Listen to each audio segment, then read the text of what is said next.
Hello everyone and welcome back to NECC Full Split. I am Hazard JC, joined once again alongside my co-caster, Cairo. How you doing, mate? I'm doing great, mate. It's Monday Night Val. I'm excited. Slightly late, but I'm sure very quickly we will be getting into this game.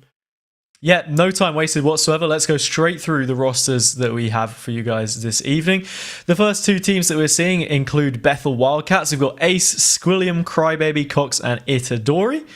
Then coming into the second roster that we have, just firing through real quick as fast as possible. I'll let you go with this one, Cairo. Yeah, sure. We have Ketameme, we have Delta Craze, we have VALORANT, 7 Gaming, and DB3. So Defiance College looking pretty decent here. Both teams still yet to have a win, which is going to be a big thing for these two teams to want to get. Yeah, 100%. Defiance College currently 0-4, Bethel Wildcats 0-3, so we will be coming away with a victory for at least one of these teams by the end of this evening. Looking at the bans very quickly, Haven and Fracture make a swift exit, and we get treated to our first Pearl that we've seen between you and I, Cairo, so far on NECC. Ascent next up, no surprises there whatsoever, and Icebox being our decider, usually bind, so nice to have that one back in the pool as well. Something else important to know is that we are going to be seeing I believe it is Bethel Wildcats starting out on the defense on every single map. Yeah, that's an interesting one that they've been able to pick that up. I mean, realistically, you have to do defence on either side, or both teams have to do defence at one point. But yep, here we can go and look at the standings already. Bethel Wildcats and Defiance, both on 0 wins so far, which is a bit of a tough one. Yeah, I mean, for a moment there, you nearly said defeats College, and well, that has been the story for their season so far, currently 0-4. But going into this first map of Pearl, then let's get a look at the agents we're going to be seeing. Interesting to have a look at the comps that both of these teams want to bring through, because I think Pearl still hasn't been fully found out. There are certain ways to try and approach it, but teams still have different variations as to what ideas they want to present. I always like to see the double initiator. I'm talking nonsense. The double controller on Peril, just because of how much you have to control, and on top of that, just in general, how much how much you can kind of rotate and use that utility in that sense. So I think that I like to see that coming through, but I don't think we'll be seeing it here.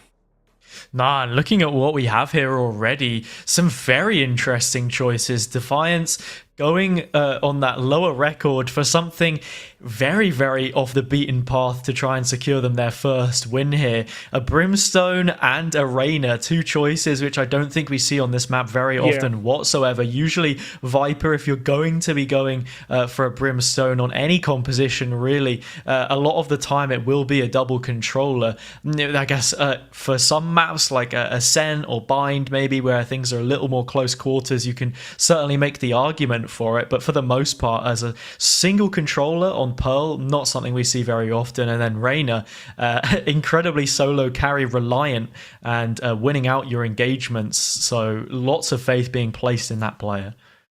Yeah, and that's the big thing. It's something that teams would prefer to go for hard concrete util. The only reason why we haven't seen Rainer, I think, as well, touching on that Brimstone that you were talking about, I don't think the kind of having 3 sky smokes that we see with Brimstone just disappear. It leaves a lot for very execute focused attacks, and it means like they need to hit when they go down, because if they try to rotate elsewhere, the kind of control that they might have in terms of the angles held might not be great. So again, a real reliance on fragging out and winning these duels for Defiance College.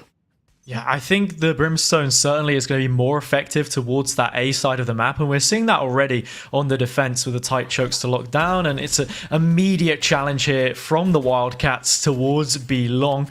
Ketameme stuck in the corner, and we'll have to try and find a kill if they want safe exit. Does do that for the time being, but Cox is swift on the refrag, and we're already down to a 4 versus 4.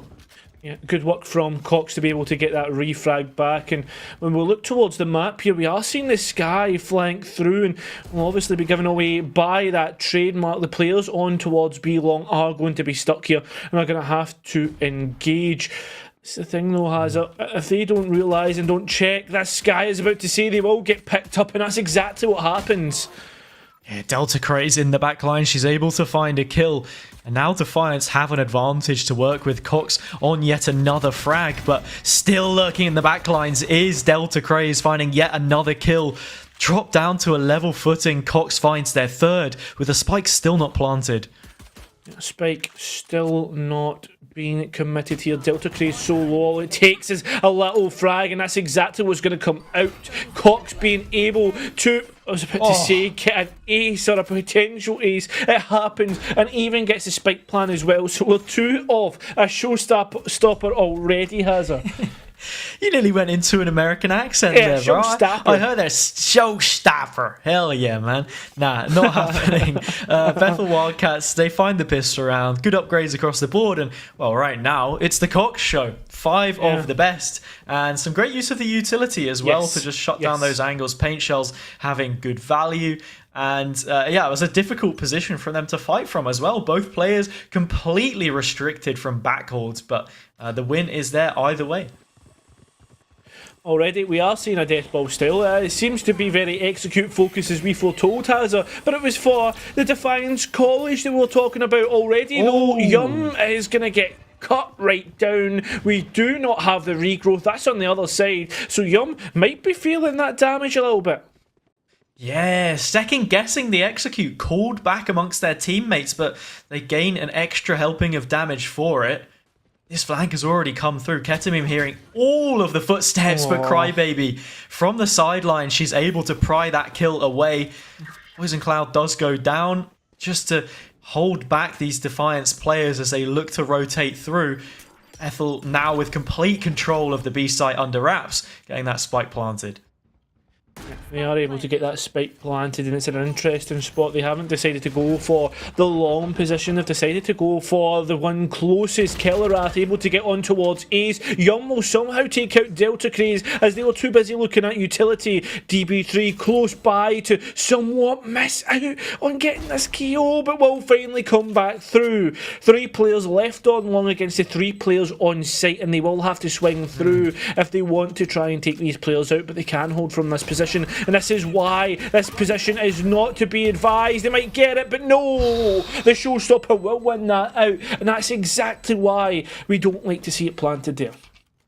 Yeah, Cox always had the crutch of that showstopper to fall back on if necessary, and I mean, perhaps it could have been held on to the swing to follow through and take down DB3 instead, but it wasn't happening. A good round on the whole from Bethel Wildcats, able to see things through, keep a few of those weapons hot, but now the real test is if they're able to break down this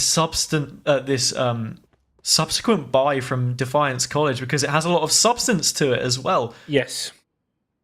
Yeah, exactly. And that's what it's all about, is that substance. It seems as if we are seeing a bias towards A for Bethel Wildcats, where they're trying to build up their... Oh my god, it just seems as if there's so much utility going in towards the site. Yeah, just trying to build up this attack is a very nice toxic screen to cut down the angles. Crybaby does drop, but Squill has a refrag onto the sole remaining player on the opposite side of that veil. Delta Craze with a nice trade, and now the defenders have an advantage to work with, one which will continue to grow as Ketamine finds himself a swift double, 7 on the tail end, and just like that, Defiance will get their gun round secured. I was trying to think of the word of why we kept seeing Bethel Wildcats kind of going towards A, and I was like, oh, it's conditioning. As soon as I handed it off, they were trying to build up that conditioning, but it seems as if they're already looking to execute towards B. It seems as if there's much more of a bias towards A for the defenders, so that conditioning has worked so far. Well, I think the conditioning from the attacking side here, if we're really getting down to what that word means and what they're doing with it, is that Bethel, for the bonus round, decided to head towards A to keep Defiance guessing so that it wouldn't just be this super easy read. And now they do finally go back to the B once that buy is in hand. An interesting area, a hotspot for us to focus on will be this mid position, because Delta Craze and DB are both looking to keep it under control. However, this is a fair investment of players. It's 2 for 2 in that position currently, as the majority of the Wildcats do continue to move up B long. This is the problem though, Hazard. They're giving the Reyna the opportunity to pop off, and the Empress being popped itself. If they get this chance to really get frags, they could find out. They'll find themselves in a good spot, but that's not to be. Yeah, I think as well we're seeing Ketamine really make that step up on the Reyna, which is fantastic to witness. I think that's what you want from your player on that agent specifically, to be able to take those fights solo. And well, also when we consider the division that we're playing in here as well, you know, it's not the champions bracket. That disparity in skill sometimes can be quite evident. So having, you know, a more experienced player to step up into that role and feel comfortable taking those kills is so important. Cox on the opposite side will look to create damage of their own, and DB3 is swiftly taken out from the art position, which they had been holding on to for the majority of this half.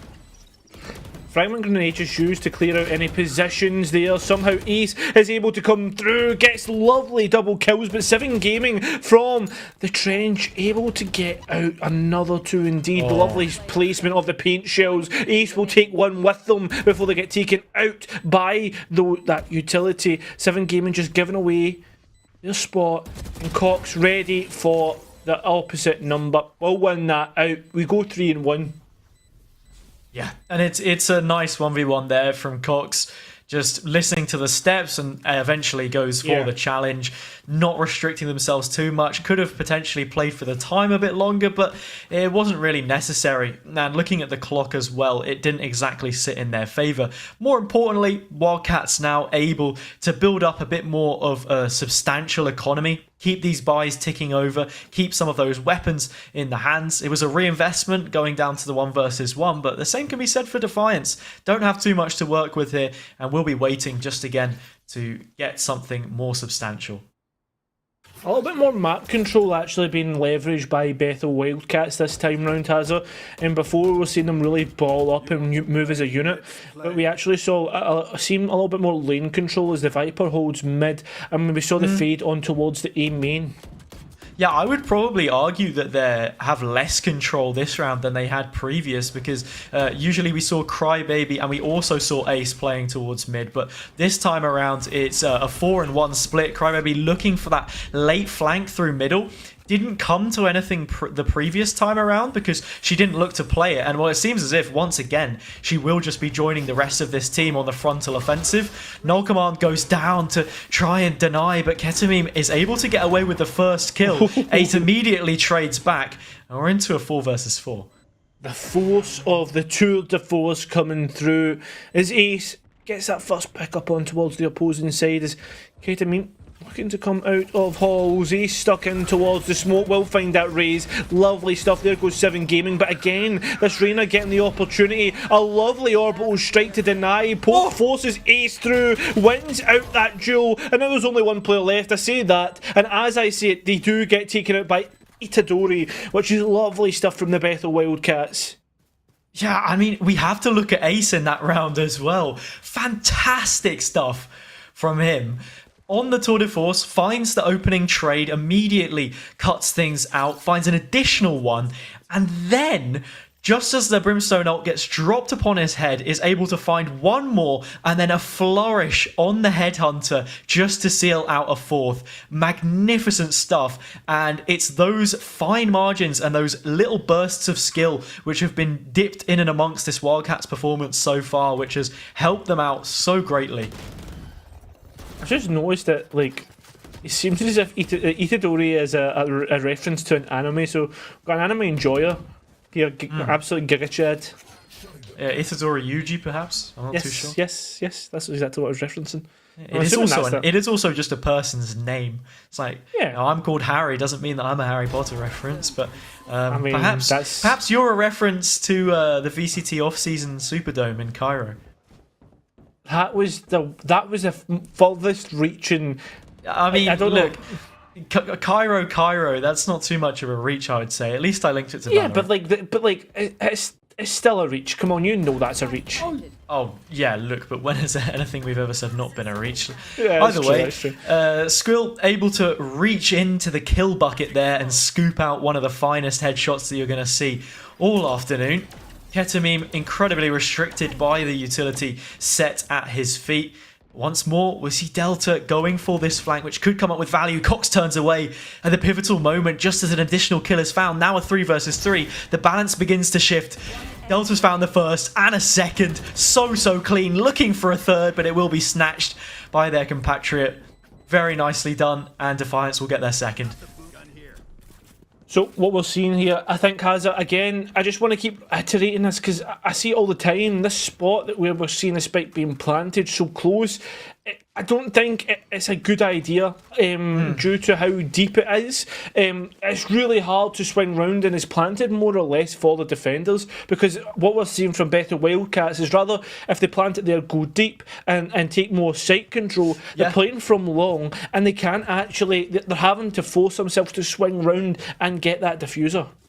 Yeah, we've got a lot of agents in the lobby currently, but we do sit in the absence of any sages, so no barrier orbs that can be committed whatsoever to make things a little bit easier. But when you look at how Wildcats are approaching this, or rather what Defiance's defense dictates, is that there's a lot of space being given towards that backhall's position. So these players are very comfortable to cross towards the deeper end of the site to get that spike planted, but maybe just opting against it. When you don't have the barrier orb, there's still the chance that you'll receive spam on the opposite end. So, just questions to be asked. Already, though, Ketamine's pushed the entirety of B.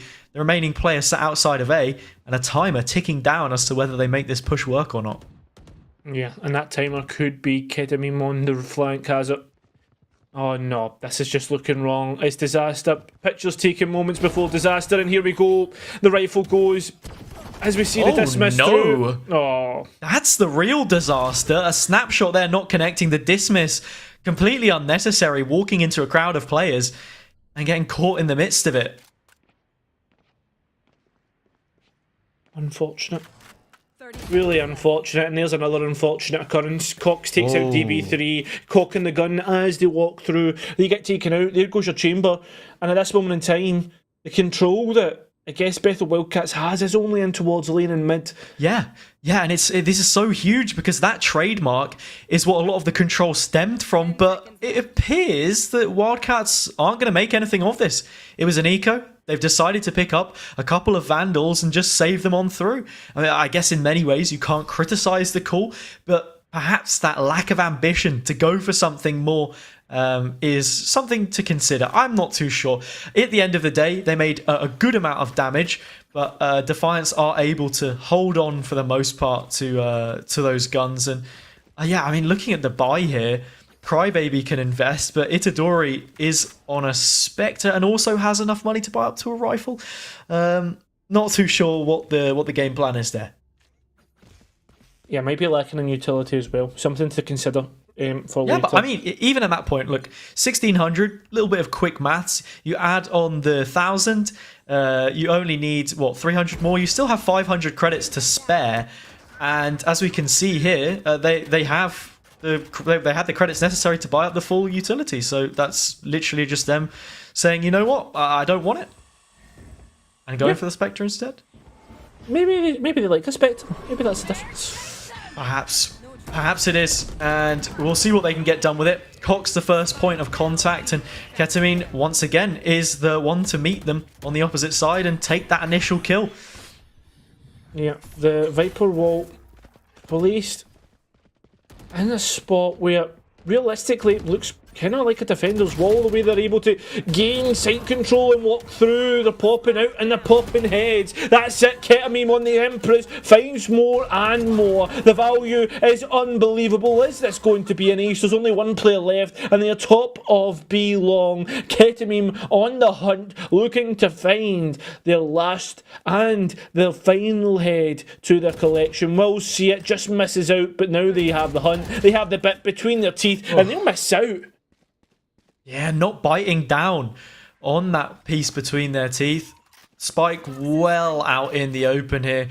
Crybaby is going to be feeling exactly like that about the situation she finds herself in. DB3 will claim, and the scoreline finds itself level. Wildcats, after getting off to a good start, have crashed and burned in recent rounds, and Defiance are defying the odds, finding themselves some footing and getting into this matchup. It must be said, for me, currently, it seems as if these are two teams which are incredibly top-heavy, and we're looking towards Cox and Ketamine as the two duelists on both sides to really be chipping in the numbers for each of them. I think as well, like, I think there's little, it's like, it's definition when we look at how things are going on. Like, for instance, putting out a Viper wall diagonally across B somewhat allows the defenders alleviates a little bit of pressure because they can walk so deep in towards the site. Yeah, I suppose so. I mean, there's different ways as which you can set up. If you put it a little bit deeper, you have the opportunity to cut off vision from heaven. It's really up to how these teams want to try and play it. I mean, I guess you can always criticize it if it doesn't pan out for them. And in the previous round, there's certainly an argument to be made for it. So I can stand behind what you're saying. I mean, currently, Wildcats spread themselves a little bit thinner. Ketamine should be taking this peak. No I mean, I was expecting the jump spot, but it seems as if the spacebar was not bound and the W key firmly pressed. The kill being taken, and Wildcats going for this B plant with an important flank to focus on here from Cox. I don't know if Defiance College just read into the pressure a little bit too much there. Oh, no way. Beautiful. Beautiful stuff from Cox. A dagger in the back. It is a 3 versus 3. Delta's able to find a kill. Trailblazer not acutely aware of these positions. One of the players able to slip away, but time is the main thing that's slipping away right now from Defiance. Showstopper being invested in an almost timid fashion, not really backing the play it was that 7 Gaming was trying to make. They're second guessing this time and time again, Defiance. Kello wins out the fight, but won't be taking the round. They are able to restore their advantage once again. Yeah, I think they'll be happy with that. I guess the spike was planted a lot more open, but not only that though, Defiance College never put their mark on the site at all. I mean, maybe being taken out early was the issue that was caused to them, and the real incision with that Reyna's fragging power is what kind of led them to fall back and fall out of that retake. Yeah, and I think it's not necessarily the plant that was different in it being more open, it was the positioning, right? We had players towards back halls that were able to contest where it was planted from. So, yeah, a really nice change from them. And I mean, like you mentioned, it is a great observation that is the adjustment that they made, and it has shown its improvement in the previous round with them able to pin success, and the retake being that much more difficult for Defiance, ultimately choosing to shy away from it entirely. Yeah. Oh no, they're peeking out. 1 versus 1. They're just going to keep feeding Delta Craze. And look at this, they're able to dip out. Nice blind on towards Cox. So still have the information that people are going to continue. But they've got 2 for free and they've dipped out like a ghost. Yeah, Delta incredibly clean. I must say, I'm very impressed with the headshots that she's been dishing out already so far in this game. Cox able to find a few of his own. And there are 2 players here currently lurking on A. With the Seekers coming through, however, these positions are all completely compromised. Ketamine goes in to try and find something. And now it's just Itadori left alone. Sprays wildly, but is unable to claim even a single kill. Flawless from Defiance. All 5 players stand as they find their 5th, tying us up. Great stuff there. And it's good to see the both teams are competing evenly, Heiser.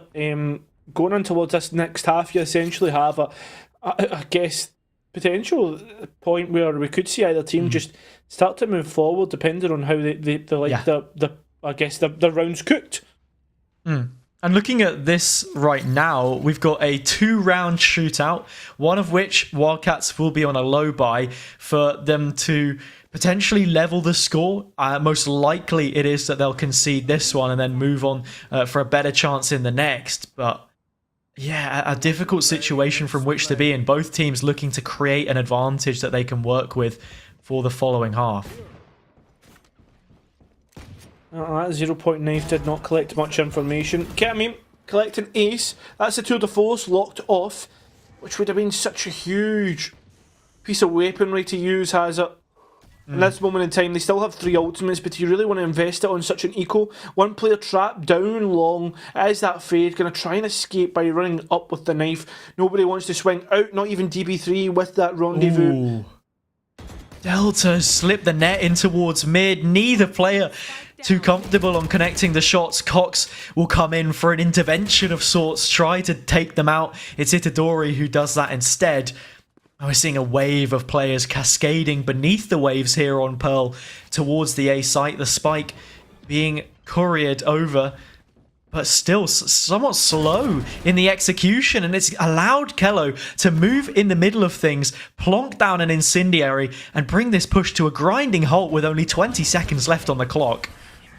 Yeah, I think that the space taken there, I like the idea from Cox, but you need to win that out. You need to be a lot. I think I'll just maybe a little bit more patient on that gunfight. Nonetheless, good ideas from Bethel Wildcats, but already Defiance are looking to maybe even go on to this next half with an advantage. The only thing that I will say, the caveat to that, is that, I mean, when you look at the ultimates, you still favour Bethel Wildcats in that situation. Yeah, they do have ultimates to work with. Kello only one away from an orbital strike, which could deliver massive value, especially with how tight these choke points were. We've seen already how strong he's been from those situations. Yeah, Wildcats have a lot of ultimates here to work with, like you mentioned, and that will automatically bring a lot of this offline with the null command being invested, a showstopper as well to follow it up. Most importantly, though, a kill needs to be found, something to carry a little bit more than just the space they have currently. Post-plant will be good, and the Viper's Pit will help secure it. It certainly will. These players are now locked out as we do see the singular fade contesting. I say singular though, they're supported now by Cox, trying to gauge forward. They will get one, but look at the entry coming through from the Rays. They will get a chamber, and at this point we are just trading out numbers, although the Viper will drop, and so will the Viper's Pit, but allows Cox to gain another kill. It's DB3, and now Cox on for another ace! Oh... Started off the half with an ace and looked to close it with one as well, but won't happen. They stay on 5 rounds, almost signalling the 5 kills they were unable to find, and Defiance get onto a 7th, now with an advantage, a buffer created for that pistol round if it goes against them, and just like that, looking to take this first map in the series from being in a pretty difficult position at the start. They were 4-1 down and they finish at 7-5, currently 0-4 in the tournament, and looking for that first win. Both teams are looking as if they are going to be brawling over this win. Has up both teams bringing out haymakers. A lot of ultimates invested in that last round, and I mean, somehow Defiance College still come up top. Winning out on trades alone is sometimes all is needed. Getting that advantage, it was so hard to trade out Cox. Just losing out on the 1 versus 1. It could have went either way, and I think some of these rounds you could see the exact same. Yeah, moving on to the attack, Defiance have a double duelist comp as well, which is always going to favour that aggression a little bit more, I think it's fair to say. 0 Point lands outside of A, collects some information that a push is not going to be coming in that position, at least for a moment longer. Spike waiting here for B. Players looking to challenge towards that art position. Ace completely revealed from this spot. The paint shells will force out the rendezvous, and that's less information that Defiance College are going to have to deal with, or less that Wildcats are able to control on the map, and that's just ridiculous. Through the smoke, Ketamine finds the opener. Fantastic. Isolating Itadori as well. Using that Trailblazer to stun them up Hazard. They just swing round, collect it, as easy as that. We all see that plant going down, and it's in a much better spot than what we'd seen previously on the round, or last half, I should say. As the players are just getting picked up left, right and centre all across this map. Yeah, and the remaining 2 players, both from Ali. Ketamine aware of the positions, Sheriff in hand, will be able to deal a devastating blow to at least one of these players. A headshot to Cox would also do the same, flying up and amongst things. Ace does drop. A body shot, all that was necessary, and now from the long range we see a couple more of them land in the chest of Cox. The Headhunter to do it, DB3 with a Sheriff of their own in many respects, and Defiance now finding the second pistol round, sandwich the half with the rounds, and look to carry through that additional momentum. That's what it's all about, has it? Is that momentum, what can you carry forth? Seems right now Defiance, they'll be able to carry 4 Spectres, 7 Gaming not wanting to buy up just yet, and Bethel Wildcats maybe feeling that gap just starting to slowly widen. And with that being the case, we can see this being maybe a little bit more pressure on Bethel Wildcats to get the first win. Yeah, looking at the setup from Defiance here, it's similar to what they've done round on round. Put 2 players towards Art, as they did on the first attacking round, and as they did on their defense numerous times. But the bulk of this push will be coming through main. Squill with a preemptive flash drive, doesn't connect with anything. No tangible jewels to be engaged on. Squill here from Art taken out. Ketamine finally chimes in from that position, leaving Cox entirely isolated from the pit. Great paint shells to the feet of Kello, but that initial burst just doesn't do enough damage. And the player advantage to the double will be maintained. For now. For now, indeed. 4 players now still standing up against the Bethel Wildcats. And at this moment in time, they are going to start to cut them down. At least we have 1 upgrade. It's on towards the Viper. But what can they actually do with that being the case? Not much, as it's now all up to Cox. With the time so low, you can't help but feel this is going to be exit frags. And there we go. They only get 1, and DB3 does get a triple on that round, adding up towards that 8 total that they're looking for that tour de force. Yep. And the only exit being found is an exit to the round from Cox. And as well there, just as things closed out, you saw Kellerath with a very nice incendiary lineup. And that is something to consider here about the lineup from Defiance, which they have. Lineup meaning roster and not the lineup for the Molotov, of course, in that respect. But I think, yeah, I mean, looking at the kills here as well, we have those 2 players on opposite sides, both with at least a 2 KD or greater.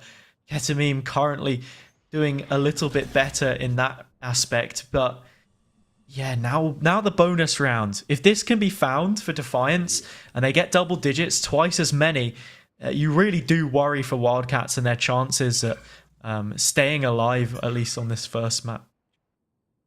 Avoiding the boombot there could be massive for the information they've given away. Although we did see that ultimate orb being picked up, that sound cue might be given to the player in towards Art. It seems as if that stack for Defiance College, that lineup you were talking about, went towards the A bias already. DB3, the chamber, moving in towards the backlines to maybe support the raise. But it seems as if they've called a bluff. Or I was going to say, the bluff has come through. And they are going to start to slowly move towards B. You can tell from the body language of the players there that it's Ketamine leading from the front, calling things. The first to turn around, and their comrades will swiftly follow. Controlling alley now. And it's effectively going to be a 3 versus 3 when they hit the site, because they're walking into a slightly heavier lean from the defenders. This is Wildcats' map, so finding this round on the bonus for Defiance is going to be absolutely pivotal. And Ace has already got the first of the kills. And it's on 15 seconds left. Yeah, I was going to say, it's on towards the big player. Although 7 Gaming has somehow found an opening in towards the back line, it will only leave them themselves to try and save up the rifle. As Cox swings through, they will down that rifle. And the biggest thing there is Bethel Wildcats able to get in towards this next round, has it, with 4 of those rifles, 4 of those buys. Yeah, incredibly solid stuff, but Defiance do have a similar buy to meet it. Most importantly, their Wildcats able to shut things down, and then on the Defiance side, just showing that slight afraidness in the approach, not wanting to go for the hit, not entirely sold on their A execute, and then reining things back in, potentially looking to exploit some kind of a gap on B, but it was never one that opened up for them.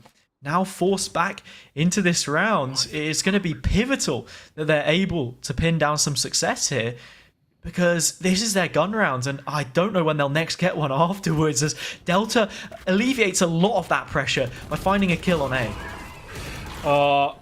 I mean, if you feed this Reyna kills, they are going to do the work that needs to be done. Kellerath also helping out there, takes out the fade, and I love the way that they're planting this. Spike has so much control, even in towards the Hall's position, where we're already seeing the Reyna drop off into. We have got that orbital strike if they need it. But at this moment in time, it seems as if the call for saving for Bethel Wildcats is going to come through. They're not even going to want to attempt to get close to the site. At least that is the case for Squill, perhaps looking for a player that could be on A, I think in their mind, perhaps it would be Delta. They found the first kill of the round towards R, and that left Wildcats a little bit more reserved in how the retake would have panned itself out. Ace also waiting for a player to push spawn, and they will get it. Ketamine has dropped. It's the head of the snake. However, that snake has already slithered itself another round, and just like that, Defiance do have their 10th. Certainly do. And I mean, on top of that, they were able to rescue, or not rescue through, but ring through the orbital strike. Didn't even need to use it. Massive clearing opportunity with that ultimate. And on top of that, also great for the post plant. Whatever way they decide to use it, the fact that they were able to keep it up and available, massive for Defiance College. In terms of what Bethel Wildcats have, at least they have the tour de force here at Hazard, but they still have plenty of buys.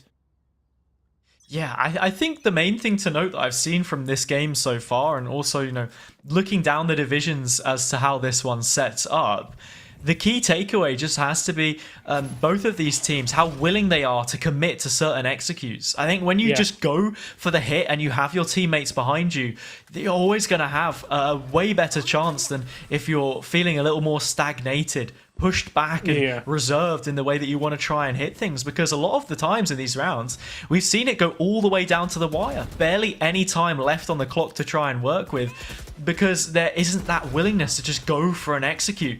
7 Gaming already taking control towards R, and this is something that Defiance have done well, taking space really nicely and holding on to mid, but Ketamine goes for that fight isolated and Squill does punish. Yeah, it's looking for that limit testing, I guess, as we always refer to as a checking what exactly is. And I mean, on the defense, we haven't seen much in terms of flanking or testing the limits of what the setup is like for these attackers, which is also not a worrying thing, but it's something that, like, again, that third dimension of defense, or the third dimension of approach from these two teams has just been missed out on. Yeah, and look, as we come down to the late stages once more, the spike not too close towards the site. This one will be key. The flash comes through. Cox well aware of Delta in their presence, and they're able to claim the kill. Twice as many players now to work with, and VALORANT not set on making this push come through. Finally they will, but there's barely any time left on the clock.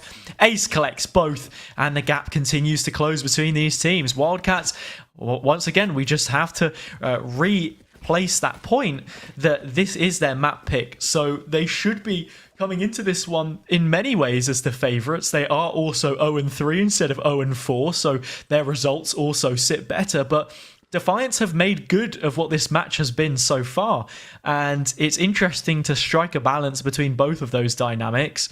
When you speak about that third dimension in terms of like pushing and flanking behind as well, I think that's something that Defiance College were good at doing on the defense. A couple times it was the two players towards the top end of the scoreboard, Delta and Keta, that both were actually picking that up more often. It's down to that kind of key thing that we talked about earlier, like conditioning. If you condition your attackers to think about the flank, etc., then it's something that can alleviate pressure on site. I mean, there's so much pressure on site, though, you maybe need to do that, although they will take out the brim. The players, though, are ready for the trades, and DB3 still holding up long, just waiting for that spike to go down, which is good stuff. Although the swing comes through from Itadori, they will be punished. There's only 2 players left, one up in heaven, where we are going to see those paint shells come from, and there's also one in towards lane. Yeah, I mean, something else to focus on will just be that awareness, and Cox has read into what the plant strategy is here from Defiance looking into the post plant, but it's one which is going to be incredibly difficult to try and uproot at this point. Satchel's in with the blast pack to try and find something. Crybaby gets a kill for herself, and here comes the Viper's Pit. On the tour de force, this will be a difficult shot to try and hit, but DB3 will chance it. The first 3 miss, but the 4th one connects, and that's the pit dropped. Spike already stuck halfway, just waiting for that next contact. Finally misses the last shot, looking for the classic from so deep. Cox will connect, but there isn't enough time. Just a second in it, but Defiance are able to get their 11th and move that step closer to match point. I think as well, I guess that was the point I was trying to say, is from previous, that's why I like that plant so much, Hazard. The way that DB3 was posted up, I mean, there was only realistically one place that the diffuser could be, and they went out on that, even with the Viper's Pit there. Fantastic work. And I mean, in terms of investment, from both teams. All they realistically lost out on from DB3 was that tour de force. So fantastic work. Yeah, we did see the Vipers pick come through. Cox still holding on to the showstopper. An incredibly cagey fight on the headshot angle with the classic in the end, but just enough time on the clock to win things out. And time has come into this matchup on multiple occasions. Crybaby takes a bit of damage and she's forced to move away from things. It's this group of 2 players once again. Delta and Seven playing together. This time it's through the A main position, and they just walk straight out into the site, challenge Cox head on, but has to be completely aware of these other players coming in from different angles. One from Flowers, one from Art, and each of them take a kill. Meanwhile, I mean, Defiance, they haven't exactly worked on this B push. There's no space for them there whatsoever. This has to be entirely re-cleared, and they've lost 2 players for absolutely 0 value. And on top of that, Hazard, I mean, they're still holding on to this orbital strike. There goes the plant, there goes the spike. Ketamine walking straight in towards the player that will beat Crybaby. And now DB3 from a long angle will have to be posted up and find players. They will at least find Crybaby. But elsewhere, these 3 other players are just setting up for a crossfire. They've got spike, they don't need to peek. But you know what's going to happen, Cairo. All 3 of these players are going to face, I'd be surprised if it didn't happen, Itadori with possibly the worst peek you could have done in that situation, just running out, head facing the opposite way. The spike plant here is nigh impossible, however. DB3 not even spotting the shoulder of Squill, gets taken out. There would have been a double face from Wildcats in that situation either way on that contact. And they're able to find yet another, this trend of rounds back and forth. A rally between the 2 teams looking to get the first map in the series. Well, Hazard, it is that case. I mean, now Ultimate's starting to come online. It's getting in towards that point in the match where both teams have got a lot in pocket. What can they leverage here? Ace with the Stinger, I imagine, will be using that tour de force on the B long position. We have obviously got the likes of the 0 point, oh my god, the null command, and a showstopper on either side.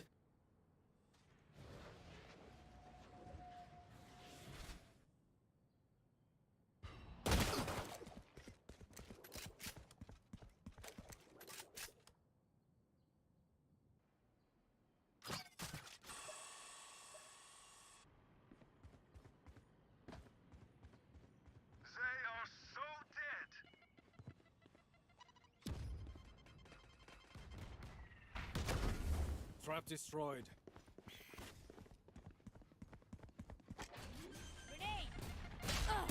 The Empress.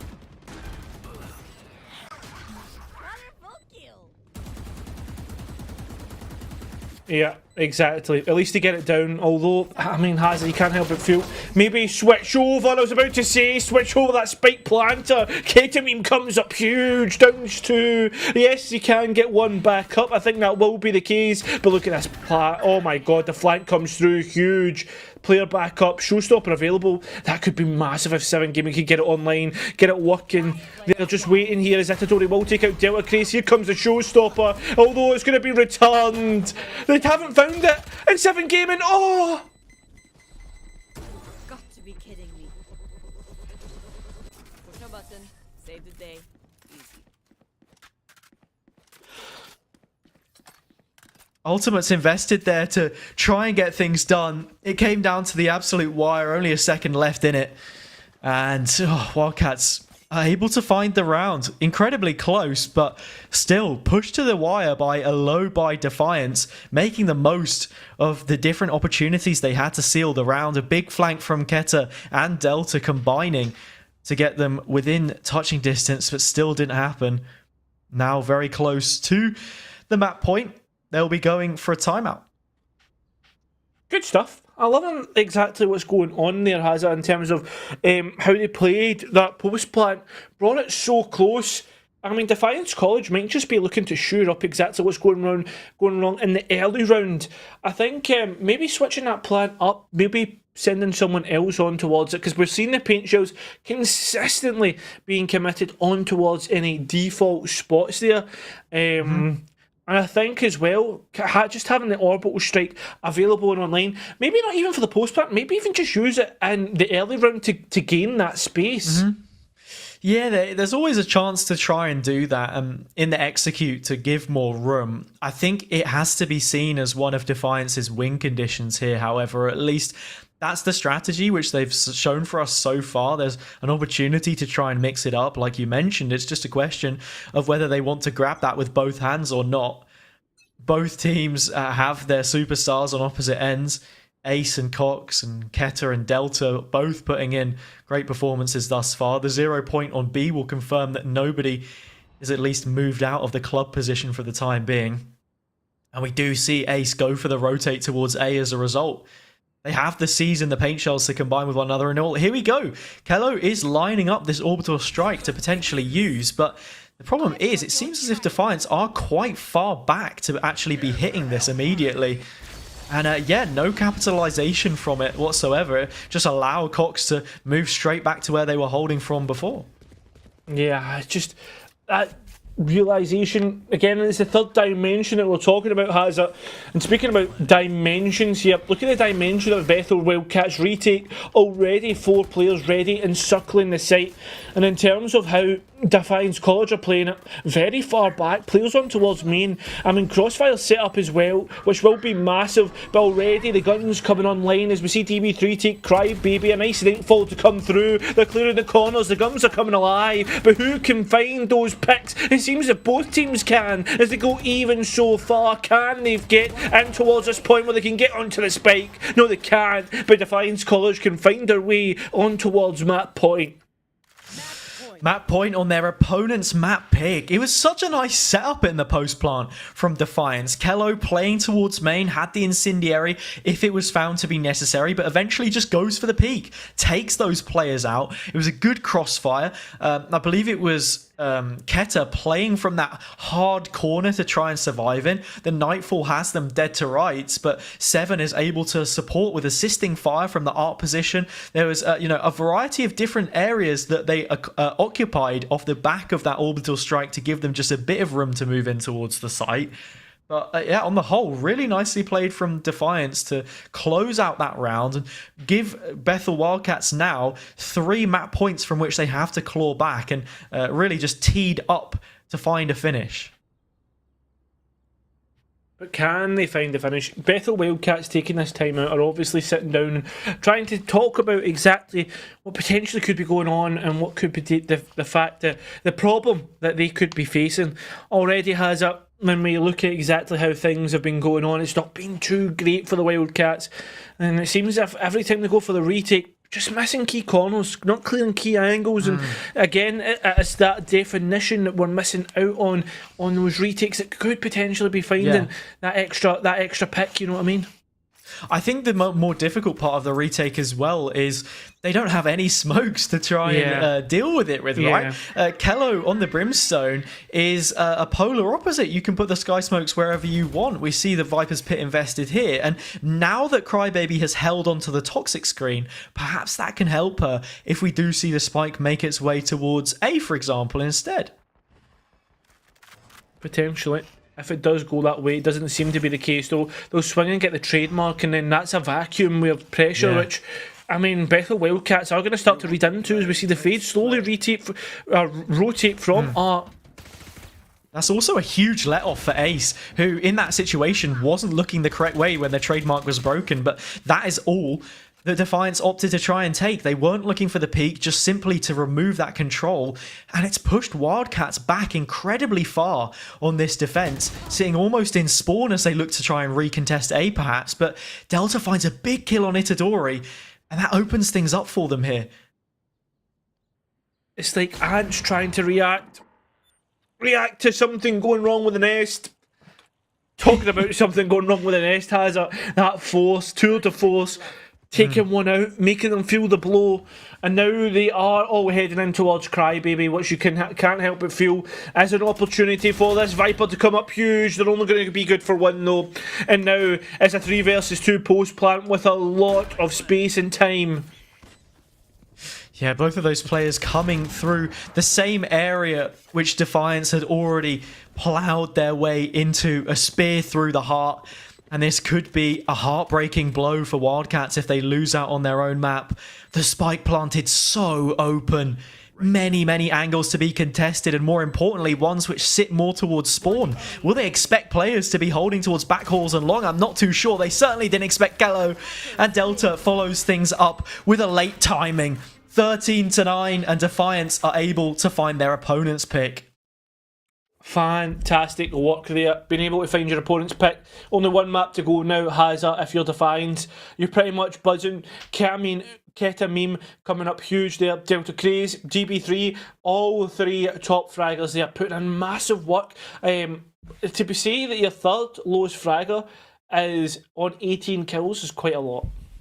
Yeah, I mean, realistically, just looking at the teams there, it was the few which were killing the many in the end, right? It was the small group of players that were really contributing big numbers to both teams. And there are names on both sides that we have to be looking at. Most importantly, I think Cox, in terms of what we saw in that first game from one of the teams. And then on the opposite side, it was Keta and Delta both chiming in with big value of their own. So, I mean, if Wildcats want to have that kind of success in the next game, it shouldn't just fall onto Cox to be dealing that kind of damage. Ace was also good at finding value on the chamber, as you would expect your chamber player to do, but yeah, few and far in between, really. We need to see a little bit more consistency across the board from them, I think, if they want a better chance of winning this one out, but still, lots of individual performances to credit on both sides.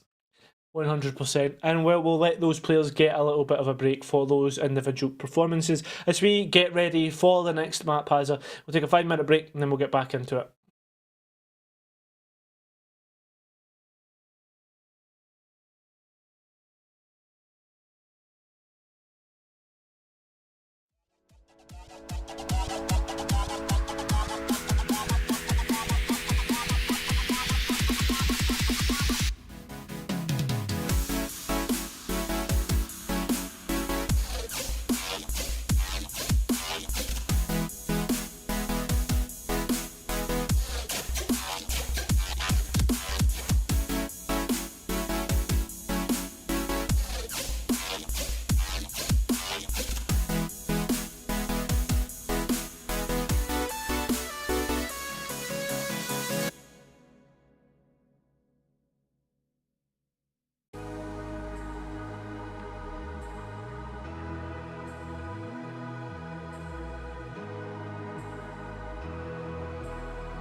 Hey everybody, and welcome back to NECC Valorant. It's another Monday night and we're bringing you a series. We saw Bethel Wildcats in that first game lose out on their map pick against Defiance, and now they have an advantage coming into Ascent. It's always open territory, most favorite map that we saw from all of the teams here last season on NECC, and it keeps cropping up in the map pool. Cairo, how are you feeling coming into this second map? I'm feeling that we maybe need to get rid of Ascent and bring in Split Hazard. That's what we're getting to at this point, mate. I think that both teams coming into this one, it's the same point we make every single week, but yet we still see no change. As Ascent is good for every single team, so both will be coming in with even kind of footing. They both know how to play it. It's just the stylistic choices in terms of agent picks and strategy. Yeah, and I guess you could usually say that about a lot of maps, right? It depends on what kind of style you want to bring forward, but the point that you're making is with Ascent and it being such common ground amongst a lot of these teams, do you get the same kind of advantages? I think the main thing to focus on for this map in that aspect will probably be the fact that these teams are more willing to play into it, right? It's the map which Defiance want to have on the ticket, on the list that they want to punch in and most feel comfortable taking here. Looking at the comps, immediately we're going for a killjoy on both sides, but DB3 also opting in towards the chamber. Lots and lots here that Defiance can sit back on. The main thing that immediately crops up for me is that Kello is playing on the Killjoy and not on one of those harder carrying agents, so their firepower may be somewhat restricted, although starting on the defense, yeah, I don't know. It's a really difficult one to try and call here. I think when we look at both of what's being brought forward, a lot of passive control from the side, of Defiance Esports here has it. The fact that they're able to just kind of sit back and can control the map, I mean, the defence is really going to favour them, but as for the attack, it's how they leverage that control, which they essentially will be given with the... kind of, you know what I'm trying to say, like the control will be able to be established and then continuously controlled by the use of utility.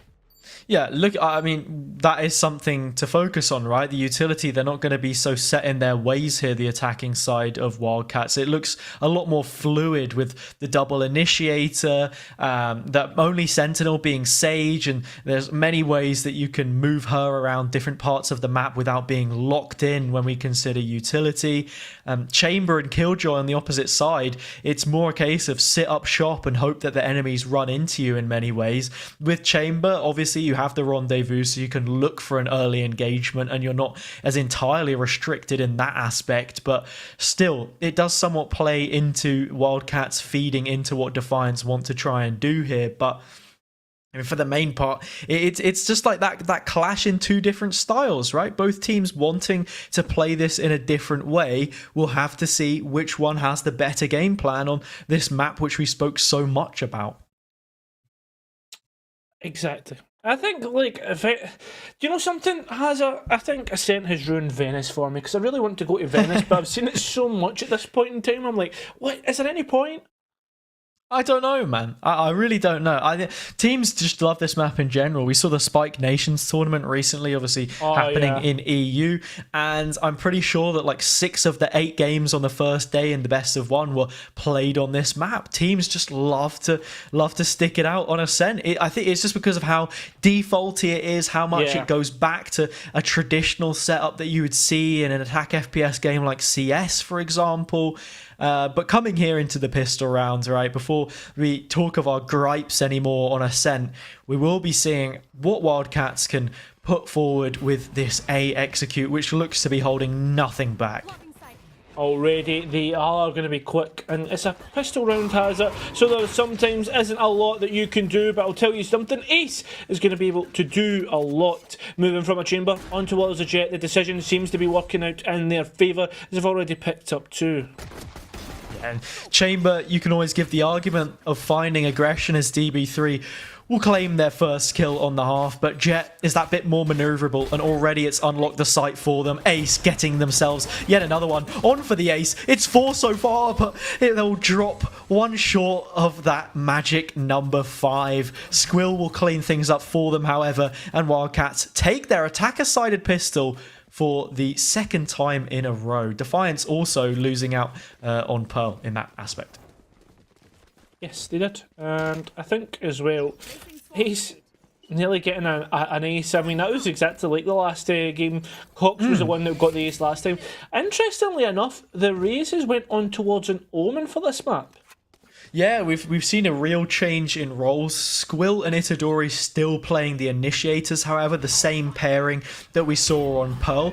This time perhaps better suited for Ascent as they look to head towards A once more. Yeah, looks to be that rinse and repeat factor for the side of Bethel Wildcats. Although this time they've been somewhat read into, but there hasn't been much of a resistance. There can't be much of a resistance when it comes to this Hazard, just due to the sheer power and upgraded weaponry that we see from Bethel Wildcats. Oh, Kello wins that fight out against Crybaby. Little more damage, but doesn't really count for much. The majority of these players will remain standing and carry through a Spectre on each of their sets of hands. Wildcats now with their second, looking in towards the bonus. It's going to be a bit more of a B posture this time around. We spoke a couple of times about conditioning, setting up those early 2 rounds to go something different on the bonus is exactly what we saw from them on Pearl as well. So immediately trends starting to appear in what this attack is trying to do. The last time around they weren't able to win the bonus, so if they could do it here they'd be going one better.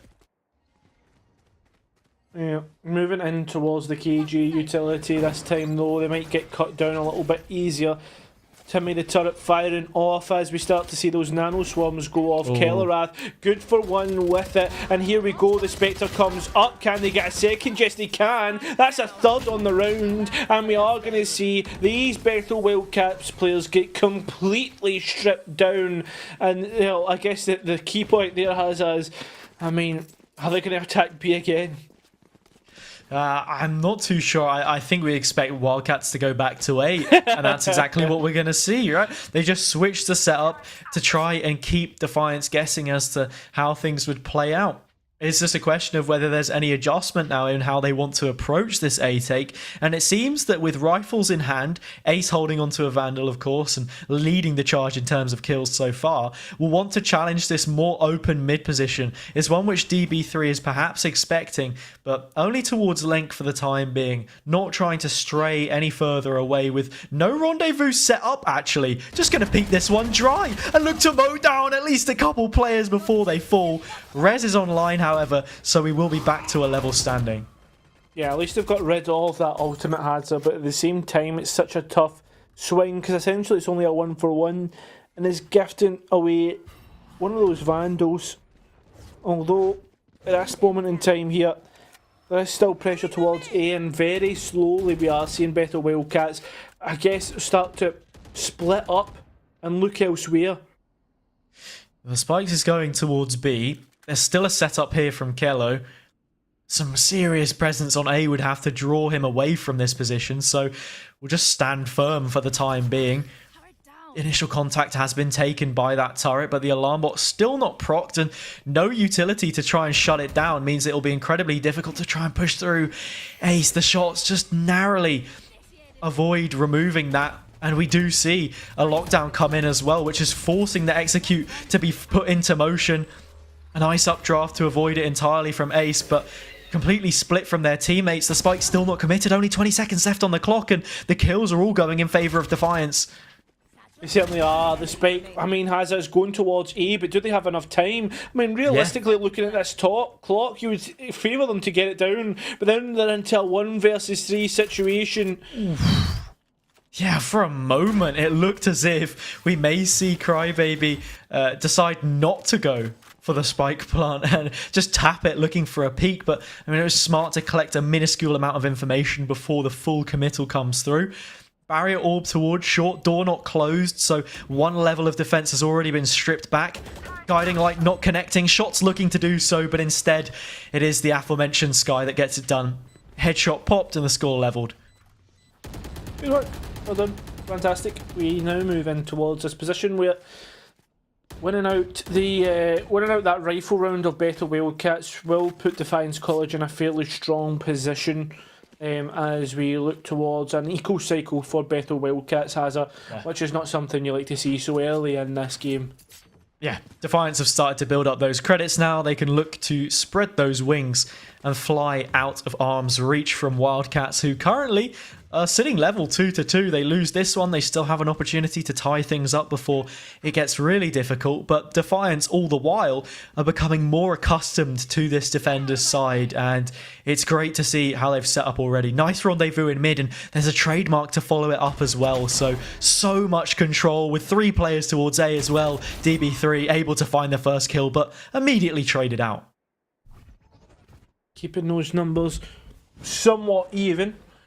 Well, I guess I say somewhat, I mean they are even, but at this moment in time, it's the map control. Cox putting out that smoke there in towards mid, allows the players slowly to move towards A, but all in all, I mean, Defiance College, with the information they've got, Delta might be reading into that a little bit too much, trying to peek in towards mid. I mean, I've got the Jet just checking it, holding it.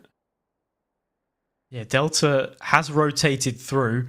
A necessary move on their part because Defiance lost the control that they had with the chamber dropping, no more trademark to use. Guiding light also confirming that nobody was there, but time has passed now and Defiance are lacking information as the stages of this round continue to draw closer towards the end of it. Ace now moving up towards short, footsteps being heard. Potentially we start to see that rotate come through with barely any time left. Squill just barely, I thought, escaping the radius of the paint shells, but it won't happen. And 7 with an educated spam able to claim yet another kill. Seekers will keep Crybaby in place. If the bullets didn't take them out, the paint shell had them dead to rights. And with 3 players left standing, Defiance claim their third. It is good work from these. Oh, we do have confirmation of a tech pause hazard, which is okay, fair enough. I guess these teams get a time to sit down and oh. You okay?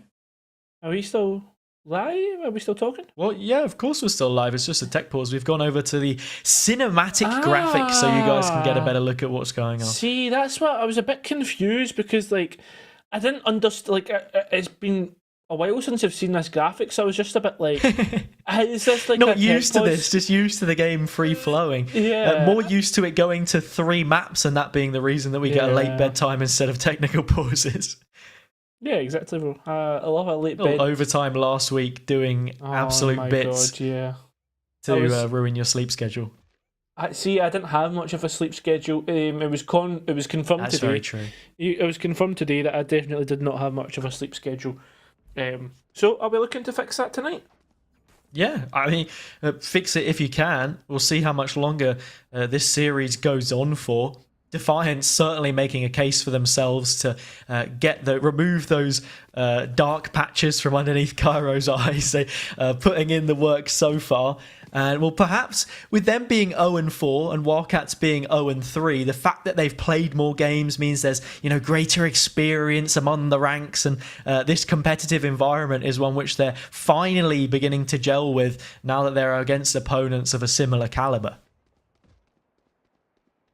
Well, at this moment in time, if you're Bethel Wildcats, what are you thinking about in terms of things that potentially could have happened, things that potentially could have gone wrong? I think for Wildcats right now, they just need to keep trying to play their game as much as possible. And the game that's working out for them is going for these harder executes where all 5 players have their heads screwed on and they're looking to trade for one another, play for one another. It's that fundamental team dynamic which you need to have under lock and key if you want to pin success in any of these divisions, right? So I think it's incredibly important that we see them play off of one another, play for one another, and it harks back to the point I was making about Defiance because they're looking incredibly good as a unit at this point in time. Yes, there are individuals which crop up with different bits and pieces and can play off of timings here and there, but for the most part, it's having that cohesive setup across their defense, which we're seeing right now, which is leading them to be in such a good position. I mean, just looking at the default here as well, you have Valorant covering one side of the map. It allows you to bring a stack somewhere else. You can put DB3 through the middle to lock down mid. There's lots of different things to consider about it. I mean, it's a pretty long answer that I'm giving, but we've got time to fill, so who cares? Is this the Haza and Cairo podcast section of the game? No, it's the Cairo asks an incredibly short question and I give him an answer, which is about a minute and a half long. Yeah, that's true. Oh, welcome back to Camps. Hello. Look, you know what? Let's just do the Hazard and Cairo podcast, right? Fantastic. We're here, this is my we're favorite here on part. the desk. We've been given sort of free reign to do whatever. Yes. I mean, let's grace the broadcast with one more floating comment as to the series we've seen so far. Looking back at Pearl, now looking at Ascent, I think there are quite a few similarities between the two teams, right? And how they've looked to try and play as you're stroking your beard there. Look, the absence of any chin hair for me means that I can't do the same thing. What do you think the Wildcats could do with improving? Because I have to say they've been fairly similar to what we saw from them first summer out. I mean, again, it's something... What? Oh, nothing. No, sorry, your mic just cut in halfway through. Oh. Thought you muted. Oh, right, okay. No, Common mistake to make. I'm not. Yeah, of course. I was just saying, what I think. Again, it comes across as a very broad and meaningless statement to just say we need more definition and we need more of a third dimension to the push of Wildcats. But realistically, I still follow through with that same statement because what do we see from the Wildcats and what they do? They sit outside main, they either fully press that execute, they press go, they go for it, and then they rotate away, they push main, and then that's it. Mm-hmm. I mean, we're not seeing a 1-3-1, the kind of default. We're not seeing map control gained and letting maybe the other team push out. Yes, there's maybe not been a lot of aggression, but at the same point, what are Wildcats actually doing within that kind of 40 seconds at the start of the round? Yeah, I think what we saw from them on the first couple of rounds, it's the pistol round, so you could probably weigh it up a bit more 50-50 than any other of the sequences that we see throughout this game or series as a whole. But yeah, they were able to pick up both of the attacker-sided pistol rounds that we saw them have, right? So there has to be at least something there that can be taken away. I think in the pistol, when you know you're not going up against the bulk of utility, you don't have to worry as much. You can play a little bit slower. I'd like to see them in these defaults, try and work out where the Killjoy's tried to set up. Maybe get rid of some of the utility that she has. You know where the turret's going to be. You can try and damage it a little bit. KO has the fragment. You can clear out different areas really effectively. There are plenty of opportunities that these guys have to do that kind of thing, but it's just about committing to one thing or another. Look, we're simply theory crafting at this point in time. I have just had word from the producers that this break may go on a little longer than anticipated, so for that reason exactly, we will spare you any more trouble, and Kara and myself will throw you over to an actual break, one with some music and stuff like that. So we'll catch you in a bit.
Hey everybody, welcome back. We are now here on Ascent yet again, and Defiance have taken the lead coming into the gun round. We asked to see some changes from Wildcats, perhaps that direct approach that we expected them. Itadori has made their way back into the server. Let's see if they can have a more notable impact now that those PC issues have been overcome. Let's hope so. We are going to see that flash drive come through, goes up high, but it certainly does not seem to be hitting the mark, as we see all of the Defiance College players hitting the mark. Although these players and numbers are starting to answer back here, a nice little blast pack will take the rays away from the eyesight of these Bethel Wildcats as they peak. They start to get taken out even more and more. The players, remember, we're on rifles hazard, and that's the problem. Need to win this out. What is that crosshair? That is a technical glitch. Just like Itadori was having technical glitches, and unfortunately for them, PC or no PC, they will end up dying all the same. So Defiance now have that lead at 4-2, and it has pushed Bethel onto yet another dodgy, flimsy buy that they need to try and overcome if they want to keep their hopes alive of some more attacker-sided rounds in this matchup. Fantastic work so far. I guess realistically, has looking at what's happening. So, I mean, Bethel Wildcats don't have as great a chance in this round, and they are going to go for a lot more of a defaulty style push, as we see a 1-1-3-1. Sorry, 1-1-3-1. I meant like a 1-1-3 default. Look, but it certainly is starting to. The bias is starting to move over. You can tell that Cairo's been playing an ungodly amount of FIFA recently with the amount of, formation-based setups that he's listing off here on the stream as Ace makes good of their 1-2-2 setup currently that we're seeing pushing in through market eventually. Only Kello towards the backside, and, well, they're going to cause problem all by themselves. The 99 rated Ronaldo from the backside, able to just chop these players away one by one as Delta also chimes in as part of the dynamic duo. Oh no, the player in towards market is going to get caught off guard. One left is Cox. Not a good day this player can be. They've not been caught out by any of the utilities so far. Maybe this Boombot can bounce around the right spot. The Trailblazer finds them. And now all the players are going to jump on towards it. The paint shells does the work. Killer Wrath will finish it off. And 5 to the scoreline. Yeah, it's a difficult situation there to win out whatsoever when you're left alone. And yeah, Cox needed to get swinging if they wanted any chance of making it away from the paint shells. Trailblazer had them completely condemned in that situation. And Wildcats, the default setup, it worked. They were able to find a pick there to sort of open up a bit of space. But once again, things just started to slow down. As soon as Kelarath was enabled to just isolate fights one by one, it didn't look like there was any chance of winning out. Angles just not being accounted for. And as a result, we see Defiance continue to stretch their lead into Wildcats' full buy. At this moment in time, we're about to see a peek from Shop, already punished by Cox. And with that being said, all the players are looking to actually punish or push through. I did think that was the case for a moment, not to be. They are pushing all the way in towards mid, but this could be a chasm of, I guess, opportunity for both teams, because easily we could see this become a gauntlet of some sort as they try to get in towards the site. Finally, they will take out that turret, and they will actually have the nano swarms being used early, leaving Kelarath in this turret-like position here. Yeah, it's like hole in the wall. They're looking for a gap to try and dive through, but Kelarath has all of this under firm control. A lockdown invested may not have even been necessary. The cavalry arrived from other positions towards defenders, spawn and market respectively, and everything was found as necessary. Defiance now 3 times as many rounds on a row of 6 that they've been able to find consecutively, and Bethel Wildcats still nothing to show for since they were able to get that standard 2 pistol round and anti-eco conversion. Another gun round for them here. The loss bonus now hitting its heights, and they have an opportunity to force in time and time again. But if we just keep seeing the same things popping up, then what difference will it make? Exactly. What difference will it make? We need to see differences as the turret again picks off and we are seeing the nano swarms going off. They will actually get an investment. No way, Hazza. Oh, surely not. Kelarath completely caught out, perhaps combined with a paranoia, at least a second earlier. The only way that I can see that of being possible without Kelarath not having any headphones. I don't know if we can, sponsor them some kind of an upgrade, but yeah, unfortunate to say the least. 4 versus 4, the Bastion in the site now dropped. And, well, Delta, the second best performer so far on Defiance, also soon to hit the deck. And just like that, the Wildcats are clawing their way back through into this one, thick and fast. Oh, DB3, can you find the headshot? Not to be. Cox already moving up towards staircase, waiting for the swing.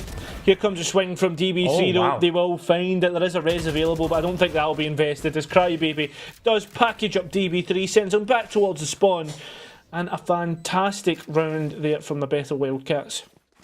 Yeah, it's a good response, and one which had been asked of them, I think, time and time again in previous rounds.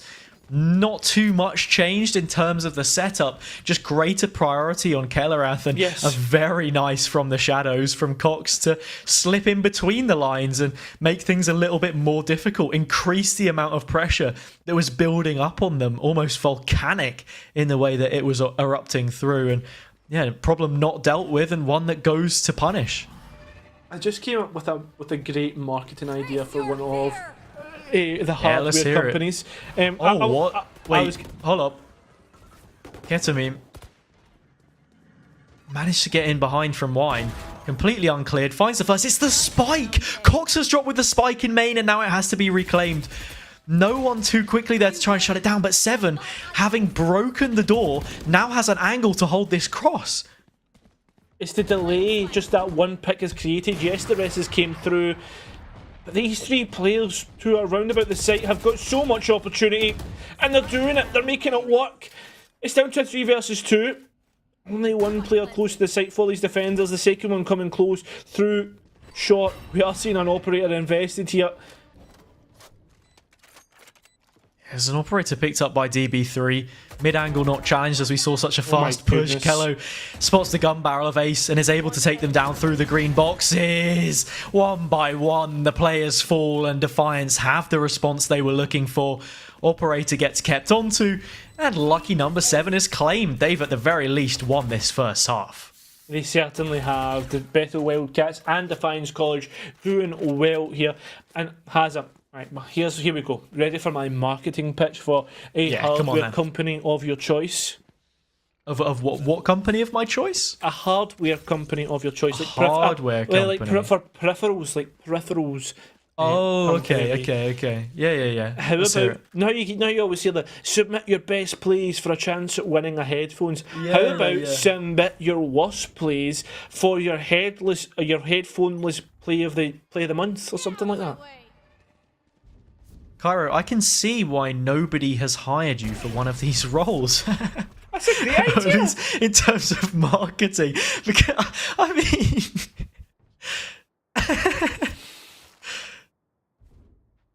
Could you imagine it, like, on a broadcast? Like, here's the HyperX headphoneless play the game. Oh, okay. Yeah. Okay, that sounds... HyperX headphoneless play sounds a lot better.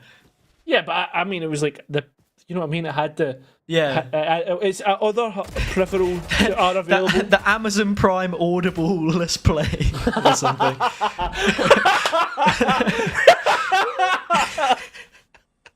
the Audible audio Let's Play of the game, something like that.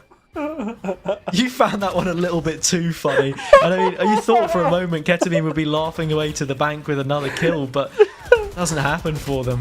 Big showstopper in, but yeah, nothing found. It comes up short. This is absolutely That was absolutely genius.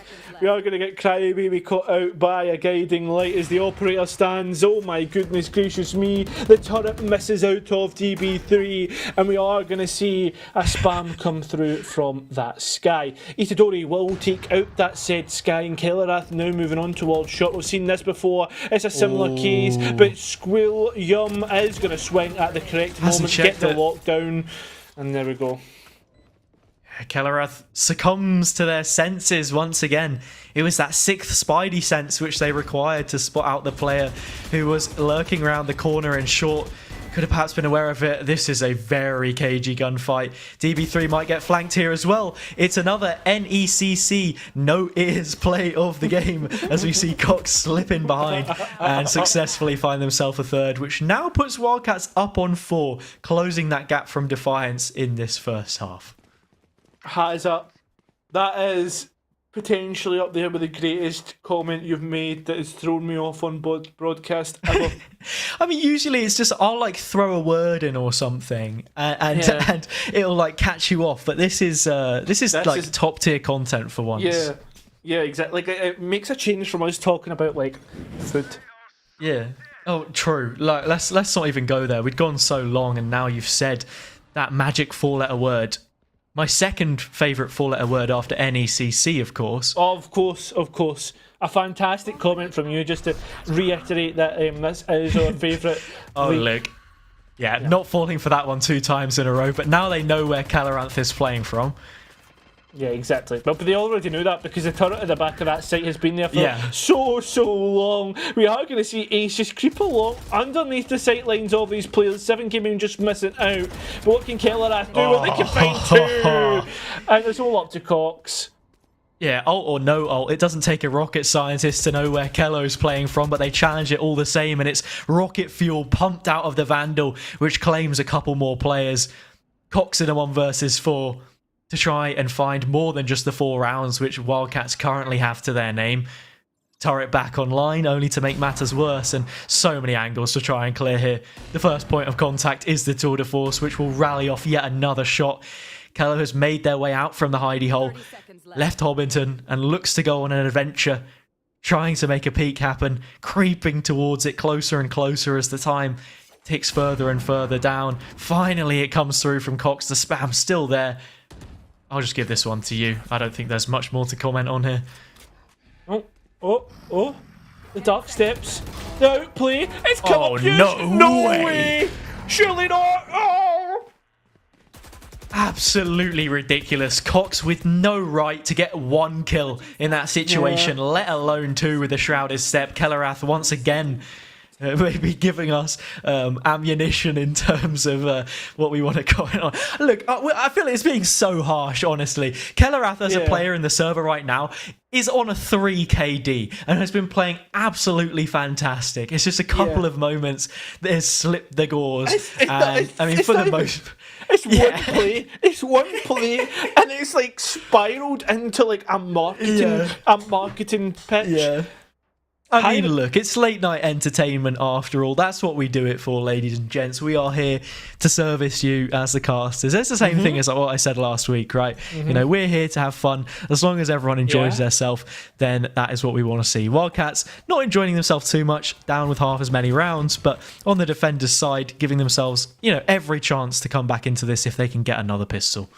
So, to let you know what the trends have been so far, trends have been only the attacking side have been able to win out pistol rounds, so if that's to go by anything, Defiance College will be going on towards double figures as we see 7 Gaming being the one to quickly clear out this short position. Although Cox actually going against the trend will get the first pick. There goes DB3. Yeah. I mean, we're not statisticians after all, right? Trends are there to be broken, and so too are rules. A peek comes through from 7 and they're able to claim the kill. How many rules are we going to see broken here, though? Who's going to go for something aggressive, off the beaten path, something avant-garde? Perhaps not right now. Ketamine goes for a very run-of-the-mill trade, and Squill is on the scene to find one back the opposite way. 1 versus 3. Hello has a sheriff to work with, but their position is now revealed. Spike in hand, has opportunities to work through this on their lonesome, but with a dark cover there as well, a difficult situation to challenge. I actually don't like this smoke. Because now, Wildcats have absolutely no idea whether the cross has happened or not. And the turret has been placed. There is a sound cue, but look at this positioning taken up in towards mid. It's a 1 versus 1 on Cox if they look to take it. Yeah. Time? No, 10 seconds left. don't do it. They've done it. They've committed the spike. They've committed to the gunfight, and it's just allowed Cox to walk up and take that kill. I must admit, has it another one that's caught me off guard that I had to mute for there. You said a difficult situation to be in, and it was Kellereth that was in it. Yeah. I mean, look, I would rather have heard you laugh on the broadcast there. You know, what is better than a laughter not, or what is worse than laughter not shared, I suppose. I was just trying to articulate my thoughts a little bit there, but I mean, you know what I'm trying to say, right? Laughter best shared, of course. Laughter best. Do you know something? I think that I would make a great like writer for a children's book. I think. Do you? Maybe that's Where's not my. That coming from? No. You know, it's the way. No. You heard what I said, right? Laughter best shared. You know, it's like very. It's like poetical, I suppose. Very poetic. Poetical is the word that you've chosen. You are a caster. I've just invented it. I reckon I could be Dr. Zeus. Someone who is linked with like being somewhat rapper-esque has used the words poetical or the word poetical. Fantastic. You know what? I'll look it up. Poetical, relating to poetry. So, I mean, suck on that proverbial. Mr. Kyrocast. Here we go. Kelleranth not able to get anything done 1 versus 4, and Wildcats will convert the bonus. I mean, it's one of those standard rounds. Not too much that can really be commented on, but I think in terms of Defiance's approach there, nice to see them looking to exploit this mid area a little bit more, especially the short push. Not something which we saw taken up on, you know, whatsoever from Wildcats on their attack. Looking very much to play through those main areas, and if it came down to it, mark it. Maybe this is just a potential, and let me hear me out here, a potential to be just a defender-sided descent. Maybe that's possible. Yeah.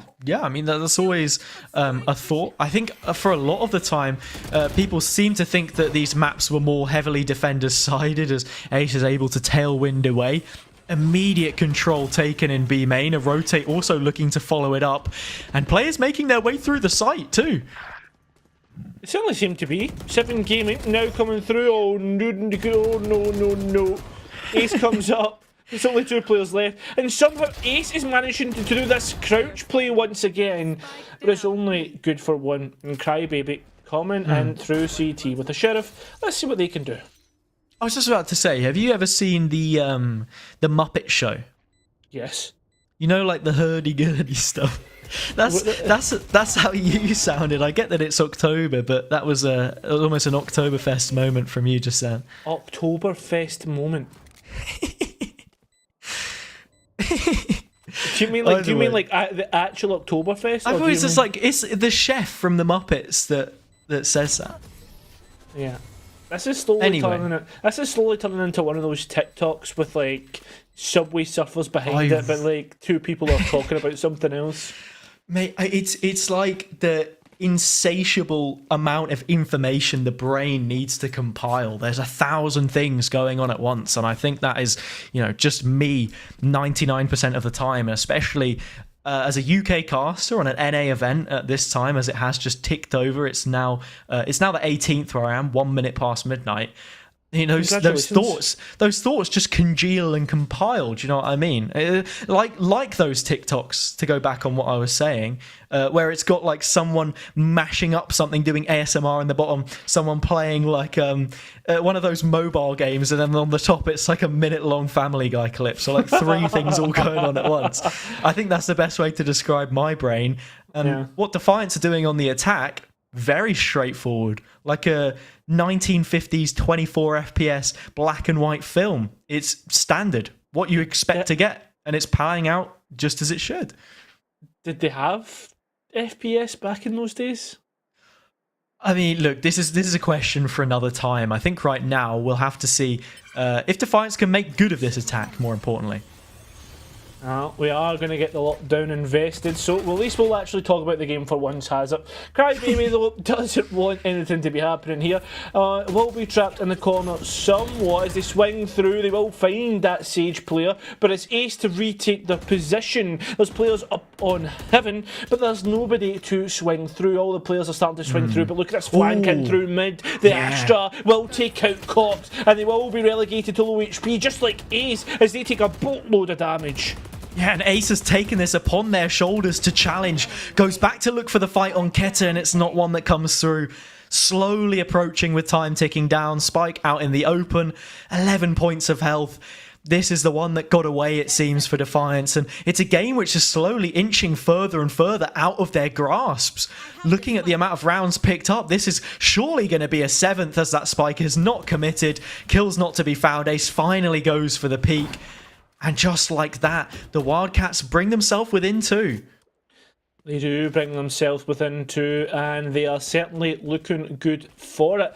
In terms of buys, this will be pots and pans for the Defiance College, which is not looking good in terms of what Bethel Wildcats have in pocket, because they have quite a lot.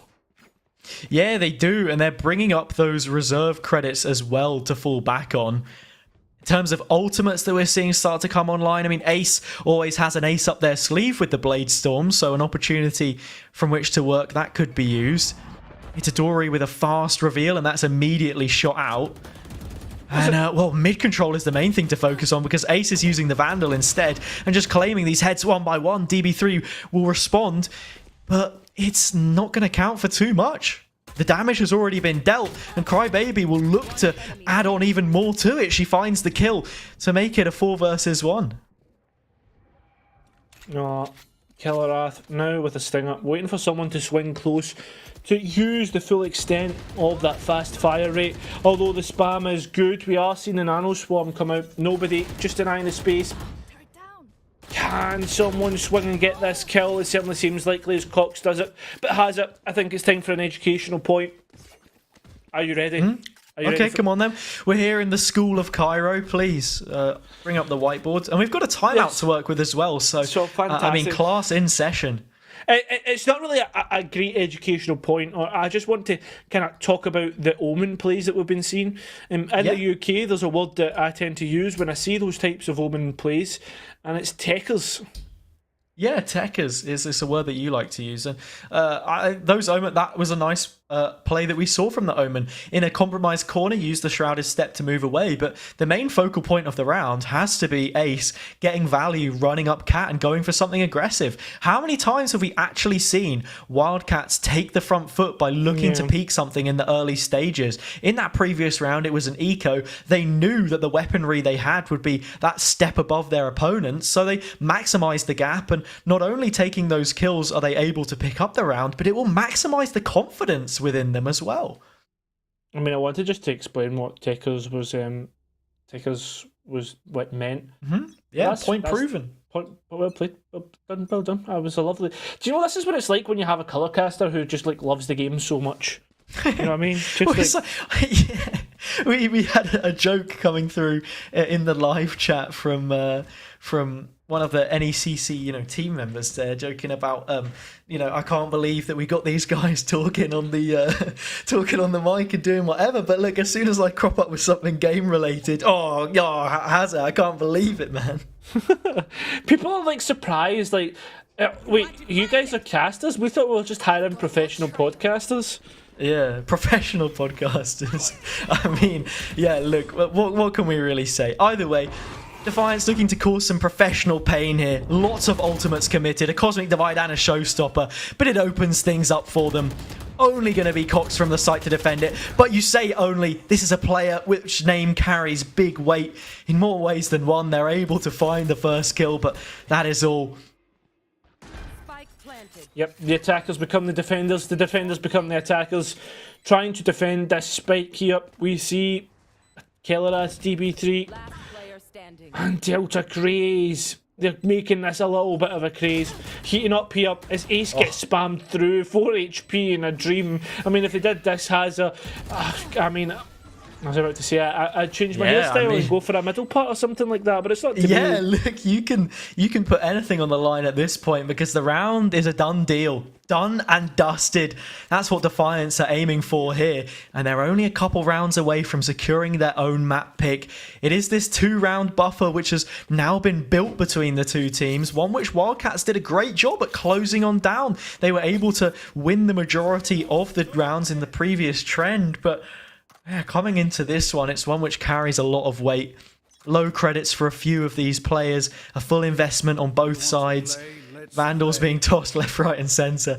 I'm not sure which gun that was, which we saw go over the railing in the end, but starting things out here, it's a more passive approach from Wildcats this time, not laying things down immediately, and well, Defiance won't be going for any early challenges of their own either. No, at this moment in time. We are going to see these players start to move slowly in towards mid. I like the mid presence that we've got so far. Oh god, surely this is going to be one of those awkward engagements. It's such a tight angle. Yeah. And this is the question of whether a shoulder is spotted out first. No but it's the way. entirety of Delta, which is bursted down on 2 separate occasions. Trailblazer can't be used. That's all of the clearing utility effectively now conceded by Defiance, as the boombot has also been lost as they make their way through market. But look at the realisation from Cox here as well to actually move out towards main, realising that there won't be much there. DB3, have you...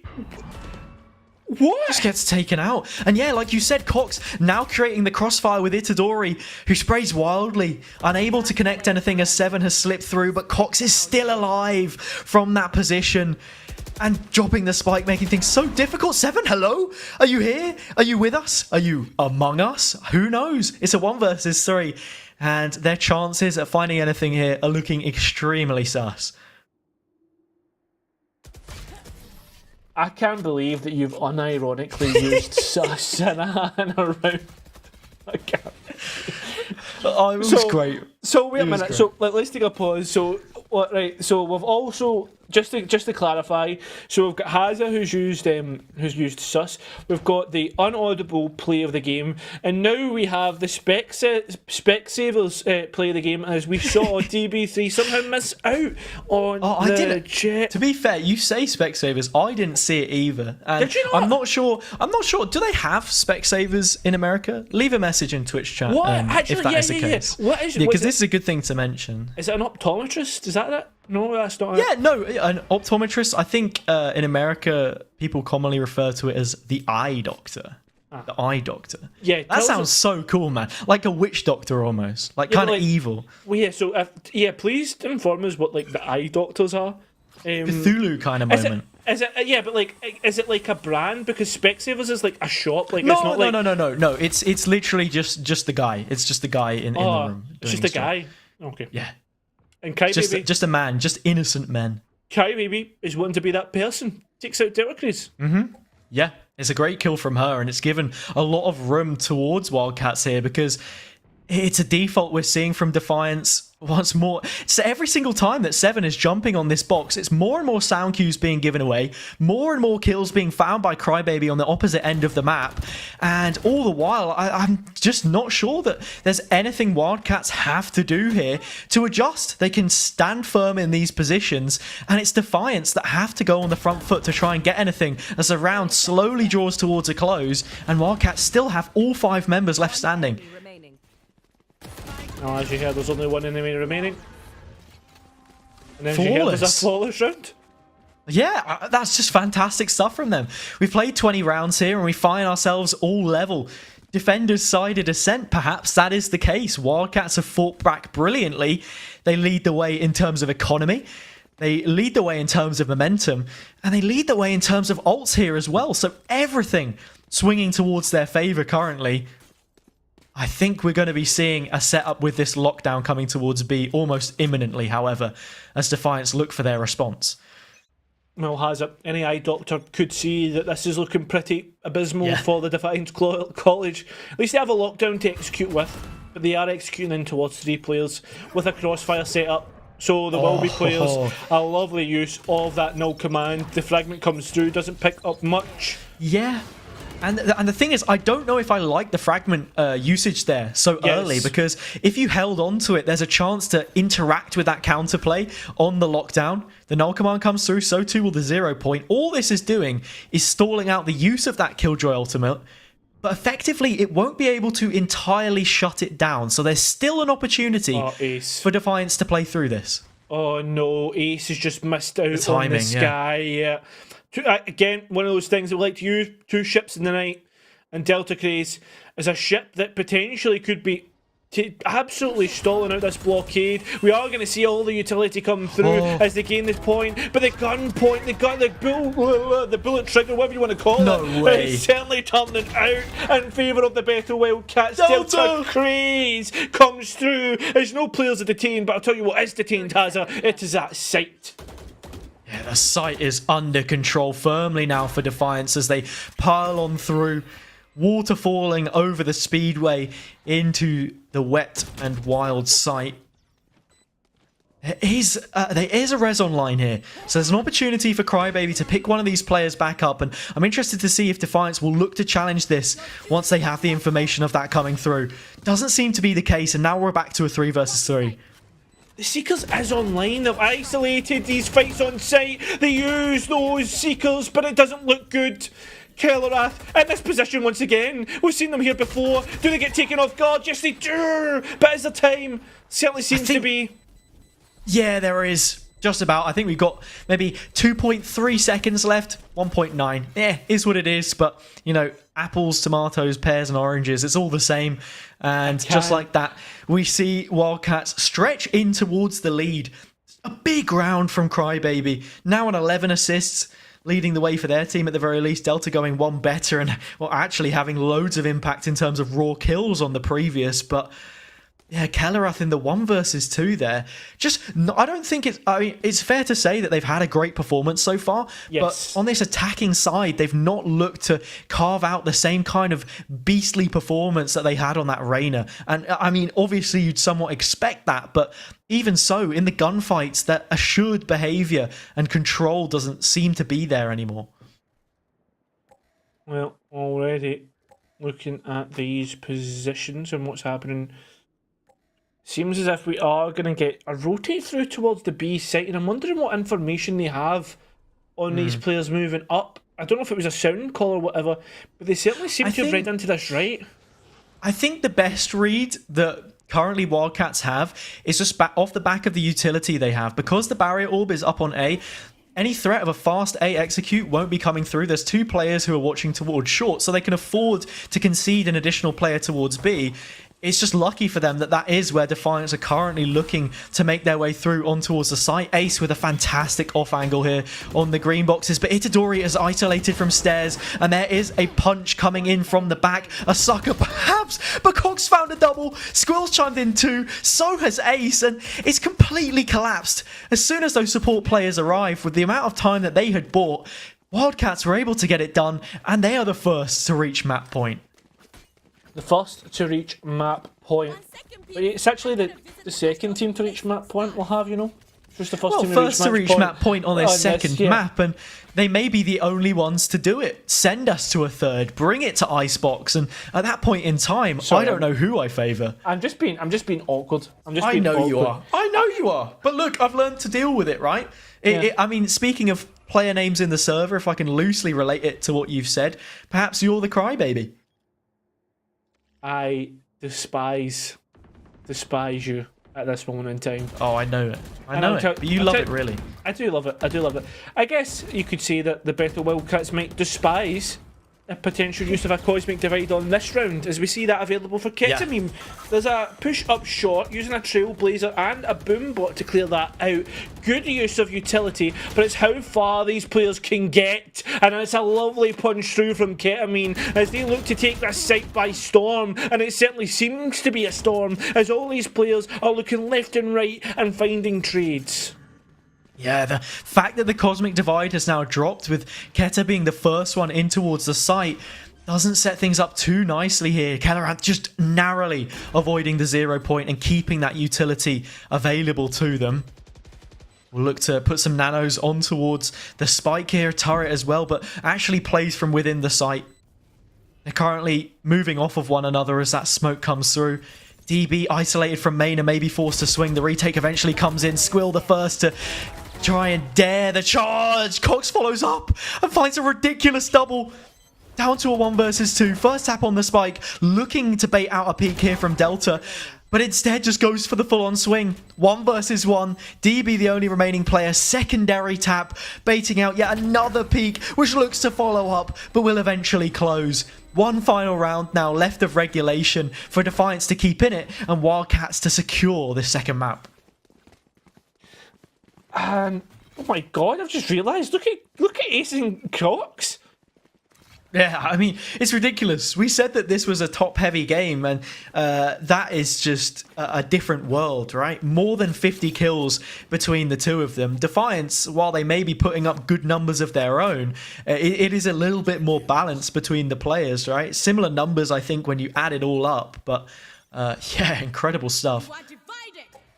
No, the cosmic There's divide. the cosmic divide. Yeah, it's been saved for the last and final round. I tell you what else might be saved here. This lockdown, I'll say saved, it can't really be. The Seekers invested as well. There's 4 ultimates being used just to gain control of site. Maybe some of these could have been waited and used for a later date, but it's not to be. 7 Gaming being denied that showstopper, and the players have somehow escaped site without even being picked up, which puts, I was going to say, Bethel Wildcats at a decent point, but it's not going to be. 7 Gaming finally picks up that kill. Yeah, the fact that Itadori's able to get away unscathed there is pretty huge, because in this situation now, it means that Wildcats were set up nicely for a retake, but 7 Gaming doesn't care. They're just bringing this fight to their opponents. Lots still to be cleared, and not really too many players to try and do with it. Wildcats scrambling to make their way back through, but Itadori finally, as they re-challenge the site, is taken down. Ace looking to move towards 30 kills, but will be denied it, at least before overtime comes forward. 12-12, we go again.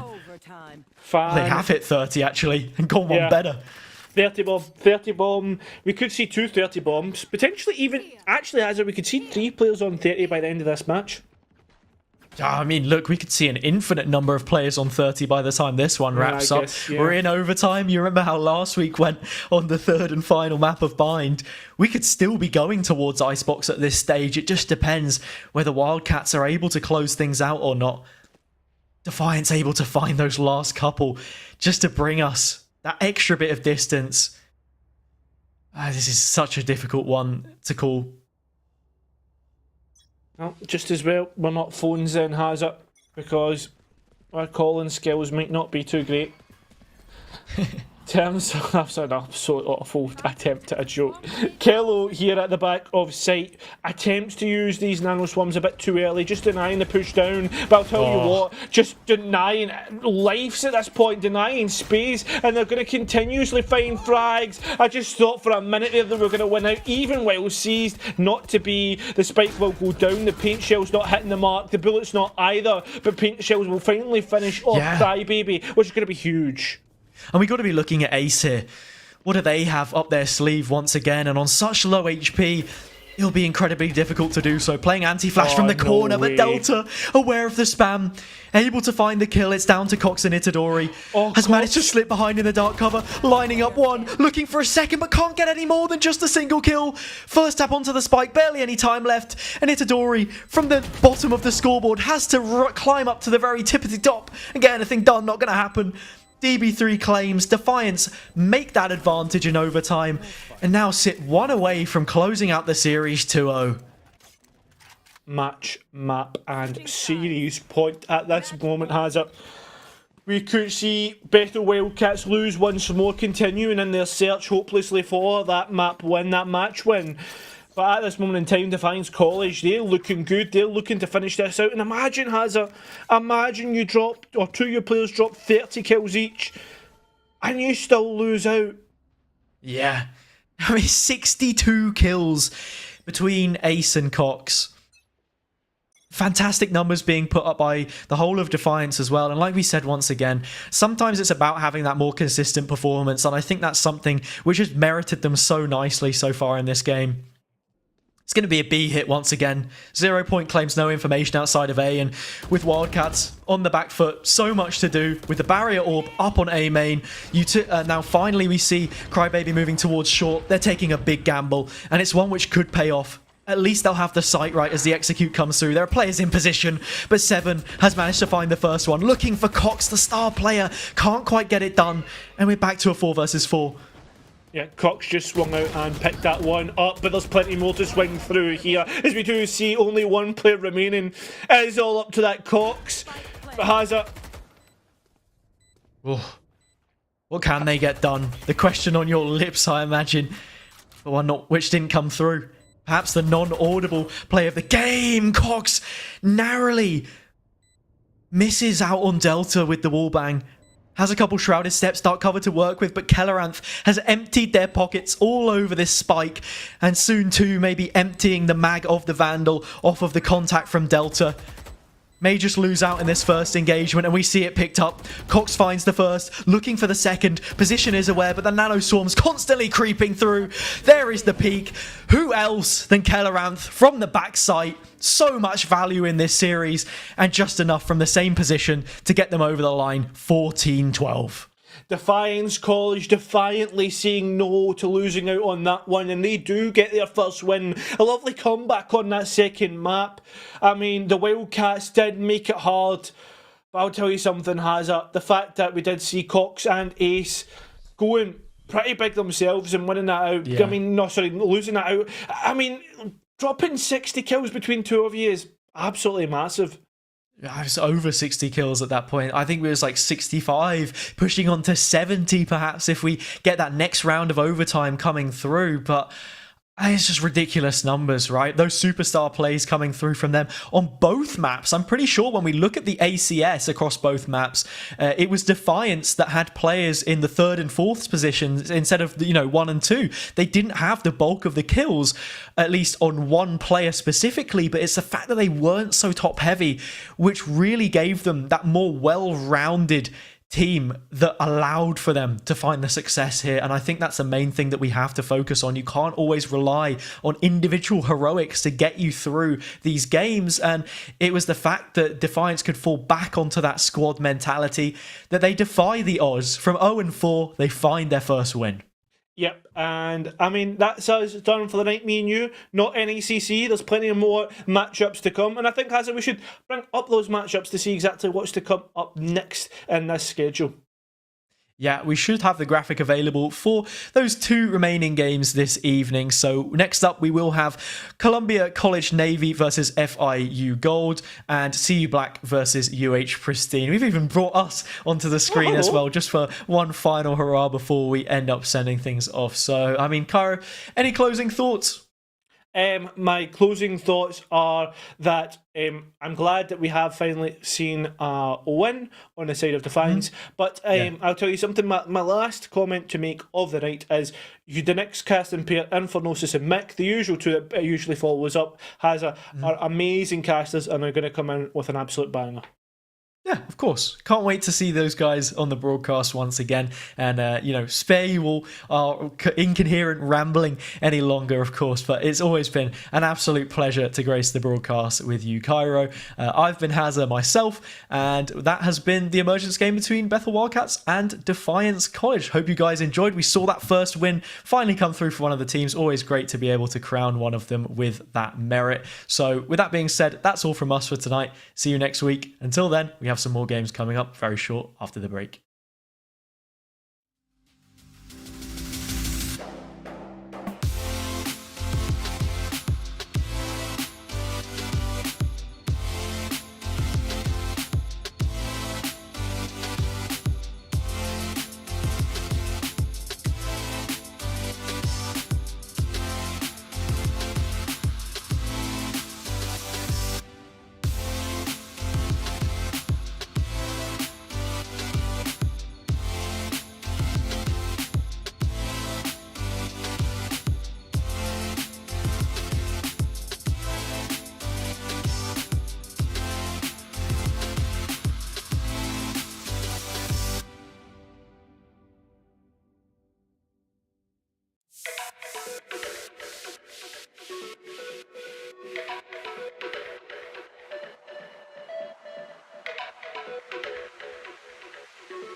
Welcome back, everybody, to the NECC. My name is Infernos, and I'm joined by my great friend Dallas, aka Mick, and we've got ourselves two more teams ready and raring to go. It's Columbia College versus FIU's Gold roster. One of these teams coming into this one 0-3, that's Columbia College. Meanwhile, FIU Gold coming into this one 4-0, unbeaten and unproven in some ways. Maybe they get upsets, maybe they don't, but we'll have to see how this game goes down. Yeah, maybe. There's a lot that really has to come out here. And even though we're in the Champions Division, keep in mind. So, I mean, there's going to be competition across the board no matter what. This isn't something we're kind of expecting these lower echelon teams. We're looking at these ranks. And, I mean, as much as that's not really a measure to these players and what they amount to, but still looking at what their fragging capability is on an individual basis, what they're capable of, and even then more so the kind of strategy they're kind of used to and really accustomed to over the course of the game of Valorant. I think, honestly, we're going to see some form of competition, some nice lineups, some nice setups, most importantly. But I think, honestly, it comes down, and once again, as we kind of mentioned, and always really reel it back in on, is going to be that KDA and whether or not we can see these players really able to go ahead and carry a torch, at least for the rest of the squad. Yeah, carrying the torch onwards, though. We got more games than just this one tonight, which you and I will be casting as well. We'll go and pull up the schedule. It gives you guys a little bit of a glimpse. Some of you may not be aware. It was the Bethel Wildcats versus Defiance for that first game of the night. And the Bethel Wildcats in a pretty dangerous scenario for that second map. Almost managed to bring it to a third, but Defiance managed to clutch out at overtime to secure that 2-0 victory on the map they were sent for their second map. We got Columbia College, like mentioned, versus FIU Gold. And we're finishing off tonight with a bit of a fan favorite for the Houston lineups. The UH Pristine side versus CU Black. So a lot of great games here tonight, Dallas, but let's focus more on that Columbia College side. Let's look at their standings here for this game, which ultimately will determine how we see the #1 rated team of FIU Gold face off against the very bottom of the leaderboard, Columbia College Navy. Yeah, that's the most concerning part here is looking at just the absolute dichotomy of these two teams on the leaderboard, obviously. I mean, you look at the map differential, you look at the round differential, you look at everything. and it just seems to go ahead and tilt towards the side of SIU gold. I mean, these are two opposite sides of the rainbow, and you really have to make sure that there can be some equilibrium here. There can be some chance, but good gosh, is it going to be a very, very large hill of climb here for the likes of Columbia College? I mean, considering that they're practicing, you could look at the record 0-3. They don't have nearly as many games. So honestly, that can be a benefit to them because the round differential isn't the largest thing in the world. Even then, they had themselves a little bit of a chance. But knowing that, I mean, they're still, Pearl is relatively new to a lot of these teams. They haven't really shown themselves as much. It's an entire week that we haven't really gotten to see what they're made of just yet. So maybe they can go ahead and kind of compensate for that and be almost a week ahead in this one where it really starts to matter. Now, let's look at the map differential as well for Columbia College Navy. We've talked a lot about round differentials and rounds in general. The map differential for Columbia College Navy is very low, but it's not a straight 6 negative. They did manage to pick up one map, but they only picked it up against a Redbird varsity who's in 9th place, one place above them. FIU Gold, an exact opposite of Fair Dallas, 8-1. And the team they dropped that map to was FGCU Green, who they dropped it just last week in week 4, but still dominated the first with a 13-4 scoreline and the last with a 13-7. It was not a good map for them on the second, but the fact that they gave up a map to the 5th rated team and no one else spells once again very much so highlighted in favor of FIU Gold. But once there's a David, once there's a Goliath, the story may just go in that way. At Columbia College Navy, though, all eyes are on them to try and upset the number 1 team.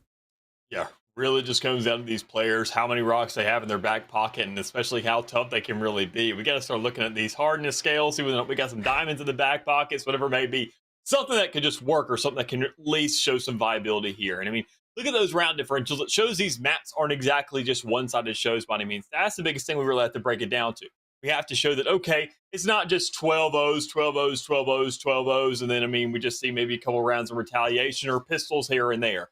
They're winning rifle rounds. They're showing some compatibility here. They're showing some viability. They're showing to be relevant here inside the Champions League, which is the biggest thing because keep in mind, this is still the highest of the high. We can't really knock them down too much because even then, maybe if we brought them down one league, then they'd just be number 1 and just outright run everybody, and we can't let things like that happen.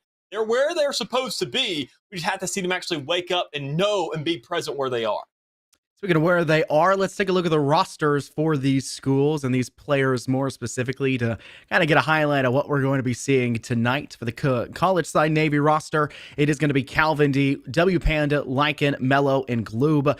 On the side here, they do have a fairly young roster. I remember mentioning that to you as well in the kind of prepping phase we had for us. I also mentioned Lycan for that criminal justice. I don't think there's a business major for you here, but always love to see a criminal justice person. Best of luck to you. But a fairly young roster, and being here in the top division, in the champions divisions for the NECC, that's a very impressive thing to kind of set yourself. Now, the scoreline may not show necessarily that way for your previous games, but like we mentioned, you belong here, and there's so much more you can climb up, especially when you got a couple more years out of every player. Yeah, I mean, especially considering that we talked about that freshman, that sophomore lineup, a lot to work with here. But I mean, we got to talk about the other side of the coin as well. The side of FIU Gold, where we're not seeing just across the board a lot of young squads. We're seeing at least 2 older players.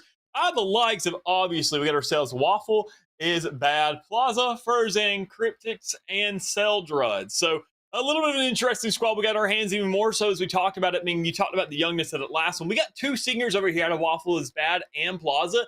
And the other 3 are still sitting around that sophomore to junior area. They got some time left in them, but you're looking at 2 more players kind of holding up the torch and carrying on over that next era of what we got in terms of Valorant players here for the side of FIU. So they really got to make sure to really, I say, take in the environment, realize what's going on, and more importantly, have these 2 leaders start to hold things down for them.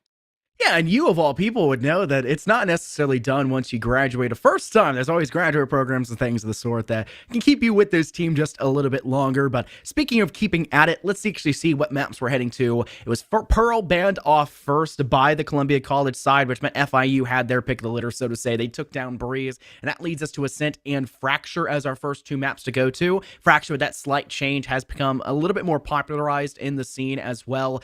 Icebox and Bind were taken off immediately afterwards, and then our last map to Cider of Haven. So 2 very normal maps, and then Fracture, which has become a little bit more standard in the scene.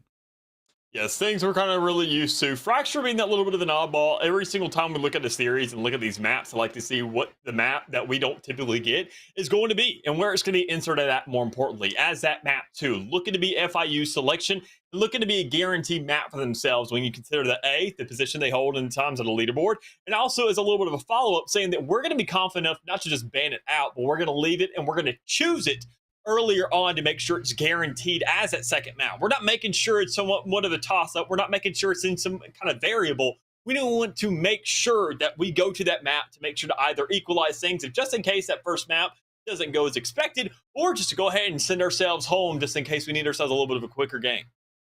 Now, on top of mentioning these maps that are getting played, the choice for FIU was the map of Fraction. For a team that's at top of the leaderboard, that means not only are they picking a map that's a little less played, but also one that they're comfortable on. Comfortable enough to face a team that has everything to prove and nothing to lose at this point in their standings for the league.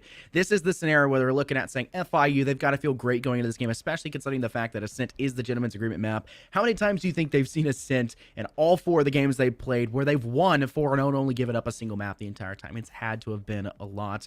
This is still, like we've said before, the proving ground for Columbia College Navy, as this is their map pick going up first for the map of Ascent. Melo's going to unlock in that Astra, which has become very popular over the Omen in some ways. Looks like we'll see the same thing out of FIU. It looks to be a mirror matchup, bar the fact that Gloob looks like they'll probably pick up the KO, and looks like Seldred will pick up the Chamber to try and diversify, plus a Phoenix for Plaza on the set of FIU instead of a Jet.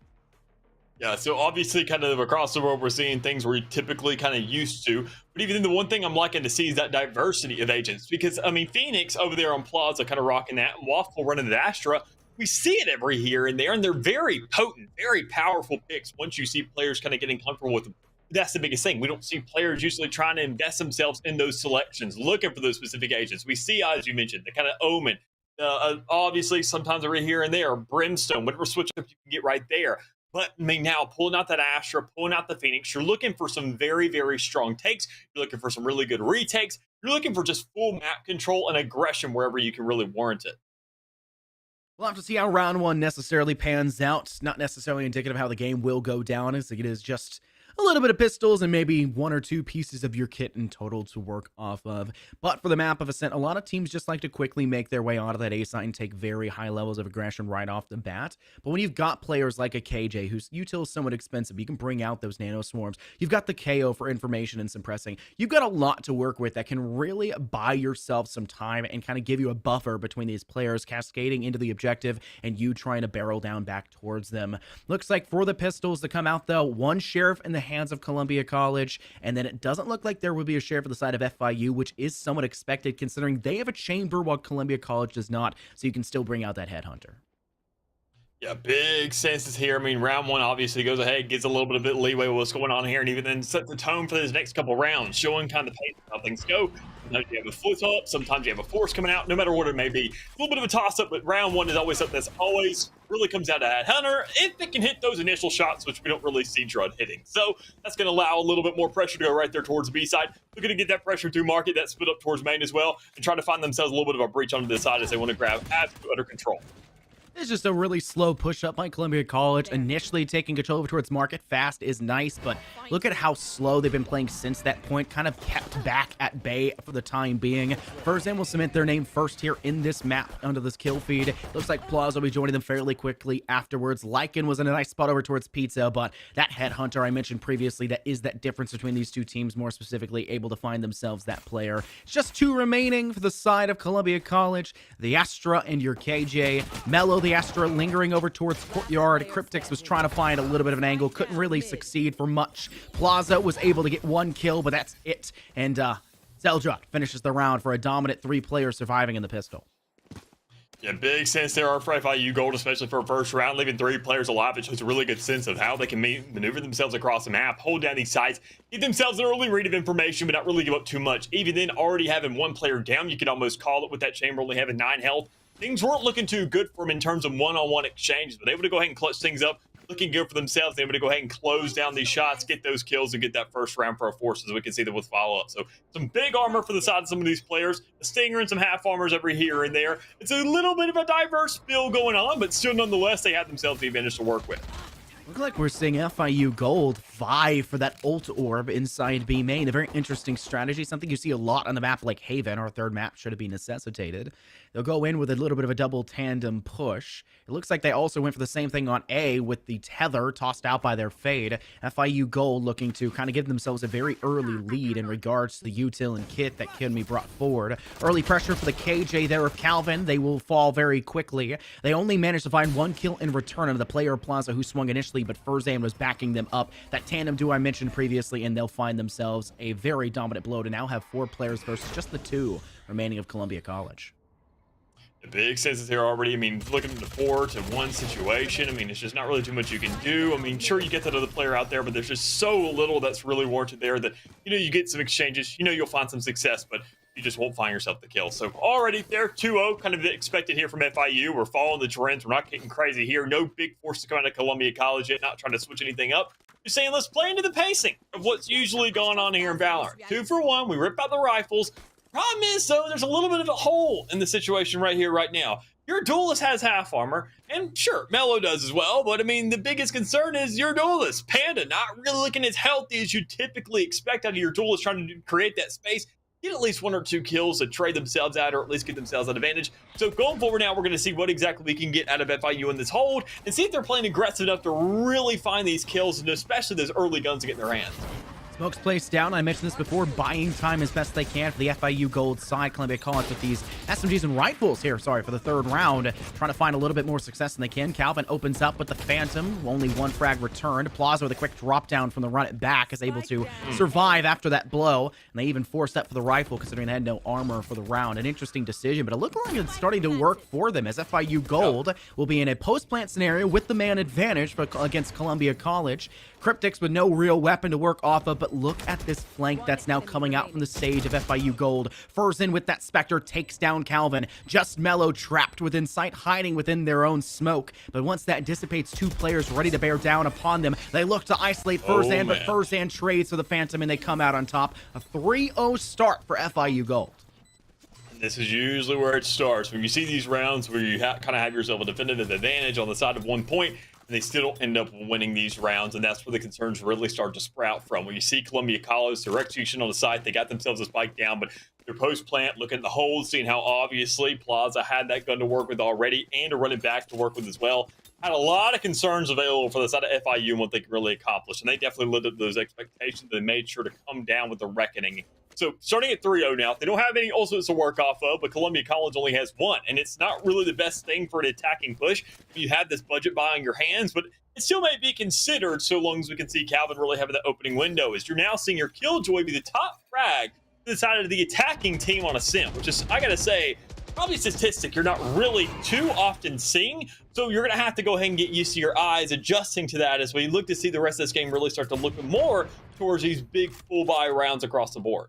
The statistical anomaly, so to say, here, Dallas. The Chamber already forced to use a rendezvous for the side of FIU Gold, but still relocating themselves quite nicely. Snug and fit towards the bottom mid. Operator in hand, only the smoke to kind of buy themselves time. Waffle cuts down Panda quickly and joins Calvin as well. Gloob's the only player to get a refrag back so far. Self-Dread will have to try and give themselves a good scenario to go with the Headhunter. It's good for 1, but forced now to make a hasty retreat backwards. Cryptics is able to swing through market onto the player of Mello, and Furzan once again will join them. Around we finally see the bottom player of Gloob for the side of Columbia College find a kill, but past that, that was the only one found for them, and FIU Gold continued to dominate for a 4-0, much expected after that last round save. Yeah, good senses. I mean, obviously expected for them to go ahead and follow that up, get themselves another round under their belt, knowing that we didn't have the full arsenal coming out from the side of Columbia College. But that's one of these situations where, I mean, you're seeing even games. We already saw Columbia able to go ahead and highlight themselves once, but in a round like this where they have an ultimate, they have full armor across the board. More importantly, Panda has that full armor to work with. We got to see this player wake up. Because more importantly, we also got to see Glue kind of wake up. These 2 players that are going to be initiating on the site, also getting that follow-up, bringing that aggression. There needs to be a lot of actual pressure exerted onto these points and some kind of game plan really laid out that's dedicated to. So a little bit of a placement there. Round of applause and looking to get aggressive with it. Doesn't really get punished too much until we finally see Glue looking to go ahead and swing out, getting crossed off by Crip. So this is already 2 players down for Columbia College. They haven't even touched the site yet. The 2 players I said that could initiate onto a site can't even do that anymore because their top frag is dead as well. Need to wait a little bit longer for that top-sided swing there, Dallas. A bit of an unfortunate timing, and because the eyesights of the defenders of FIU Gold were not forced anywhere else, they're going to know exactly where you're lying. They'll take down the KO of Gloob, and they'll also manage to take down yet another one for their transgression, so to say, as they try to maybe swing over towards that B site. Just the two remaining players looking to work off of. Lycan will find Seldrod and drop the operator, but Waffle will frag them back. Mello was the only player to survive, good for at least one more, but Cryptix is close by, looking to deny them the possibility of a safe plant. They will try to force them off. Mello will not stick, and because of that, Cryptix will eventually find that kill sitting on Stairwell. They'll pick back up the operator and hand back over to their teammate. No, did they? I'm not sure. There you go. It is actually. They dropped it on the ground. And FIU Gold will now have a 5-0 start, looking quite dominant. Yeah, see, scenarios like this where you already look at the game kind of going, I mean, just repeating itself again and again and again. There has to be a pace. There has to be a break. There has to be a halt. There has to be somewhat of a change up anywhere. We can't just see this same thing happen over and over again. I think, honestly, it really dwindles down to the aggression we're seeing at FIU Gold. I talked about their control. I talked about how they were going to fight for it. Looking at that Astra, able to go ahead and get those vortexes early on as soon as these rounds pop. Followed it up with the Phoenix. Even with the run it back, doesn't even really have to put their actual body on the line in order to get some of these kills. It's concerns like that you have to find counters to and play a little bit more passive behind. But speaking of passivity, that's not the play here. Panda's already opening up with a first blood. No to pick off Waffle is bad and open up that B side a little bit more so. That's the right idea in regards to knowing you're in an eco round. Have your jet initiate in a really solid manner over the top of that smoke. Glue with a nice shot with the Sheriff knocks down Plaza. And you have a man advantage for the bonus side, so to say, of Columbia College Navy. They are trying to play with what they have, and W Panda has been the initiator, the catalyst that swung them so forward. An operator now in hand as well, since they've dropped the chamber on the side of FIU Gold. This is a really good scenario for Columbia College to try and find themselves a foothold, especially in a round like this. Furzan working through courtyard. W Panda misses the shot of a lifetime, and they'll have their head tagged ever so slightly as Furzan gets them with the Vandal. Forced now to reload, but W Panda is still clutch with the shot, managing now to give them a double man advantage. Waffle, the only player left standing in courtyard, removes Glue and W Panda to make this an even 2-on-2 here for the retake on this A site, Dallas.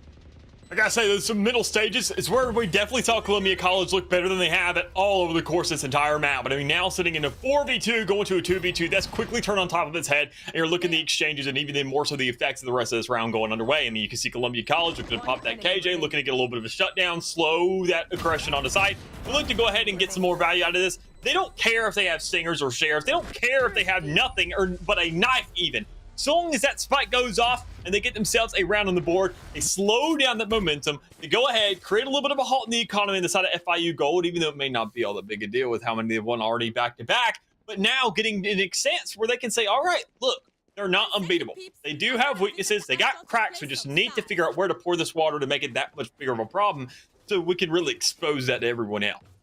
I find it quite entertaining the fact that FIU Gold have never really had, I would say, close games, all in all, except for facing off against the team of Redbird Varsity, the only team that we saw Columbia College Navy take a map against. It's an interesting side to see that, expected-wise, FIU Gold take a dominant beginning and probably a dominant end to close out, and only a couple rounds straggled here and there by the opposing side. But Redbird were close throughout the entire game. 13-8, 13-7 was the total score line, and, well, only the side of Texas A&M was able to get somewhere close with a 13-11 second map. The first map was a slaughter against them. FIU Gold, though, here on the defense once again for the map of Ascent. It will be a Nightfall tossed out here for the side of Columbia College. And, well, Gloob's already fallen here with that no command. Seldra now finds a second onto Mello. Their teammate of Waffle is coming up big. And a 3K here for the player of Seldra as a closeout, Calvin. Yeah, I mean, we were already expecting that no command to come out and say, all right, there's a little bit of a hole. We need to make sure that we can lock these things down and see, more importantly, what this team has to offer. And apparently an operator is all you need. Just go ahead, find yourself an easy little shot on the body, and an ultimate, and there's a problem no more if the player's just going ahead and taking a knee there right on the entryway. If anything, kind of looks a little bit of a halt. Like, honestly, this is something I got to step around now to get on the side, and I don't like that. You should have died a little bit more forward up, but that's kind of out of your control. You see now the stance being 6-1, obviously, and a tour de force being employed also on the side of FIU Gold. So no operator really for that chair to be coming out, but I mean, that's just one that can't be bought. Instead, you're using one that's a little bit faster, much better over the course of this game, but even then you're looking for even exchanges once again, aggression into that B main area and finding 2 kills in exchange for one on the side, coming out in the advantage for FIU Gold so far.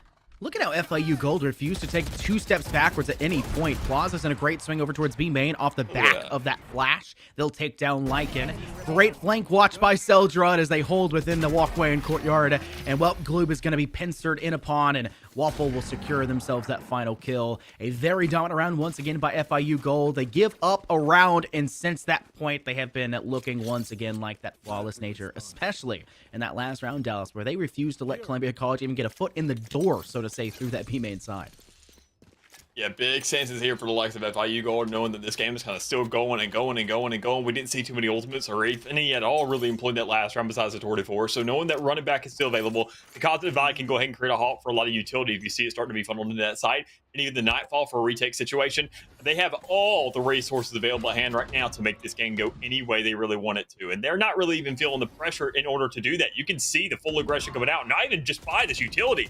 Cryptic still looking to push up on their own right with no real util there to back them up. And saying, honestly, Plaza's in the middle. We find exchanges. Lycan gets a pick onto one as well. And this is once again a man advantage for the likes of Columbia College in a round that can make happen.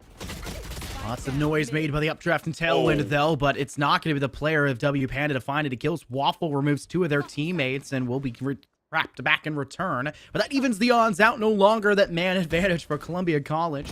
Firzen gets a lot of information swinging out through market, and because of that intel, Plaza will take an aggressive angle out the doorway of Tree and take down one more player, leaving just W Panda all by themselves. Looks like Plaza will start to assist their teammate of Firzen more directly, joining them over towards market. That's a Cloudburst audio cue given away as well, as they'll know W Panda now officially on that B site, and they'll begin to plant down that spike. But denial, the run it back. Plaza wants to make sure there's no chance that W Panda can do anything.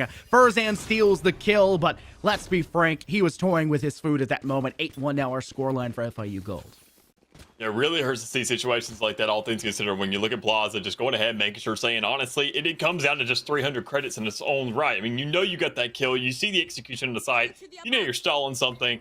And, I mean, at the end of the day, Columbia's just trying to make it by, man. They're just trying to get themselves a little bit extra cash in the back pocket. They can even manage to do something like that when you see the pressure being exerted here from FIU Gold. But there's a little bit of numbers to work out for you. I mean, when you look at the 45 round difference, obviously, across the 9 maps we've seen in the league thus far coming out of FIU Gold, that's a 5-round difference on average. So, I mean, things are looking good for them. We're not seeing one-sided stomps everywhere. We just have to see Columbia College try and keep it within that little threshold. And they're just like everybody else. They're not an outlier. They're not looking to get stomped. And once again, they're just kind of keeping themselves relevant here. But they, just in order to do that alone, need at least 2 more, and they can look somewhat employable. Think about the brutality, though, that FIU Gold are trying to go for round after round. Like that last round's ending by result there, Dallas, where they're saying, okay, well, we could give them the plant and then play safe for the post plant and get the defuse. But that would give them a few extra credits in the pocket. I'd rather them be incapable of buying a rifle in the next round in its totality than allow for them to take and control any sort of space. We want to make sure that there's no chance for them to squeak around through. And they're continuing to dominate much like they have before here in this round. Already 2 kills off the board. An entertaining swing out through B main, and then another one as they try to clap them through in towards that courtyard. It's not looking great for the side of Columbia College Navy. They're now hanging out near their dead teammate's body inside that A main hall, looking to swing out aggressively, but there goes Gloob. Sheriff shot to the head, and Seldrod's sniper does not find its target. A big stance here. Columbia College, I mean, looking into once again in a sticky situation, not the best guns to work with, especially when you got Plaza there already with a little bit of a cross, holding the angle to go ahead and close out one more. So comes down to Calvin, just trying to hold things down right there towards A main. Nothing but a Phantom in hand. Realize that things aren't looking too good. Spike is out of reach, and you picked up a Phantom, but there's only so little rounds left. Next one's a buy anyways. You might as well just make that exchange, take your life, see if you can take anybody down with you, and even that's not the case. So already, I mean, things are still looking doable for them. We looked at leads like this before, and we've seen comebacks that are most definitely worse, but 9-3 would be the best stance here for Columbia College with the 2 ultimates they have at their disposal. It makes it feasible, but they have to make sure to make it clean with the only 3 rifles in their hands to work with in this round. They forced them to drop an operator in the last round as well by only using a sheriff in the hands of Gloob. That's essentially forcing a player to buy 2 different guns considering the price of it. So it's as if you would manage to find 2 kills in the end. Not a horrible way for Columbia College to keep this one up, but looking like they're going to go ahead and use that same strategy. W Panda up in the forefront. They'll find Plaza after the failure of that pop flash. Firsthand, though, within Winery, able to find not just one, but two. And Cryptics will join them to find two more of their own. The possibility of the 3K for either of these players, Firsthand will be denied of it, and so will Cryptics, as you'll have to kind of avoid the nano swarm of Calvin D. They're looking to continue to swing over towards A main, but they've left Spike behind them, Dallas. It's a 1v2. You could have maybe entertained the idea of stepping through the arches and pushing towards that site, but I think they'll play a lot slower and just make sure, at the very least, they can get down the Spike somewhere. I think honestly, if you're Columbia College, you're kind of thankful that Spike was left behind. You don't want to go into the B site. We saw an exchange, we saw a crossfire. Problem is, that crossfire's standing in a tree, so you can go ahead, swing it on crosswalk, and right there on catwalk as well. And show that, all right, there's another shot hit, another round donezo, and looking at a 10-1 worst case situation. FIU have set themselves up for so much luxury, so much just free space between them and their opposition that worst thing happens, they can't even fall asleep at the keyboard this round and find themselves at a 10-2. So Columbia College with 4 ultimates to work with. That Blaze Storm has looked potent here for Columbia College, but the problem is, it can't just be a Blaze Storm. It has to be kills across the board. Every single player needs to step up and do their job, and it seems like that group effort isn't really present right here, right now.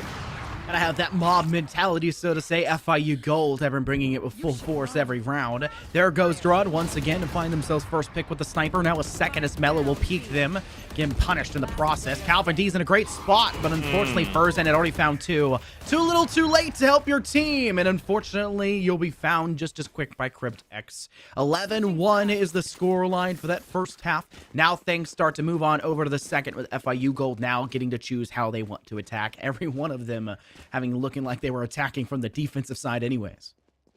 Yeah, and that's the thing that really concerns me is, especially on this attacking side, they're saying, look, we were already going to be held back just by the game and its own nature, its own law in those last half. I mean, now we're kind of going ahead and saying, look, right? They give us the wave. They're giving us this pressure. They're saying, look, baby, free room, start running down with it and see what you can accomplish. And I think it's going to be more than what we could really expect. And that's the scariest thing, to where even then, if they don't find success, or even if they do close it out, no matter what, I feel like we're not going to see too much of their attacking side, at least here on Ascent, to get our ideas. And that's not only unfortunate just for you and I, but even then other teams who are trying to figure out what exactly is their formula of success here to find themselves a little bit of a counter. And we're just not even getting their little taste of it. One thing that the FIU Gold side has in terms of advantage for the attack as well is that chamber with the headhunter. Being able to use that one-shot headshot from nearly any range just makes things so much easier for them to try to fight those long-range engagements, knowing that they can kind of choose the distance they want to play with. W Panda, though, trapped inside Winery, is able to escape with one kill there back to Firsthand before ultimately cleaned up with that Hunt Hunter I had just previously mentioned. Mello from below in Hell will send Seldra there as well with a nice shot by the Ghost. Waffle is trying to swing back around Jin, not in the best of positions, but Mello still manages to find one more kill before they fall. A round result coming out of the woodworks by Columbia College, as they'll find themselves surviving with 3 players, much like FIU Gold did just last half. Hey, man, that's all it starts with. Just one round, one pistol, take it one round at a time. Don't worry about the halves. Don't worry about the scoreboard. Just keep winning. So when you get that first one, that pistol right on the board, you're saying, all right, things are looking good so far. It's a new side. Things are looking, and even then we found, as you mentioned, I mean, that good stance of 3 players alive. It wasn't just a really nitty gritty stance, because if we saw, obviously, I mean, more specifically Plaza, get a couple kills there with that frenzy before actually falling, that would have been a lot of ult points to work with, and honestly, this force would look much more viable. But as it stands so far, the force is coming out regardless. That's the biggest thing I really want to take note of, is the Odin, the Stingers, the Sheriff, full armors behind some, half others. It's still a little bit odd to be seeing, but I mean, regardless, they're looking for results right here, right now, trying to close out this game and keep that round difference, that possible on that leaderboard, that much larger if possible. We're seeing FIU Gold keep up the same strategy, so to say, of always bringing everything they have to the table, much like they did on that defensive half. They're force buying, and it's been working out so far. Plaza and Waffle each good for 1 with the Stinger, but much like a bee, should you sting once, you'll probably die afterwards. It should be quick work for Columbia College to make their way through, but there's a lot of weapons, like an LMG in the hands of FIU Gold. It may not hold true. W Panda at least good for 1 there with the Marshall. Firsthand will go ahead and just pre-fire the angle of W Panda, and they'll find the kill because of it. Plaza now finds themselves with a frag of their own back towards Gloob, and it's just Mello left by themselves, all by their lonesome towards defender spawn. Tag through the wall only finds Waffle, and Firsthand will make them sleep. 12-2, match point already here on the map of Ascent for FIU Gold. Big stances, man. I mean, we already talked about those rounds. We're not even going to really see a full-fledged out rifle round from this FIU goals out on the attacking end, and that's really concerning. I mean, as I mentioned earlier, it's not just us who wants to see these stances and what these players are capable of, but everybody wants to see it. I mean, I think every team wants to see what kind of adjustments are being made on a week-to-week basis, what FIU Gold has to present on this map, because if we talk about it over and over again, is that ascent is going to be seen in probably every single series. I mean, they probably played this map every single week, and when you see just the amount of dominance that is presented right now, you only know, okay, press W on defense. There's a lot more to it than that, but Boom has a lot more to say, at least for the round in itself, and finds at least one kill, but that's the only one picked off so far, as the rest of the squad is falling in suit. Can't make an answer so far. I love the point you make there, highlighting that on Ascent, and we can almost get an idea of maybe what FIU Gold were planning, or maybe lack of planning with their agent selection. It's not always the go-to pick for this map, so maybe saving strats, considering that they're on broadcast, and not wanting to make some of the higher ranked teams here in the division. You have to worry them. Calvin and Lycan swing the unfortunate player of Celdron, and they'll be unfortunately sent to the afterlife and sent over towards our second map of Fracture, as Ascent is done and over with. That may also be why we're seeing Fracture be that second map choice coming out here from the side of our dominant FIU Gold. They're trying to hold things out, not play the try and two map of Haven, not play some of these more standardized objective maps, and saying, we want to hold on to these strategies. I don't have the statistics to ask for how many times they've been on broadcast, but should this be their first one, knowing who they're facing off against, this could be a way for them to say, we're not giving you guys anything. Yeah, and even, I mean, obviously you got players out there looking to string, kind of hold onto their own VODs, figure things out, because you need those resources. You need to know what these teams are planning next. You need to look at these kind of patterns that are starting to really grow and start to really reinforce themselves here in the meta.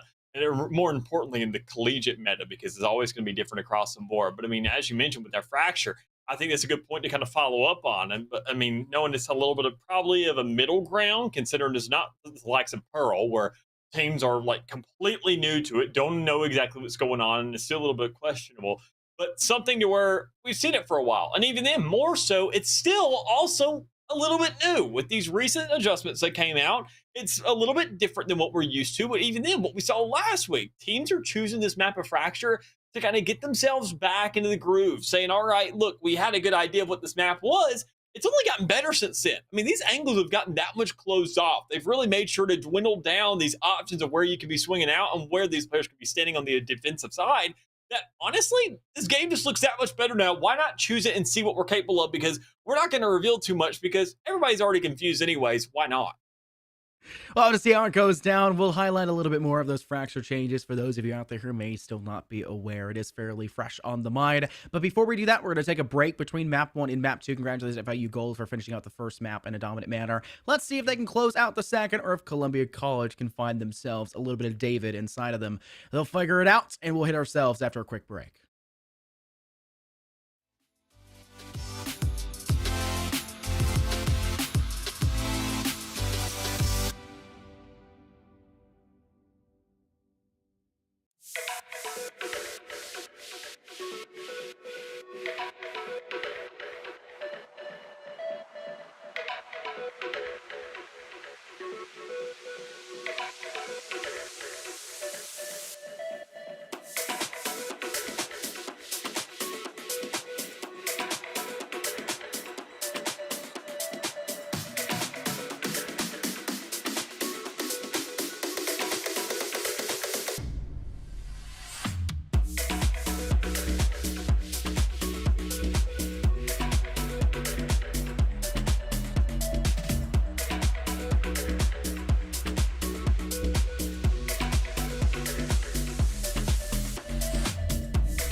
Welcome back, everybody, here to the NECC, here for map 2 of this matchup against the likes of FIU Gold and Columbia College Navy here in the Champions Lowlands Division. Now, let me go ahead and give you a little bit of a refresher of this first map. FIU Gold went ahead and closed things out on the scent, which was Columbia College's map pick in a 13-2 fashion. So now we move ourselves onto the likes of Fracture, a map not really typically picked, but like I say, if FIU in a map like that, and where we see it every single week, now going to something we don't see too often, they obviously got some up their sleeve. Yeah, I mean, I mentioned it before as well, Dallas, when you're talking about the map of Fracture. We're heading into the second game and getting things underway. We talked and highlighted a little bit of the changes that came through. And one of the big ones, which you can't necessarily see right now, which is kind of an outdated video. I wonder when we'll update that as well, but who knows when those cams will go through. The satellite has been changed ever so much, winding it just a little bit further in regards to the open space. It's now just an actual hallway instead. They made the ramp up towards drop as well a little bit easier, winding out towards bottom tons over on the B side, opening up a ramp on B side, opening up arcades, walkway as well. Lots of changes that overall make it so it's a lot less of an open space or fatal funnel hallways like you just saw right there. Yep. Just making it a lot easier for attacking teams to kind of find a wide angle to work off of, and making it a little bit harder for defending teams to just hold the same exact corner the entire game. Which even then, I think it more likely just kind of benefits the defensive side, knowing that, I mean, you look at this map, how many entry points to every single site there are, that when you're holding down these angles, you're looking at one player for almost every single angle, and a player possibly there towards that mid-ground, maybe a chamber, looking to rendezvous from one side to the next, whatever it may be. So you have to go ahead and close things off and make it a little more predictable for these defensive players to say, all right, this looks a little bit uneven for it. We're giving them, the attackers, a really big room and a lot of options to go ahead and close on to this one singular player who's left to look extremely frail when they're trying to hold down an avenue on the site by their lonesome. We can't really do that anymore. So let's go ahead and cut everything in half, or everything that makes sense in half. B main, that wasn't really touched because obviously that felt the most average.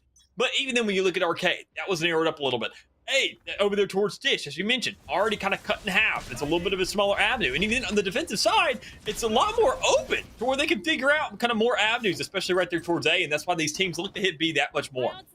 Quick rush through an almost decisive playstyle for him to push to the B site. Now it looks like Columbia College on the defense will have to play a little bit of their own attack.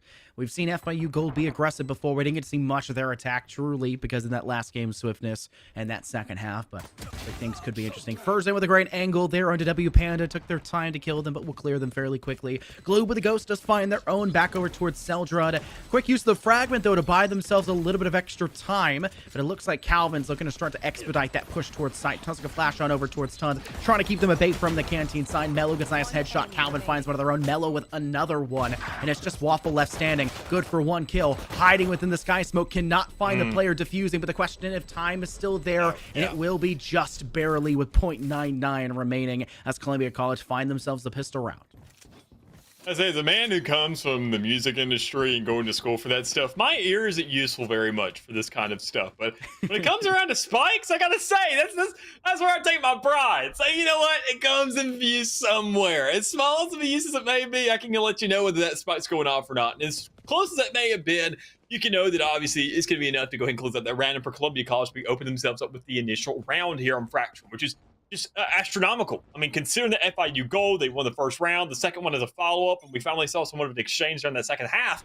I mean, right here, right now, to get themselves a little bit more leeway, to get themselves that first point and start to feel things out a little more and have that luxury of a force to work off of, especially with that Marshall already having that impact, it's a good way to start things off.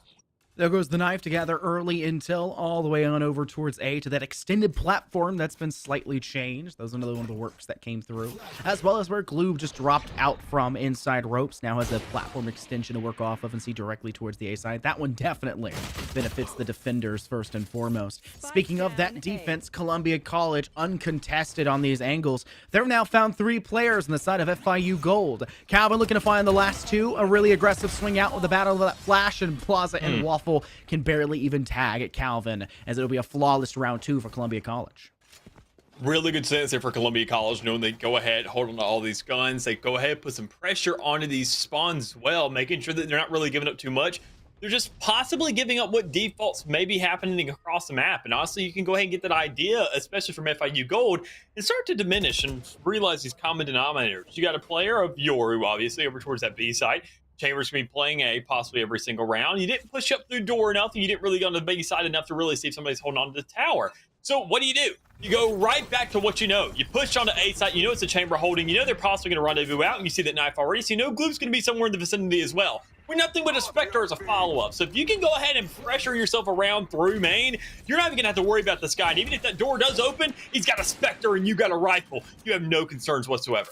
Yeah, that range advantage so prevalent in that position. FIU Gold, though, managing to put down that spike. Waffle with a very aggressive swing, but not really able to find much. Calvin gets the refrank back. Cryptix and Plaza each finding one of their own, and Seljard will join their teammates on that kill feed. Plaza's defending down back calls, just making sure nobody can catch their flank, but it's been even up to a 2-on-2. The Headhunter from W Panda doing enough, and it's going to have to do everything.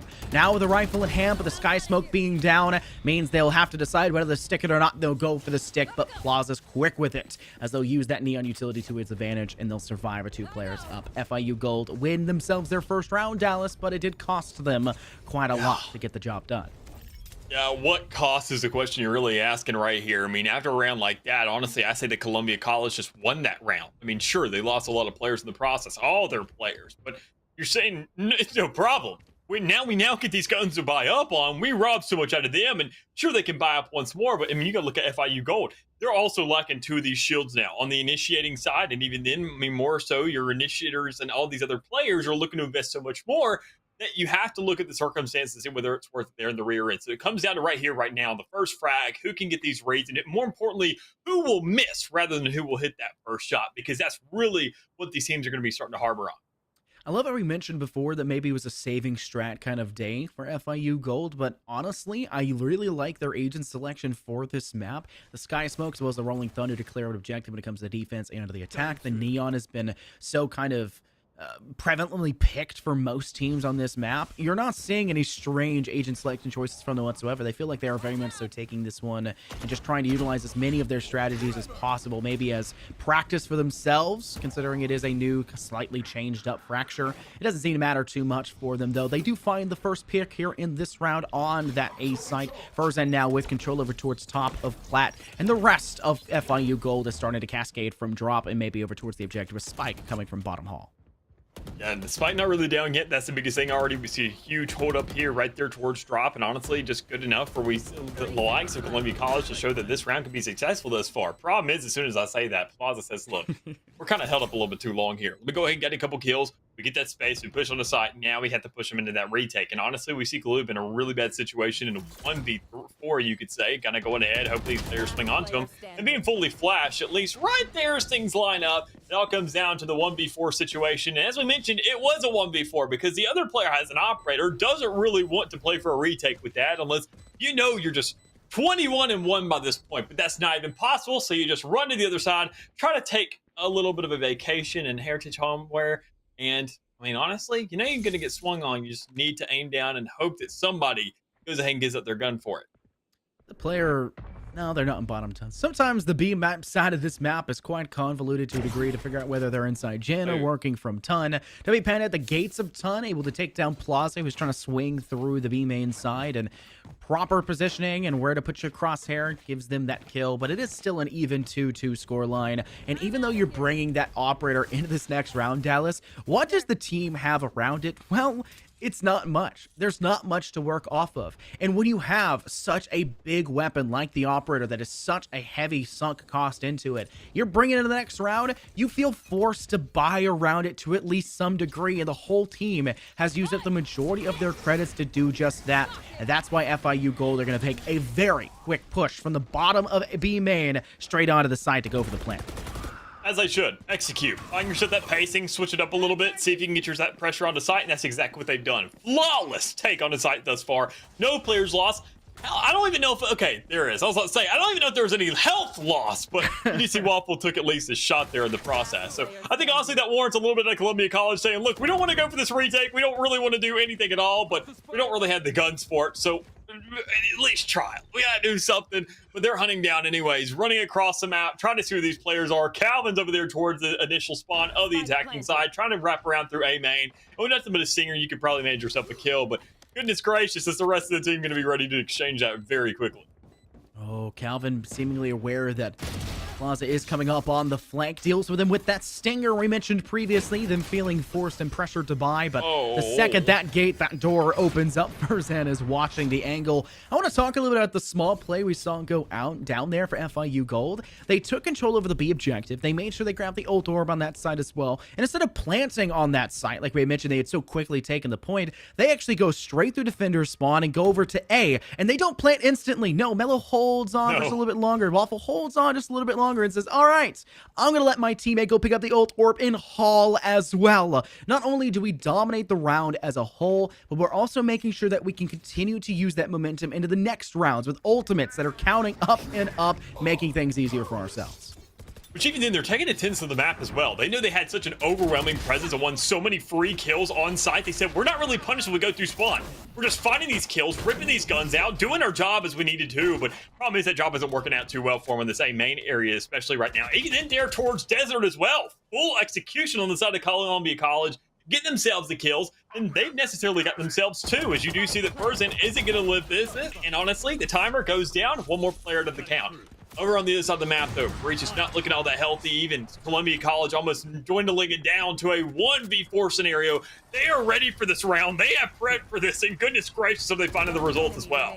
Oh, that dimensional drift is being used almost as just information at this point. And with the back of that, Lycan's able to find themselves a really nice spot to go for the kill. They'll secure it. W Panda will defuse, and it looks like it'll be one player surviving for FIU Gold. But that once again puts us in an even round count position, 3-3. A fabulous recovery by Columbia College after the very poor performance of that save of that kind of thrifty round where they felt forced to buy around the Operator. They're finding majority success now back to it. Operator back in hand for W Panda as well, and there is only one ultimate for both sides to work off of. A null command for Columbia College, and well, an orbital strike, which will only help them for the defuse. They'll need to survive to make use of that if you're on the side of FIU Gold. And honestly, I mean, if I'm looking at FIU Gold now and I'm looking at the statistics, I'm kind of taking all these past rounds into account here and figuring out what exactly is going on. A is the last place I'm going to. That map hasn't worked out all that well unless Plaza gets a double kill, which the last time they went on the A site, that's what it took. Just, you know, it just takes a player to really step up and, I don't know, kind of close up the round single-handedly. But problem is, though, when you look at the sites, you look at these exchanges, when they go right through main, it's also been through drop as well where they found that success. There's a lot of big factors here and a lot of things that start to dwindle down some. So Waffle looking to hold things down, getting a blind kill on the Lycan. That's a little bit unfortunate, but Calvin is there for the exchange, looking to make things a little bit more expensive. A 1v3, not impossible, but when you have your utility out and can still nail that shot, things look a lot better. An impossible scenario for Calvin, but somehow still managing to find it. They're trying to make sure that they can't TP to it should the time go down. That does force Cryptic to take a couple steps offside, but plenty of team still there for the crossfire player of their chamber, who was still quite low, but hanging out in that direction. Hello. Calvin almost hit that shot, which seemed so odd considering their frag they just nailed on over towards Plaza, who got that double kill to start things off.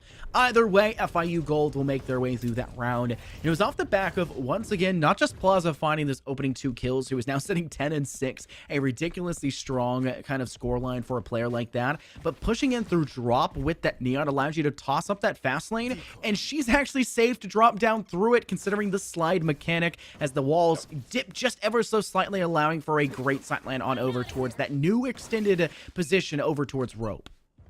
Which even then, it makes it a little bit too fast, because that's why A, right there towards main, and even then towards drop, more importantly, is so much more dangerous, because you don't know. You had that level of variety now towards that drop. You don't know really where to shoot or even then to keep your crosshair. So there's always that variety, that little variable, but there's not too much, at least right there towards tower. You know somebody's going to be in that corner. Somebody's going to be holding it, and you just take the shot, get the kill, and you get control side as well with 4 ultimates to work with this on that rear end. So use those to hold down sight. Use those to push in a spot. It doesn't matter. 2 of them are already popped, and you're looking to find some kills, and you just don't find anything. Still taking shots, looking for kills.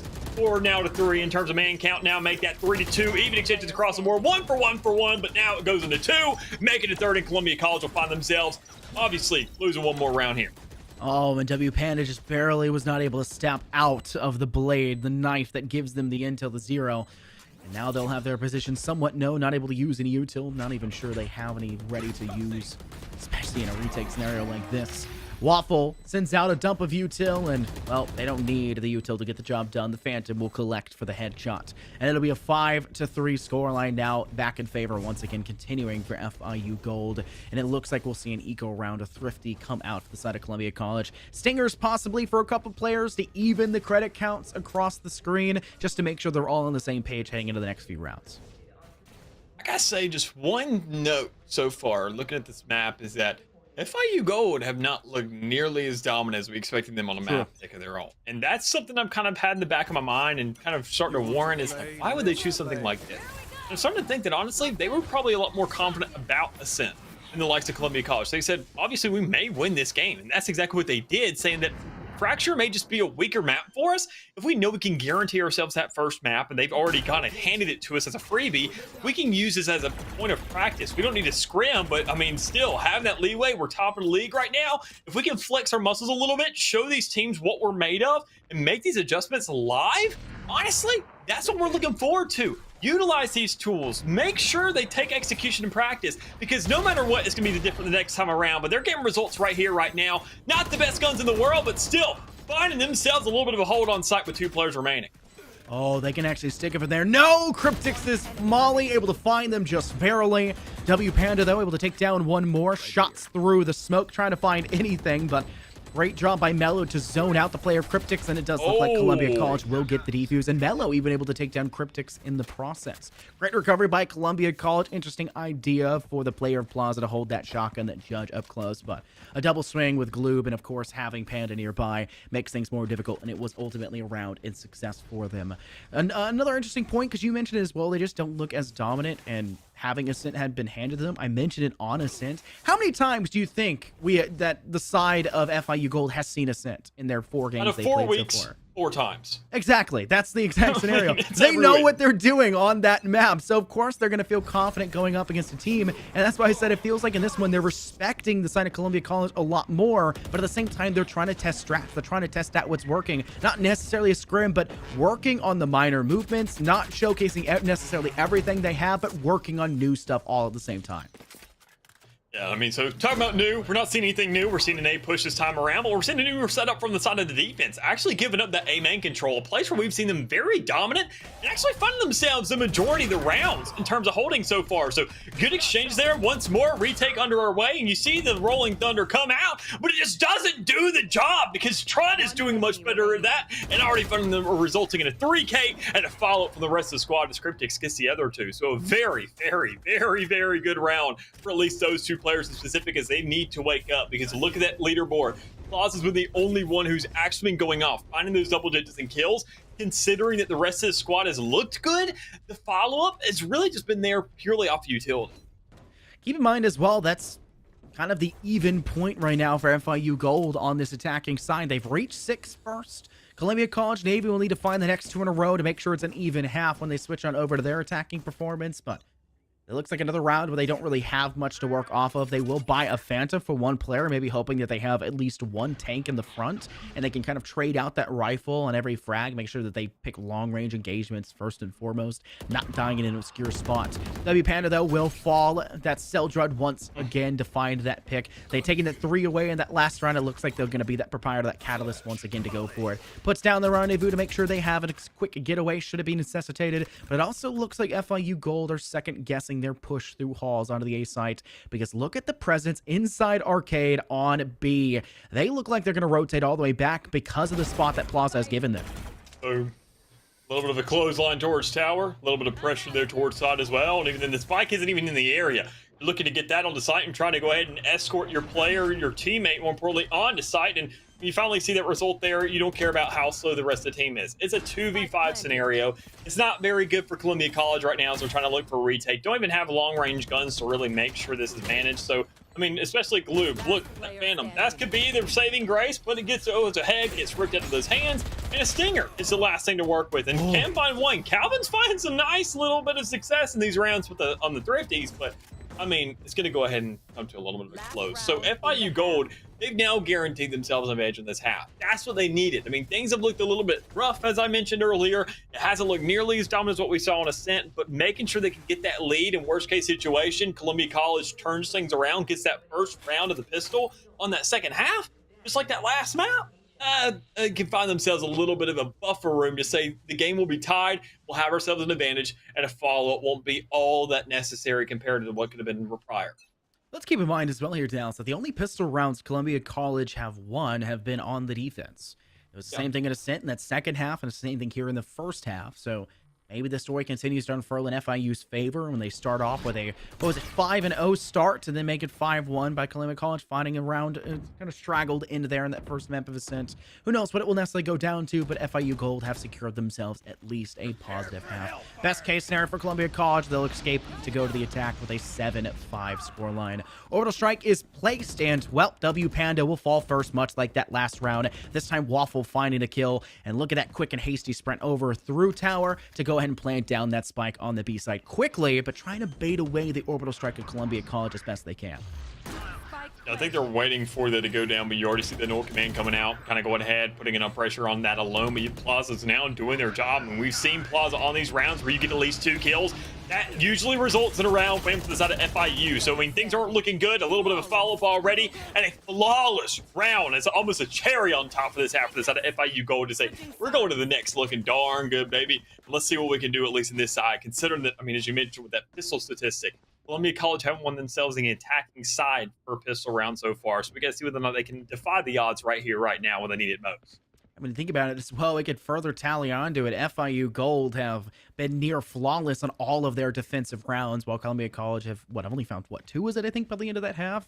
Was it, or was it just 1 at that point? No matter what it came down to, is Columbia College just struggling to piece together an attack that worked against FIU Gold. There's a couple rounds where it did come down to a 1v1 or maybe a 1v2, but ultimately FIU Gold was still the team that came out on top. The first round that Columbia College took on Ascent was a thrifty performance off the back of W Panda on that jet. And we need to see W Panda, if you're a Columbia College fan, be that once again catalyst to their side that ultimately gives them the favor necessary to come out on top. But they're no longer on the jet. It's instead going to be the chamber. And right off the bat, they already lose their KO to initiate towards those sites. As Plaza with the Ghost, it does not miss right in that first connection. This Plaza again, I mean, it doesn't even take one player out of Plaza to get that double kill. So long as somebody does it, which is going to be the Waffle this time, executing and following up with a third as well. When you see when these players make sure to not only trade themselves out in worst case situation, but get themselves a little bit of an extra on the side, why not have dessert as well? That's where things start to get a little bit concerning, where you see FIU getting this value early on, making sure to establish themselves on the map, not even doing it in retaliation, just doing it preemptively and showing that now, Columbia, you're the one who has to swing. Somebody has to step up, and the only person really potentially can do that in this game so far is Panda, and they don't have that jet anymore. They don't have that Blaze Storm to employ. You are praying that Calvin can go off and just do their own thing here. But the only time they really found themselves kills is lurking around the map with a Stinger, and that's not going to be something that can carry you onto a site and get a spike down. I mentioned that exactly. Calvin has been really good on this map so far in terms of Columbia College's performance, but it's been off the back of lurking, being a straggled player, there's kind of lingering behind to really catch a player off guard. It just cannot be what works for you, and Panda tried to be that. Unfortunately, it's not W Panda, it's L Panda, as Plaza comes from the flank all the way through the side of Satellite and all the way back over Dish and all the way back up through that attacker spawn on the north side. Cleaned up quickly and a man advantage back for FIU Gold, and it looks like it'll be a retake onto this A side as Columbia College has sent all 4 players remaining to remain.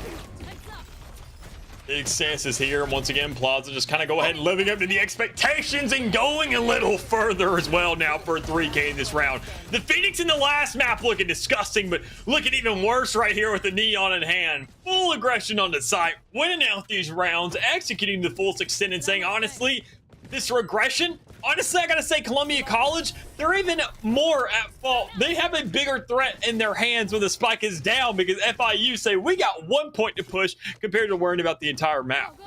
It's so entertaining to a degree because a lot of the times you'll see a defensive team that, or an attacking team, once they hit that post-plant scenario, they take a second or two to position themselves for the post-plant. FIU Gold know that teams struggle to position correctly, and it takes a little bit of time. So instead of letting them solidify and harden that structure in the point for the post-plant, they just crumble it from the get-go. Swing from Hall, swing from the finish spawn of Link. So much pressure to put straight into the point that there wasn't even a chance for Columbia College to find a kill. They had to isolate 1v1, so they just weren't given the time to do so. Plaza opens up straight through B main, straight down through tree. They find 2 and get a little bit of assistance off the back. 2 players remaining for the side of Columbia College, and you're really hoping that Calvin and W Panda, the players even highlighting Dallas, can maybe give themselves out of this giant hole that's been dug for them. It's these situations, man, where you finally say you're in spawn. We get a chance to play with rifle. Oh my god, and they're gone. Oh. It's just a problem. When Plaza is just feeling himself and just pushing into spawn, showing that it doesn't matter what side of the map I'm on. I already gave you a taste and a scent. I gave you a little bit of a sample. You're walking through Sam's Club right now, and I'm the one in the market. Well, guess what, baby? I just sold you the entire supply in the rest of the store because aggression is the name of the game, and you're going to eat it all up. The bulk purchase, Dallas. 4 kills for Plaza. No longer just that taste tester like you mentioned before. They're actually serving it. They're the whole factory producing all these kills. 24-9. Double the second best player on the side of FIU Gold. And that is a dominant way to go about it. Now making it 25-9 as they'll find first blood here in the round here on the Lycan. But in Columbia College once again at a man disadvantage to start things off. And they're at a major gun disadvantage as well. Collecting the ult orb over towards B main inside tree may be a way to give them a little bit of oomph to this round, but still no ultimate charged in the end. And it looks like FIU are going to play a little bit slower than they have previously. No one flanking back through the spawns. Everyone just sitting on site saying, we know we have the gun advantage. Let's just continue to play with that favor. First and with 2 more, and there's only 2 players remaining, both coming from B main Dallas. Not too much to work with either. I mean, look at 11-4. You see the stance. You see the last player. You can go ahead and get that execution and get that shot that mellows back there towards right side and B main. So easy execution. Last player to go ahead and knock down. Nothing but a Marshall to play off of. So that's going to be 4 players carrying things over. Now it's looking at a 12-4 stance. You can see FIU Gold. They are looking to close this thing out. I mean, not the best guns to work on the side of Columbia College. And honestly, if you're one of the teammates, you go ahead and take that sacrifice. You want to get that gun in Panda's hands because obviously he's the only one who's really feeling himself right now. You need to take advantage of that. I mean, that's one of those situations where you kind of start to figure out, all right, sure, we all want to have relevancy in this game, but I mean, we need to also just buy into the factor of this one player going off. Try to do it as much as possible, play the lurk game, get some kills, start confusing them a little bit until we can actually start feeling our aim a little bit more so. But honestly, FIU Gold, they finally talk about this pace switch. They're starting to employ it that we need to see all game. They have gotten Columbia College so scared to leave this spawn, but that's only because they're pushing on the other side of the map where you're seeing this pacing and this entire sandwich play, this flank coming through, this pincer attack coming into A main, just executing and closing off this game possible. Yeah, I mean, you're sitting at match point, series point. Why not go out with a bang, so to say? Quick use there, actually cleared away for the suppress, but Zeldred's not missing there with the sniper. Unfortunately, will miss with the headhunter, and W Panda will deny the possibility of a flawless round, but it still will end nigh flawless with 4 players still alive and thriving. 13-4, the final score for the side of FIU Gold, and much like the results we've seen from their past history, their match history so far for this season of the NECC in this division, they are looking top of the leaderboard, and they will stay there after this result. Oh man, it's just, I mean, sure, you can look at the leaderboard. Game was a little bit closer. We saw that obviously with this kind of sides dictated to us that, I mean, Columbia College was looking a bit better on that defense. They were able to hold things down. They found themselves some execution on the side, but we talked about the impact of these duelists. One that's going off, one that's kind of just getting kills off lurks. And you're like, man, I don't know about the switch up. I don't know how these teams are looking. I don't know about the stances. And at some point, you just kind of have to forget about rounds. When you have a player going off, especially at a plaza, already had that highlight. We saw that aggression on the defensive side on that first map of Ascent with the Phoenix employing that run it back. Just kind of go ahead, throwing a body out there, get the intel. Why not? We don't have a Sova, but we got a man who can actually kill. So why not just use that when we can? But in a map like this, I mean, the man's got to have an anthem or something. I mean, count it up by J. Cole for all I care, because at some point, kills just become numbers. You're not even feeling good like Columbia College. If they found a kill every here and there, they're saying, okay, all right, maybe I'm getting warmed up. Maybe, no, I'm just using my mouse. Honestly, go ahead, buy me 3 more, whatever it need be. This is going to get worn out by the end of this game because, I mean, just every time I click, it's like I'm finding a kill. And situations like that, when you find players getting into that momentum, getting in that state of mind where they're not even concerned about what you're doing anymore, they're not even thinking about the game, they're just playing, they're in that state of flow, that is something that you really just can't shut down, quite honestly. Speaking as a man who played drones for years, that's always what we talked about. Even games professionals, they talk about that state of flow, and I think that man found it. Once you find it, good God, it's hard to stop. Yeah, Plaza looked like Brady in a Super Bowl, right? Like, what are you supposed to do against that one? That it's just a performance that's top of the top, and you can't do nothing but say they're the GOAT in that scenario. They looked a little less dominant on that first map, but the ability to allow for the rest of their team to pop off in a bit more of an even manner than we saw here in Fracture, that was off the back of Plaza once again being that Phoenix and that information, like you said. So much was there. I called out in the first half after the first half was with FIU Gold on the defense, saying, well, they're so aggressive, they're so dominant here defensively. I wonder how their attack's going to go down, and they looked good. They looked good on the attack and ascent, but they only got to play a couple rounds before it was over, considering how dominant they were in the defense.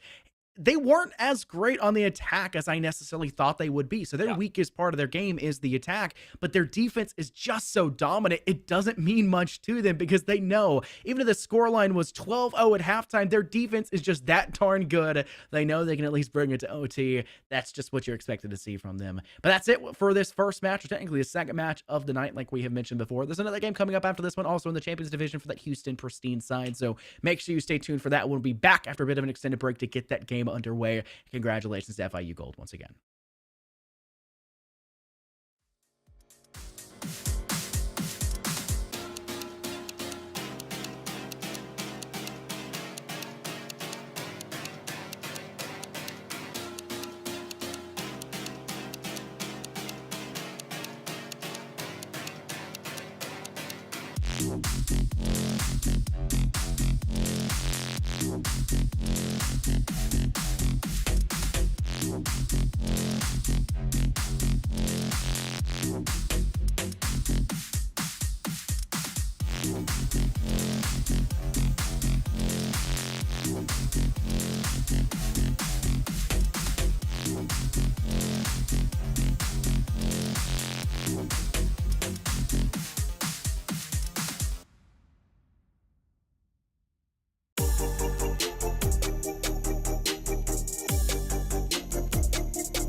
Welcome back, everybody, here to NECC. We're moving on to the final matchup of the night. We're getting ourselves going ahead. We're winding things down after a very long break we had in that last matchup. But hey, we're here. We're ready to go once more, and so are these teams as well.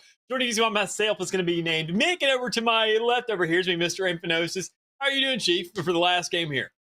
I'm doing good after a nice extended break. Sometimes it's nice to sit back and not stand up for a while and prep for this last game. But like we've said, it's the last game. Maybe we don't necessarily need to touch it. Let's go ahead and take a look at that schedule. Give you guys a bit of a recap as to necessarily what's gone on so far tonight. Of course, this last game, like we've said, is the likes of Carleton University versus the side of Houston Pristine's roster. But in the first game of that night, it was the Bethel Wildcats losing in a 0-2 fashion over to the Defiance side, who struggled on map 2 to close out, having to make it to OT, but a flawless OT for them, and then no OT needed whatsoever on the second game of the night as Columbia College Navy fell once again, completing their 0-4 start to give FIU Gold a flawless continuation of their record as they won first map and second map in a very dominant fashion. Yeah, an absolute wipe through. I mean, looking at the likes of what FIU has to offer, they're definitely going to be very, very intimidating over the course of this season. But, I mean, we got ourselves two new teams lined up. Obviously, Carleton University and their Black squad. And we got University of Houston and their Pristine squad. Two schools also, two more rosters we have that are absolute units in the Champions Division once more. This is the Great Lakes area region that we're dealing with this time. So to go ahead and talk about Carleton University Black and their roster, we got the likes of Akiko, Mark Boy, Aiko, and Izartic and Jurassic. A little bit of a, I'd say, a younger roster once more. We get a couple of juniors thrown in there. There's a little bit of a sprinkle on top. But for the majority once more, we kind of get onto those rosters where players are looking good. They're looking young, and they're looking fresh and ready to go. And on the side of Houston, we got the likes of Rizu, Commando Pig, Flight, Jason 12, and Swavey. Once more, young rosters everywhere. I mean, maybe a junior here and there, but I'm loving to see that obviously once more, especially considering both these squads being in the Champions Division, they have a lot of potential for age to come along and really do them some favors. Yeah, and favors they may have to do. If we take a look over at our standings here for this division, our Champions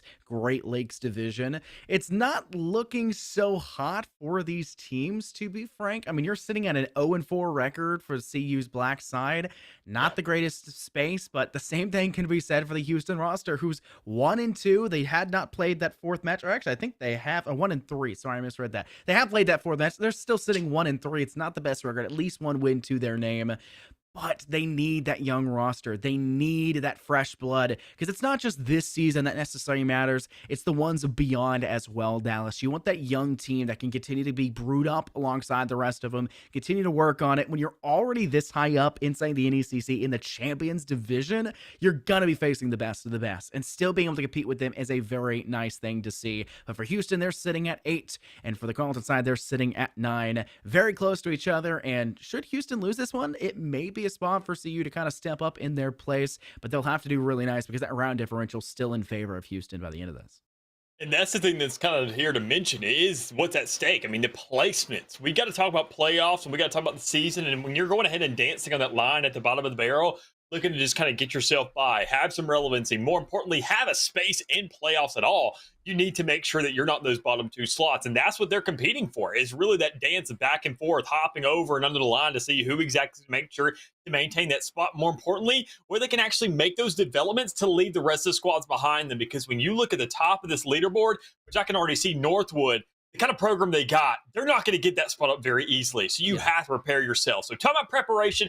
Surely each team is prepared for the maps they brought them already to the table. We get the likes of Ascent, Haven, and Bind as our conclusion. And I mean, it's just the same old, man. You know it. I know it. Whether we like it or not is what we always seem to get at the end of the day.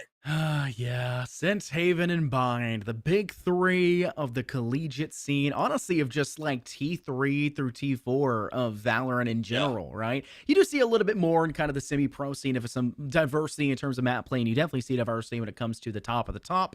But when it comes down to the mainstream, it's Ascent, it's Haven, and of course, it's Bind. Also, Icebox sprinkled in this. So there's 4 that you typically see get through. But Ascent will be our first map to start things off. Hopefully, we don't have a repeat of what we just saw before with Columbia College falling in a very dominant fashion in favor of course, the gold roster before. I think Ascent's going to be a lot closer. Maybe we see a little bit more of standardization for agents as well, as it wasn't a mirror matchup in that last game. It started off in the agent prep phase. It looked like that, and I'd highlighted that, but then they changed things up entirely, and it wasn't anywhere the case. A Phoenix was on the board. There was a side that didn't have a KO whatsoever. Instead, they went for the chamber instead in that regard. It was very interesting to see that kind of switch up, but I mean, I don't think they were. I think they were saving strats. We've mentioned that multiple times. I don't think it was necessarily how they were going to play that map.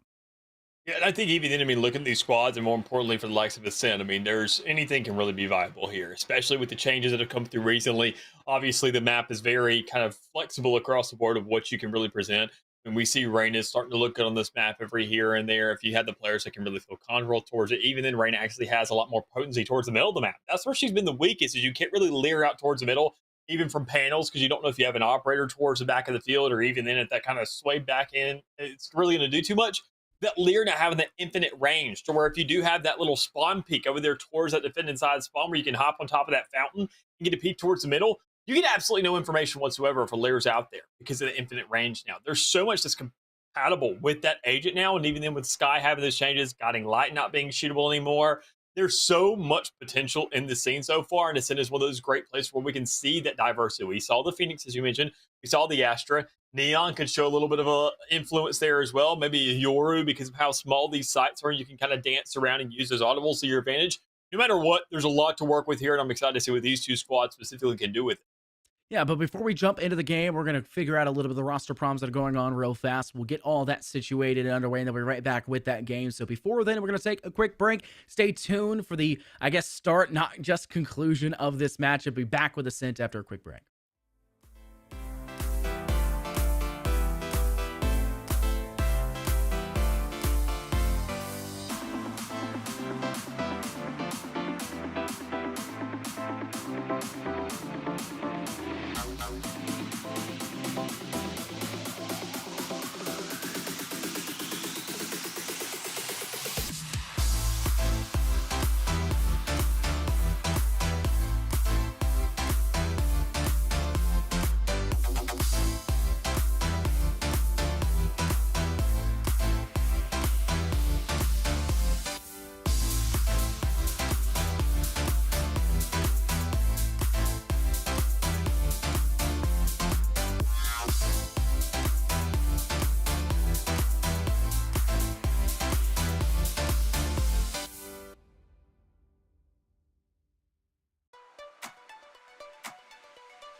We figured out the roster problems, Dallas, and we've got 5 on each side. Something that we didn't have the luxury of saying was 2 weeks ago, but still was a banger of a matchup, to say the least. But we're already here for the map of ascent, and we can go ahead and take a look at maybe what these teams are bringing for agent selection. Yeah, nothing really too crazy here right off the get-go, but we can see most of the Chambers, the KOs, the Fates trying to be employed here, and even in the Omens acting as those controllers. The biggest differential we may see is those duelists, because we already see the Jet going ahead and being applied for the side of Carlton. And even then, a little bit of a switch up for the side of Pristine Squad as well, as we can see maybe that Sky that I talked about earlier and kind of alluded to. We haven't seen her very potent in the meta so far. I mean, even with all these flash changes, I think her flash actually has a longer activation time now. I mean, sure, you can't really pop flashes efficiently anymore, but because she's setting up off her teammates, those longer flashes that fly a little bit further have that much more of an impact, and they can't be shot down. So I'm really excited to see what exactly Pristine could do with that, considering that they're looking to be the favored squad in this matchup. We have to see exactly what they can provide in that, especially as we see Anne trying to go ahead and figure things out if they even need a duelist or not, because a KO could still fill that slot. I like you say they're the favored team coming into this one, but it's by 1 ranking and a single game. And it's not a huge disparity between these players, which is respectable to see how close they are, but I mean, I still think this is going to be a matchup that could very well see all the way through to that 3rd map. We'll also have to see how those slight agent changes, how the KOs can't really plat flash themselves as well anymore, doesn't last as long. Slight changes for timing of it as well. We saw that kind of come out last game on Ascent in that 2nd game of the night. A pot flash was attempted by Glue, and it just fell short because it didn't have the same impact that it used to. Essentially, the player only had to look slightly away before returning, and they were easily cleaned up after the fact. And that was after Glue had a nice sheriff shot straight down bottom mid to remove the chamber with the sniper. And a round where they needed that thrifty win. Couldn't clutch it, but still big dubs. We got Houston and Pristine coming up here for the CU Black against the CU Black side. Dallas, I guess my biggest Rosetta casters always have to ask this question. Predictions. What do you think the results will be? Not who's going to win, but the round tally.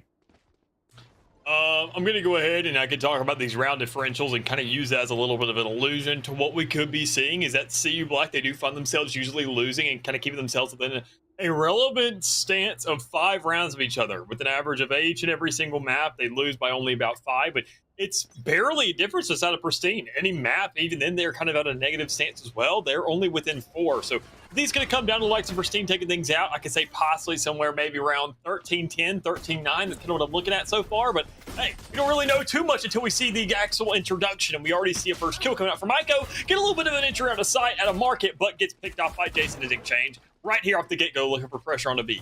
Interesting evening frag so far for either side, and unfortunately, a flash over Jason 12 now finds their 2nd. Jason in the back of sight does not survive a Gecko's nice shot for 2, and that will give a man advantage for the CU Black side, but only by 1 at this point in the game, and it is still the pistol, meaning that they only truly have those to work with. A single dark cover replaced over towards stairs. It's just buying a little bit of extra time for the Carlton side to maybe work off of. Quick use there to try and get a little bit more information, especially off that suppressed, to make matters even worse. Flight's trying to look like the option to work towards stairwell could be there, but once they've lost their teammate, it's just no longer available. Swavey will fall as Arctic gets the kill. 3 players in the back of Boathouse 1 actually on site, and Flight will find none of the 3, as it'll be a first round win for the CU Black side. These situations when you get into those 1vx scenarios there in that pistol round, there's not really too much you can do. Sure, you're looking for a clutch. Sure, you're looking to go ahead and get another round here on the board to go ahead and start yourself off, and even then get a force to work with the next one. But not too much you can do there. Instead, you're just looking to get some extra gold because you're not really rocking on anything to rob these guns away because it's nothing but pistols, because you know those things are going to transition over to the next. So with some aggression, with some bigger weaponry to be working with, and even then maybe an exchange is a possible buy was coming up from Jason there for a second, and I think the rest of the squad was informing him that's not the best idea, Chief. Let's go ahead and stick to the tried and true and see what we can manage right here, right now. So Neurally Prowler, once again, run it back towards B. If it ain't broke, don't fix it, or even just duplicate it. Just change a little bit up as you find yourself a huge injury just coming right out main. Shots connect from Maiko straight to Jason 12, denied the 2K this time around, and CU Black are making full advantage of the fact that they have this gun differential for their bonus. Looks like they're going to go ahead and put down the spike, force the time to straight back over to the Houston roster. And Houston are still struggling to get out the gate quite literally when it comes to door leading over towards market. Those classics don't do a great job of dealing with that door's HP pool. And on top of that, the guiding light that was sent over from defender spawn couldn't even make it past the dark covers as Arctic and Akiko find themselves the victors in the next 2 engagements, each finding 2 apiece. A flawless round result for the CU Black side as they'll look to continue up that tempo and pace, but now rifles will finally fall into the hands of Houston. Yeah, so we're going to see exactly how much of this can really take that influence because, I mean, you talk about the rifles, you mentioned the potency of those guns and what they can really turn the tide of in this game. Problem is, they don't have the full armor to back them up, which is going to be the biggest concern for me so far. It's not just 2 players, not just 1 player. It's 3 of the players coming out of Pristine thus far, and that's really concerning for me, knowing those 2 Bulldogs. I talk about it. Bulldogs are just as good as Phantoms, if not better, in these situations where you got players with half armor, because they has no range drop off. It makes sure to maintain that damage across the board, and it does 135 to the head. So that's going to be more than enough to go ahead and execute those kills and get those single shot headshots for a gun that has about the RPM of a Phantom. But if you don't check your right entry at a sight, Commando Pig doesn't even need a Phantom of his own to really buy it. He's still just going to hit those shots, get those kills, and have a real backup coming from flight here. Great job for the side of Houston to bury the odds of CU Black recovering here in this round. Spectre in the hands for Mark Boy, and well, a lot weighing down on their shoulders. 4 more players left to deal with, and Flight will complete for their 3rd kill in that round. A buddy ace between them and Commando Pig for the side of Houston, as they'll find their first round result going in their favor. The scoreline's still up for CU Black, but those are still rifles in the hands of Houston, only having 1 player dying. Commando Pig has been playing up close and personal to that door, the arch side on A. So I wouldn't be shocked if they opt not to buy another rifle here and just go for something a little bit close and personal like the Spectre, or maybe a Judge, because some people like to hide within that smoke and way with that. We saw that in Game 2 tonight as well. And that's going to be things I'm looking out for here for both these squads to figure out what exactly the tone is looking like, these setups, these defaults that we're going to be seeing across the board to go ahead and get an idea of where these kind of comfort picks and these comfort spots and these muscle tendencies are going to be flexing themselves mostly. As we can already see that Pristine, they kind of have their setup. They have obviously Kiko kind of holding things down over towards that A side, looking to make sure to really hold down whatever you can, make those plays and really work it out. But even then, you see a little bit of an influence over towards that A site. You see the push trying to come through from Catwalk. You see the push trying to come in through main just from that chamber as well. Just trying to make sure that nobody really wants to lap things around. But once you see a little bit of a halt coming through in a stall, I'm surprised we see no real exchange of information or even aggression towards the middle of the map, as they're relying purely on that trademark and kind of giving them the information they want. Slow and steady wins the race. At least that's the ideology that CU Black are attempting to work with right now in Dallas. 3 players through bottom mid, and a tailwind queued up by Aiko, at least to give them the versatility of either pushing through market or running away as fast as they possibly can.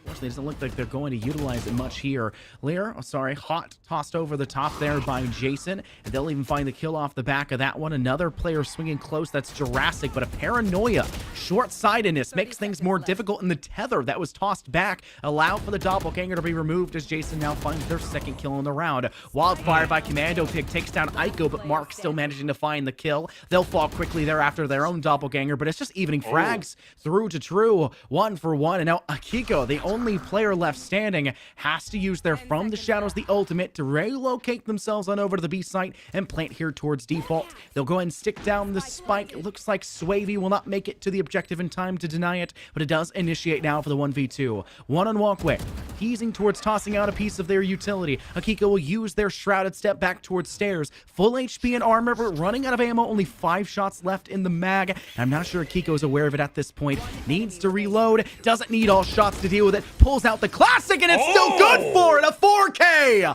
SCU Black find themselves another round win off the backs of 1 man.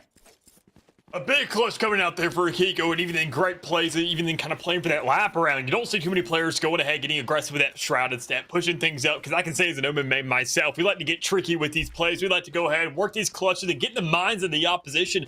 But playing aggressive is never usually the play. It's just kind of lurking around, looking for these off angles, standing in the middle of the site, somewhere you would never expect, and say, this guy's weird. Why is he there? But instead, you just play the aggressive play and say, wow, honestly, it's admirable, I gotta say, to be pushing up on your opposition in a situation where you know you don't have the advantage. But talking about advantage, the round advantage goes even further over to CU Black thus far. Sitting at 3-1, they had themselves a couple rounds under their wing. They go ahead and force a little bit of a budget buy coming out from the side of the Pristine.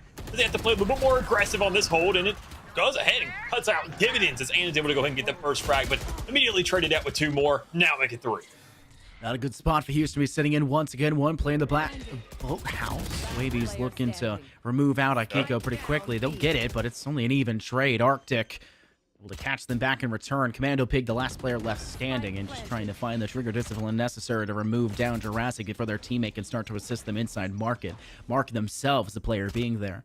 It also looks like they're getting a little bit of extra assistance towards walkway as the KO lies close, ready to swing themselves. Arctic, who had just removed the only teammate of Commando Pig moments prior. Toss out here once more. Util trying to maybe gather Commando Pig's location, mark them, and things more difficult for them to survive. They'll send the Paranoia back over to Walkway, and once that's done, that's the cue, quite literally, for the CU side, for them to swing up together. Jurassic's the player to find the kill, and it'll be a 4-1 start for them, looking quite nice here. Dallas on the map of Ascent. A good stance already coming up from CU Block. I mean, you can already see the kind of influence in the game. Akiko really stepping up to the plate, especially with that clutch earlier, really going ahead and setting the score and setting the tone for the highest kills in the game thus far. I mean, the secondary frag, Arctic already going ahead and having a follow-up, being bigger than the likes of both the top players on the side of UH Pristine. I mean, they're really getting themselves in a pacing, and they're finding this little flow that's just working out for them. But now in a situation like this where they have a tour de force already employed on the field coming out from that chamber, you're looking to go ahead and get a hold. You're looking to get some kills, even then maybe get some information towards the middle of the map. But that's not going to present itself. Instead, it's going as a full push over towards the A site with a little bit of an exception and alert towards B, which is going to be Mark Boyd going ahead and closing the kill. Ooh, unfortunately, the shorty is not able to find enough of an impact to make it kind of itself known in general. Swady's there with a stinger, though, at least downs the player of Arctic, but can be restabilized and allowed to compete more in this round. Not enough coverage there for the player of Kiko, but somehow still managing to find the kill into Jurassic, not Jurassic, the player who was just trying to swing back towards that angle. And look who it is left standing, Flight, and unfortunately this may trigger their flight or fight, and they may have to fight this one. It is only the tour de force. They don't have much to lose. These players are beginning to bear down on them further. Just barely pulls away their gun in time, but it does not matter. On the reswing through the dark cover, Aiko will still find the frag to get a really nice round. Once again, a flawless one for CU Black in that very unfortunate save round for Houston. Which is just kind of large for the side of CU Black, especially on this attacking side. I mean, you see a lot of teams, they start to sell a little bit. They have some rounds that don't look too good for them on this attacking side, which is really where you have to set the pace, where you have to set a tone, where you have to go ahead and start fueling yourself a little bit as a squad. And that's exactly what they're doing. Able to play towards the middle of the map, go ahead and switch things up, go towards B main, find success, go towards A main, find success, push in the middle, find some influence in catwalk, switch it around, whatever it may be. Across the board, they found themselves relative success in every avenue to get onto a site. So that's where, honestly, UH Pristine, they're getting in their own head, trying to figure out what is going to be the next approach. They haven't found anywhere that they've hit over and over and over again. They're switching things up, and it's still working for them. When can we find that halt? When will we have that round to create a little bit of the stall? And more importantly, when will we rob these guns out of their hands? Because as it stands thus far, they're getting every single first kill, and this match is no different. Look how many players stacked up towards the A site. Looks like 3 primed to go through tree. Nobody contesting it in a direct manner. Instead, Flight over towards Arches is there. And they'll even find themselves with that first blood, trying to even things out away from the fact that they had lost a player just previously. Jason on the flank, prowls through courtyard, is good for 1. Can't collect to the second as Jurassic finds themselves on top instead. An even 3-on-3 affair, but look how spread out the side of CU Black are in this scenario. One person with presence, a little bit of pressure as well towards B main, but Spike inside walkway towards courtyard, and from the shadows now being utilized to move that spike carrier, like previously mentioned, towards the B site. There is not yet a clear presence in control. Swaby denies Mark Boy on walkway. Akiko still somehow surviving. They thriving over the top of Swaby despite the guiding light. And Ann now has to try and remove his presence. Can't get the job done. Akiko looking for their second 4K, but finally denied by Flight. It's a 1v1. Shots singing out in the distance. They're not sure where Jurassic may lie as of the current moment, but the wall bang comes out on top as Jurassic bites down Flight, and they'll win this round out to get their 6th.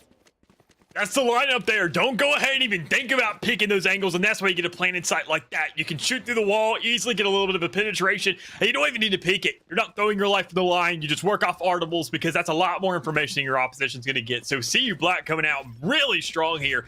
Give themselves now even worst case situation and even half in their hands. So knowing that this economy is still going towards their favor, I mean, you can see the switch up. I mean, round on, round off, round on. In terms of these guns in the hands of these Pristine players, or at least full rifles, they're in another situation where someone working with Classic, someone working with Sheriff, some of them are just trying to make it by and make something count. And honestly, you don't want to employ too much unless it's at Bladestrom, which we already see on the field thus far. Look at how much control Houston have given away at the beginning of this round straight to the B site. They 4-stacked Garden, Dallas. They were expecting the rush to A instead, and it's been entirely swept out from underneath them as now site control and the plant has thoroughly in favor of CU Black. Mark Boy's presence inside courtyard finally snuffed out, but they'd already found 3 by that point. Ann's trying to salvage this round as best as they can, already finding themselves a kill with that Blade Storm, but they're now running out. They only have the pistol in hand to work off the back of, and they need need their teammate inside market to step up big, but it's too little too late. Jurassic finds themselves another big frag as Arctic closes out this round. CU Black now up 6 rounds in a buffer between the rosters. 7-1 our total scoreline. 30 HP in a drain, not much you can really accomplish there, but I mean, Prestige made at least one player drop in the meantime, but that's not going to be enough for him, considering, I mean, now in this situation, CU Black has just kind of run away with his game. They're making sure that the pacing not only is set, but I mean, I want to say probably this entire matchup, if you're thinking in the mentality of UH Prestige thus far. I mean, you're just thinking that you're in this hole, can't really do too much. You found yourself one round where you had a guarantee advantage. But anytime you're obviously at a disadvantage, or even in an even game, an even stance, even playing ground, these sides aren't even. And more importantly, that scoreboard isn't even. And that's the biggest thing you have to look at and really to work and equalize thus far. And there just has to be a lot more to really get there. So as they find themselves a little bit of control towards the middle of the map, they know it's wide open. They haven't really created too many splits on the side, which is the one thing I've noticed. They've gone for a very frontward approach right through those spawns, or even then kind of right onto a site that they kind of funnel themselves. And that's something that Prestige can kind of take advantage of. But I think it's something they're not really too prepared for, considering that the overwhelming pressure CU Black has just gotten the best of it every single time. Oh, we've seen Geeko pop off already, and they were on the varsity team for CU just last season. Now they're bearing, well, the full weight of this team so far, as they have been top of the leaderboard in a dominant way. Still, needing to survive and thrive in this round, they've managed to equalize the odds after a quick refrag back. It is even down to the 4-on-4. Spike will pivot back on through attacker spawn. It looks like it'll move towards that B site, but 2 players actively defending that objective. One holding close cubby corner, that's Anne. And it looks like we see the chamber holding over towards staircase. Maybe in a spot hoping for a refractured and be extended upon. But they may step up towards walkway instead to be a little bit more direct. That's Flight. Arctic looks like they'll engage. A bit of a hot toss over the top. Nightfall sent as well. And could be spotted here, but they merrily don't get tagged by the end now with a 2K. As Arctic will manage to go through. Jurassic finds the refrag back and evens the things, at least the man count out, but you've got to put down this spike to maintain control over this objective. Prowlers were popped out instead by Houston, shot by Mark Boyd to the head of Swavey, and now just Commando Pig all by their lonesome in the 1v2. One player back of Boathouse, 1 through B main. Mark Boyd's position at the very least is known, but it looks like the Prowler was tossed out by CU Black. Jurassic on site, now being directly pressured. The audio cue is given away now. Mark Boyd can start to engage through that B main doorway to directly help their teammate, but before he can even get close, Jurassic goes instead, as they'll find themselves another round win. Big sense on the board for CU Black. As you can tell, this game is just going more and more and more over to their favor. And I got to say, for a squad that hasn't really had themselves too much success in the season, not even winning a map just yet. I mean, obviously, we talk about the close caliber of these two squads, but it seems like CU Black, they're a completely different team entirely right here, right now. I mean, knowing that they're running this game, they're sitting at 8-1, a score line that's, I mean, really concerning for Prestige, knowing that they got to get themselves some relevancy in this map. They got to slow this game down. Otherwise, this momentum is so strong now that not only can they carry over to the other half, but if enough rounds are accumulated, you can just end it almost immediately and carry over to the next map, which is the last thing that you want, considering that you're looking for yourself another one in the season, trying to make yourself that much more of a competitor for the playoff situation. But a little bit of a stance, aggression, and a setup, and some information. Now going over towards that A side, you're looking for some kills. You're looking, more importantly, for a spike plant to get yourself in a post-plant scenario. Door will be switched down, and now it's going to be up to Houston to try and clap anyone down before the doors eventually switch forward, and successful in doing so with the Guardian. That is a man advantage for Houston here for the post plant. The Tasmanian Tiger will be dealt with, and the Nightfall popped as well. Interesting decision making, but unfortunately it's not working out for you, as Akiko is good for 2. Jason forced to flush back towards guard and pressured away from tree. Aiko finds 2 of their own. The A doppelgangers now striving to, I guess, compete with one another in a more direct manner. Jason's the last player left standing, and unfortunately it won't be for long. A buddy ace as Aiko collects their 3rd kill in this round. Those situations, I mean, where you see these budget rounds, you see that Prestige doesn't have very much guns to work with, and you're just praying that you can get a couple of those ripped out. But I mean, honestly, regardless, kills or not, it's not going to matter too much. It's just saying, how much buffer do we give them for 3 rounds down the line? Because as a stand, CU Black, they have so much money to work off of that no matter what, I think they have enough money to buy for the rest of the game, regardless of the circumstances, whether they lose or win these next rounds. So Prestige is given so much leeway, so much luxury over to Carlton that honestly, they're going to be working against rifles for the rest of this half. No, they haven't found relative success so far. Is going to make things that much more difficult. Already an op shot going right down the middle. Flight's holding things down. Not even really rendezvousing too far back. Just enough to still have a little nook and cranny to work with of information. And possibly a shot to send down fire that it could go ahead and result in a 5v3 before sites even consider. But that's the edge that you want. That's that first blood that you need if you're pristine, because you have not found the result yet. And this is finally that man advantage you can start to take advantage of. Every time we've seen a man advantage fall in favor of Houston, though, it's been a pretty instantaneous refrag back. At least CU have been extending forward. This time around, note the time difference. Nobody having been pressured, nobody going for the refrag back. This is Houston's time to shine, and it looks like Commando Pig's going to prime themselves for the possibility of actually getting this kill once again to bring this down to a two-man advantage. But if you're playing at a spot where you're playing to maybe get an even trade, maybe two. We've seen a couple of nice scenarios come out for the side of Houston in this one, but past that, there's not much. There goes Commando Pig, and unfortunately, Arctic will survive the onslaught of bullets in their direction. That evens things out. No command used by CU, as they'll gain control over this objective and deny the possibility of utility being sung back in their direction themselves. Jason up on top of rafters near glass. Doesn't look like they're going to provide any direct pressure just yet through that door side. Swaving having just cleared that before. Two players defending underneath the objective inside hell, two players out in arches. It looks like CU Black are in a really good position here for the post split, and they're looking to continue to be there so far. Jason tossing a rid of a hot over the top, then a prowler to join it. Swavey goes out through the doorway of switch, now looking to pressure in towards arches, taking a lot of damage. They wait for the smoke to dissipate, but the tunnel push does not matter. Two players survive for CU Black, and Kiko and Jurassic were the players to really give them that edge, as they'll now go up the last round before the half. It's already 10-1 for them. Yeah, this is where things, I'm going to go ahead and take a note out of your book and do the little deep sigh, because it's so unfortunate to look at these circumstances, see what CU Black is doing. I mean, this game just isn't looking to go one way or the other. It's just looking to be an absolute fest for the side of CU Black, where they're just looking to run this game. And knowing that even now, I mean, Pristine, they're just slow to the retakes. They don't have too much resource. And even then, the switch of the default isn't really making a change here. You see over and over and over again that Commando Pig is stationing over towards its A site, playing towards the right side typically, until finally forced out of that corner, because in that last round, CU Black checked it immediately. They remember that first round where they got shut down, where Commando Pig found a double kill, and you just weren't really prepared for it. So already just lining up that angle, going ahead, full force out, smokes down on the field, put the pressure down. Only thing really stopped you is a Prowler and a Tasmanian Tiger, and you got a flank coming through as well.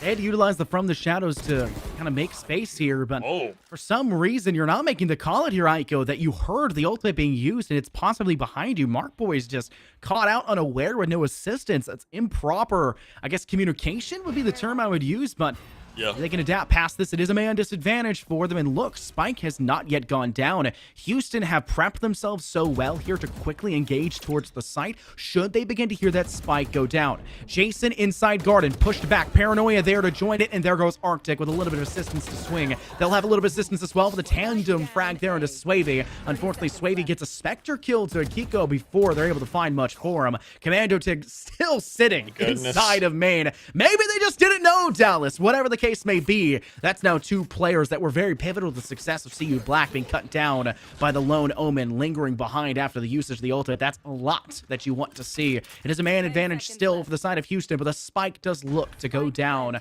on this B site, allowing for CU Black to maybe hold out to go 11-1.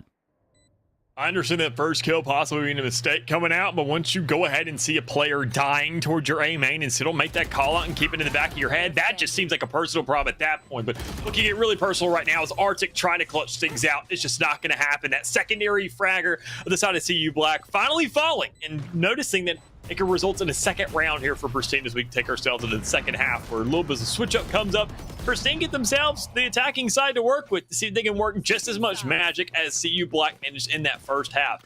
10-2, man. It's just things like this. You're going to go ahead and try to climb this mountain. You better be darn sure that you're going to make it to the top, because otherwise all of that work is going to feel very much wasted knowing that you get an entire series to go. 2 more rounds, possibly until match point for CU on the defense, and guess what kind of evens out to it? Pistol round and the bonus thereafter, Dallas. If that happens for the side of Carleton University, they may be in the precipice of a series, or I guess match point for this game so far. There's still a second map guaranteed at the very least, and this is Carleton's map pick. Maybe that's the reason why we're seeing it be so dominant in their favor, but Dallas, this is Ascent. This is everyone's map pick. This is everyone's go-to map. So seeing two teams that are even on the feed, Houston even having the edge, technically speaking, seeing CU Black dominate them in such a manner is a shocker, to say the very least. And even then, more importantly, seeing that Carleton hasn't won themselves a game in this season and knowing that Ascent was probably in the map pool every single week just lets you know the difference of skill level that's going into this thus far. I mean, that Pristine is going to have a much bigger mountain to climb, as you were kind of alluding to, over the course of the entire season against their division, rather than just this one game alone. That some big improvements are going to have to be made, or you're going to have to ban Ascent before anything else, because you know that's going to be a guaranteed pickup from every single squad. If even one player on the team is watching this game right now, they're making that call out that is going to be the first map you want to get on the field, because it's going to be a guaranteed one for you. So already some pressure here on a pistol round. Things are much slower usually on these situations, looking for some pressure on the map, looking for some possible intel to give itself up, but that's just not being eluded here, and it's not being slipped up at all from the side of CU Black, as they're looking to finally get a peek. Jurassic gets that first spot down to a player, but it's just not going to work out for him. It's a single kill and a very quick exchange over towards that B side. As the rest of the players are also lapping around looking to get a spike plan as well. Well, now they know that there's at minimum at least one player still there on site to deal with them. They get some pressure over towards A through Garden, and unfortunately they lose a player in the process. Arctic to find the kill, Mark Boy. At least good for one more, so a positive trade of 2 in that regard, and it is Carleton still with that man advantage. The Jet Shell wins closer in towards Switch, and there goes the guiding light over the top. Sorry, not the guiding light. The pop flash popped over by Carleton's side. There goes Akiko.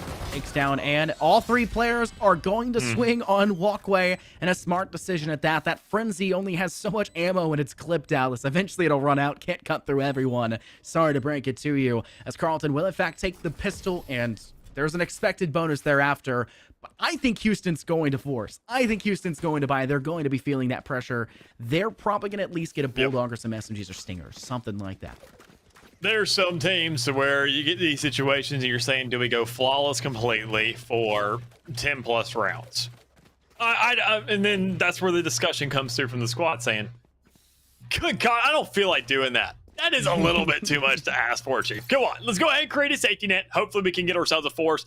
And either that and the game goes next and we can go ahead and pray, maybe get a thrifty and show some potential here for this half, or we just go into the next map, which is honestly just kind of the option you're really opting for right here, right now. But see, you like already don't even need the actual guns. It doesn't matter whether fully automatic, semi-automatic, or whether you're relying on a hammer. There it is, the first shot to come out with the Sheriff to go and result in that first kill, and an immediate exchange or a follow-up, better yet, for a second, as we already see 5-3 where Pristine is looking to just scratch for dear life. Look at the kind of value, the return of investment that's not been there for Houston. That is a Sheriff. A cheap weapon by all accounts, taking down 2. You cannot be allowing that. The value, the bang for the buck that was netted there. It's just one of those small things in every single round you have to keep in mind, and that is a huge problem child now for Houston, as it looks like instead of being prepped for the next round, they may just be prepping for that next map if they cannot find some successes here. Looks like we see a hot primed, maybe tossed over real fast, trying to get themselves a little bit of entry. Ico there still good for one more. Disgusting affair as Arctic removes the last 2 players just as swiftly as they entered. 12-2. Match point here for map 1 on Ascent. It is Carleton's map, but it's the map of Ascent. Does that even truly matter? And it's these situations where you start to look at the board and you kind of consider that last player who got the better of you with the Sheriff in the last round, and you're only forcing up once again those SMGs to be playing with. You're saying, well, if they ran a Sheriff in the last round, there's no way they're going to go through the rest of the game without buying a gun. And you'd be correct in that fact. Instead, you're going to see a follow-up. I go ahead and say, why not? Let's force out an operator, see what we can get here, because I have the money for it. You know they're not going to have the best guns to be playing with. They're only going to be having these SMGs to work off of, because they don't, even then, with all the utility they need for this round, they're not going to have the money for a rifle unless they want to take a much, much bigger sacrifice. So some exchanges, some bullets, some information right there towards being named, but no bloodshed just yet, as the first blood now goes onto the site, and the second one to followed up as CU Black is just rolling through Pristine, not even giving a chance to get out of the site and even touch that spike on the ground. All blue in the feed so far, just one single gap, so to say, as Houston found one. Now Jurassic looking like they're going to swing. Swavey not at the right crosshair placement for what was prepping instead for Market. And it looks like Pristine will just play for a little bit of slower push. Now trying to gather information on the jump peak. But they know where the spike was. They know where the player was. And Houston, I'm not sure they're really saying we're going to hold down to this round. Headhunter in hand. Tossing the spike over to Swavey instead. Flight has one shot to work with, and it has to kill to give themselves any a chance. And the problem still lies that there is a suppress available for the side of CU Black, removing that headhunter for being brought out instead. Jurassic with another swing tags down the lone chamber on Houston's roster, and it's just going to be another retreat employed. The regrow thankfully still there from the sky on Pristine side, but Aiko was watching from bottom mid, but misses the shot, maybe saving the side of Houston from another loss. But there it is, prepped and primed all over again. Another player down, door switched. Swavey doing their best on site, will put down the spike, but 4 players now get ready to surround them. 2 blinding lights to work with. Things are still completely doable. You just got to get every single bit of effort out, and it's never mind. Well, see you, Black. We see them once again already going ahead, taking the round, and not only that, taking a map as well. The first one, for a matter of fact, as we see the round differential 13-2 coming to a conclusion. The exact setup we saw from the last matchup as well between 2 other teams who are on completely opposite ends of the spectrum, albeit these 2 squads, they are right next to each other on the leaderboards. In fact, we'd give the edge to Houston, right? That was what we were saying before. I mean, they had actually at least won something, right? Like that, they had a 1-3 record going into this. Where has Akiko come out of 22-6 the start? Lone player below them 17-6, but before that point, Akiko was at like 14 kills, while the rest of the team was at like 3 apiece. I mean, they were slaughtering everyone that Houston was bringing to the table at every turn. It was a really good game for the side of Carleton in general, but you got to highlight that player. They used to play for the varsity roster for their side. Now here, and I mean, that maybe that's the difference maker that it is. Is the rest of Carleton's top varsity roster even more credible to this point? You're in a champions division. It's hard to tell, but that's a great way to showcase your prowess. Houston's been doing it for years, having what feels like 25 rosters to work with across the board. I think it's 4 in total now, but still, great game for Carleton. They take the map of Ascent in a very dominant manner, and now we have to head over to our second map pick. And, well, Houston's going to have to prove a lot if they want to see a third. Yeah, I'm definitely with you on that. And even, I mean, you got to look at the comfortability. I mean, talk about Carleton, looking at their lineup. We talked about the records, and even then, I got to say, surprised with how they haven't won themselves a map inside of the entire season so far. They still opted to choose Ascent. So obviously, it's something they want to work on, and something they didn't really get all that much practice, or at least kind of nitty-gritty practice here today, considering that, I mean, looking at the lineup, they're at least comfortable enough to contend with those other 2 people who are there kind of at the bottom of the echelon. They can make sure to keep themselves in a playoff scenario because they can rely on that map at least for what seems like right now, because it's obviously going to be a hot topic here for the Pristine squad to make sure to really hunker down on and figure out over here the next couple of weeks. But, I mean, once again, it was CU's pick. So now we see the flip side. We see Haven. We're going to see Pristine squad of UH. They're going to have to step things up, as you mentioned. And knowing that now Haven, it's a much different map, it's a much different environment, it's a lot more options that can really be at hand here. As you mentioned, they got to step it up, but they got at least one more place to do that. But we're going to take 1 second to go ahead and throw things over to a break as we do go ahead and get this second map underway to give these players and ourselves as well a little bit of a warm up and a sip of water before we get into it. So we'll catch you in a second.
Welcome back, everybody. Hopefully you've used your break for something nice, something good. I hope Houston has used their break to at least talk things through. It was a pretty brutal first map for them, falling 13-2, but now we're heading on over to the map of Haven. Maybe things will be different as it is their map pick here, Dallas. Yeah, and going over to Haven, I mean, this map is a lot trickier to maneuver. I mean, Ascent is a map that a lot of teams feel very comfortable on. They're saying, okay, we're used to it. We know what's up. I mean, we go into it every single week. Haven is a little bit, even though it still feels standard, it's very much still a little bit of a tricky map to maneuver. Teams have a little bit of a comfort pick here, and they can kind of label it as their home territory. So hopefully, as we mentioned, UH Premier, they can do exactly that. Problem is, though, when we look at what Carleton was doing in terms of their approaches on the side, their fundamentals just on another level were just much better. Their frag ability was there on an individual basis. They were to go ahead, set up for sites. These executions, they were looking good. They were collected. They were coordinated. And meanwhile, we just didn't see those holds nor those retakes really come through for the defensive side. So I got to say, Houston, if they have any chance, their attack needs to be outstanding because their defense, at least from looking at their resume on Ascent, was not good enough to really live up to the hype. Well, we're getting a really big flashback here to Ascent, and if you're a Houston fan, maybe you really don't like the improper video right here in the center of your screen. All right, we swear CU did not convince us to put it back up as a big reminder. We are going to the map of Haven, and like you have said, it's very different in a lot of ways, but it is also one of those standardized collegiate maps. Like we've mentioned so many times before here in the NECC and every collegiate scene in general, you're going to see the same 3 or 4 maps. Icebox, Ascent, Haven, and Bind. Bind is probably the least picked out of those 4, but you're still expected to see him. That result on the map of Ascent going so handily in favor in such a way against Houston, that right there is a mental downer, and I think Haven could be the exact same way, but it needs to be the other way around. Houston needs to have a dominant performance here. Houston needs to make this a 13-2 game, and there's so many times you see matches on Haven where teams pop off, teams go in a really dominant manner, and then sometimes you'll see it where it's a total outright drought for one side for 6+ rounds in a row. But in terms of agent selection, Sova has actually been locked in by the Houston side. An interesting decision to note the least that gives him a lot of intel deeper towards the objective, as well as the Owl drone to spot up close personals who are maybe holding in very annoying positions. Fades for both sides. A Sage is actually on the board for the side of Carleton University. Interesting decisions to note, but it will make this map of Haven at least interesting. Yeah, and I gotta say, I mean, already though, with Pristine Squad and what they're kind of bringing to the table, it's relatively similar. I mean, across the board, when you look at those big impact players, there's not really too much different. Well, I mean, consider that we're still seeing that Jet. We're seeing the switch up for the KO and Asova, which is, I mean, still kind of there, but Fade also still has that big resonance. The biggest thing I noticed, at least in the agent selection, wasn't the agent difference, was the player difference. The switch of roles there. Instead of Ann taking that lead on as the Jet, we see this difference of Flight going onto that role, saying, maybe it didn't work for Ascent, so we'll swatch it up right here. I feel much better on Ascent, considering, I mean, or at least here on Haven, with that agent compared to the likes of Ascent, which, I mean, is completely reasonable. I just want to go ahead and switch things up and instead talk about CU Black, who is obviously the victor of that last map, and kind of consider what they are providing. Because we talk about that Sage a little bit. Obviously, that's the biggest difference. But even then, more so for both sides. That's the switch up on the defensive side. For the attacking side, you can tell they're saying, you know what, that's great and all, but if we're talking pressure, if we're talking explosive, we're talking a grand little feature we got going on right here. Who better than Raze? Clear out these corners, clear out these angles, get the information to follow it up and see what we can manage. And already a little bit of the shock darts to come out, but we talk about the aggression of Raze, and that's exactly what it provides, is that first kill to be almost instantly traded out. I mean, there was a lot of pings. The audio cue going so many times there by Commando Pig, at least able to let everybody know, hey, they're on the site and they're killing me. To get one before it goes too bad. Arctic is able to find 2 and Aiko finds 3. How many times have we said that the CU side has gotten a buddy ace? Well, there's one all over again. We've mentioned so many times how Fade is just so prevalent in the meta. She's so darn good, and it's even more so here in the map of Haven. Defensively, if you have a Raze, you can take the ult orb on the A site. The entire game, the entire half, it is yours for the taking. A tether comboed with the paint shell, and there's no way in heck a single attacking player is going to pressure you inside of that A main lobby. Same thing can be said, though, on the attack. You can force them away with the paint shells with a long toss, and that may be one of the biggest difference makers. There's no great way for the side of Houston to kind of zone out CU Black. They tried to do it there with the recon bolt and the shock dart, and what did they do? They downright ignored it and pushed straight through in that last round. Man, there's just a little bit more here on the table. I mean, even in terms of Fade, what they can do, just throw their Han up in the air, and somehow it's a lineup. I mean, you can just throw it on the ground and it counts. So That's the crazy thing about this map. So many rooms, so many places for intel, so many places to get use of the intel, and more importantly, to give yourself an access on the side, as we've seen you do exactly that. Ico, that's the player that needs to be shut down. And quite simply, that's the player that we saw be a nuisance in that first map, and now on that raid, you're saying, oh my god, PTSD, it's kicking in. It's all going to happen all over again. You know, players over there towards spawn, and honestly, I don't think we see Pristine going to want to go for this retake. They're going to hope that maybe the player pushes up, that shorty can come into effect. You rob some of these guns out and die to the spike, because last thing you want to be doing now is just letting your opposition farm these ult orbs and really look that much better, that much more just ultimate into your face. So a little bit of a hold here on site, not really budging too much. They're probably going to overwhelm them up in the area, but Swavey with that shorty in hand, I think can at least manage one if you just don't swing. Instead, it comes out eventually, and a near flawless round cannot pursue Black, with the exception of that one player towards the beginning of it.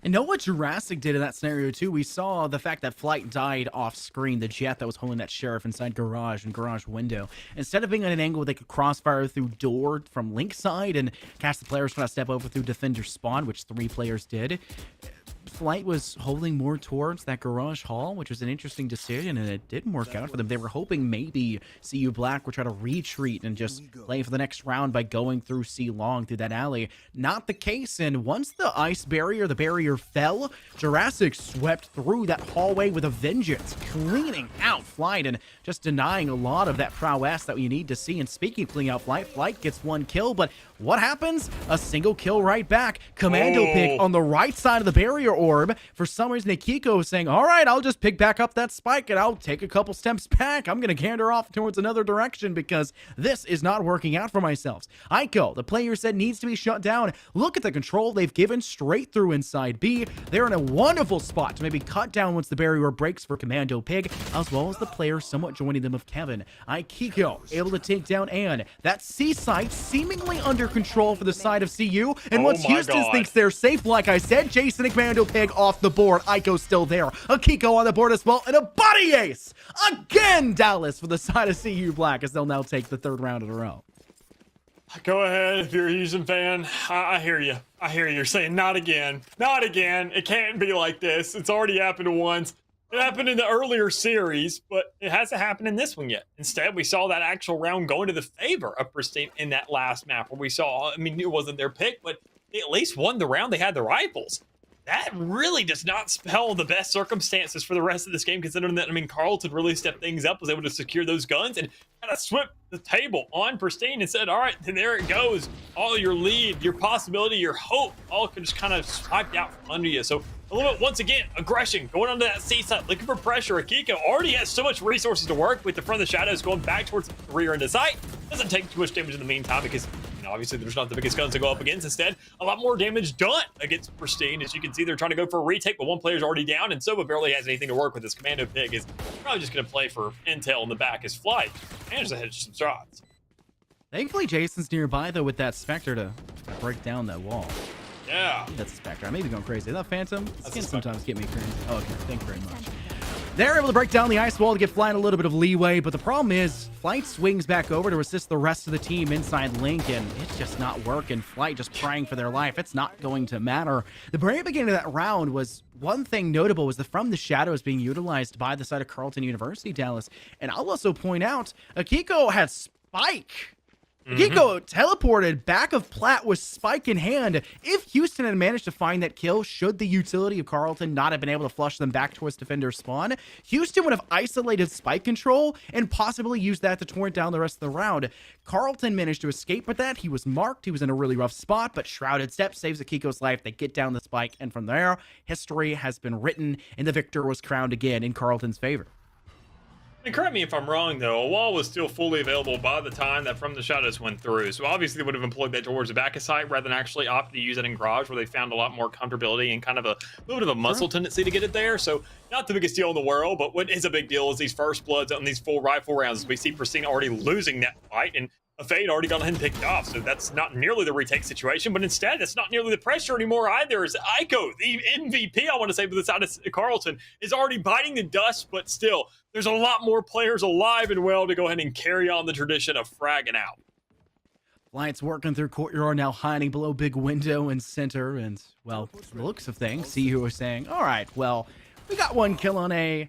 What's going down on C? Well, Ann is going down on C. A headshot by Markboy from all the way over towards C lobby, and that'll be all she wrote for that control over the objective, as it looks like Carlton will ensure placement here of Spike once again, being a Kiko to do so. Markboy has also positioned themselves behind double stack Radianite. Flight was attempting to do their lone straggler playstyle once again, but Jurassic has been flank watching from the majority of this round and is able to secure themselves that kill. 2 players left for the side of Houston. Kiko still on site. The Sova for Houston is actually lagging behind in garage, and it looks like the Omen is starting to engage towards the objective. Kiko may need to be aware that he's up close and personal. Nothing's come out just yet. Dark cover popped. The recon bolt forcing the sightlines away, but for some reason, Swavey didn't engage fast enough, and Akiko gets the kill because of it. Just Commando Pig all by themselves, currently trapped within the Matrix, but they still find the head of Arctic. But there's still 3 more players they have to cut through if they even want a chance, and I don't think they're going to even attempt it. All 3 players looking to cap them down. They may find 1 kill, but Markboy's right back with a headhunter, holding on to the operator for the next round. Plenty of money to work with. I mean, half of them are saying, hey, tell me anyways. I need to spend this money. I'm sitting around. What's the big deal? There isn't any.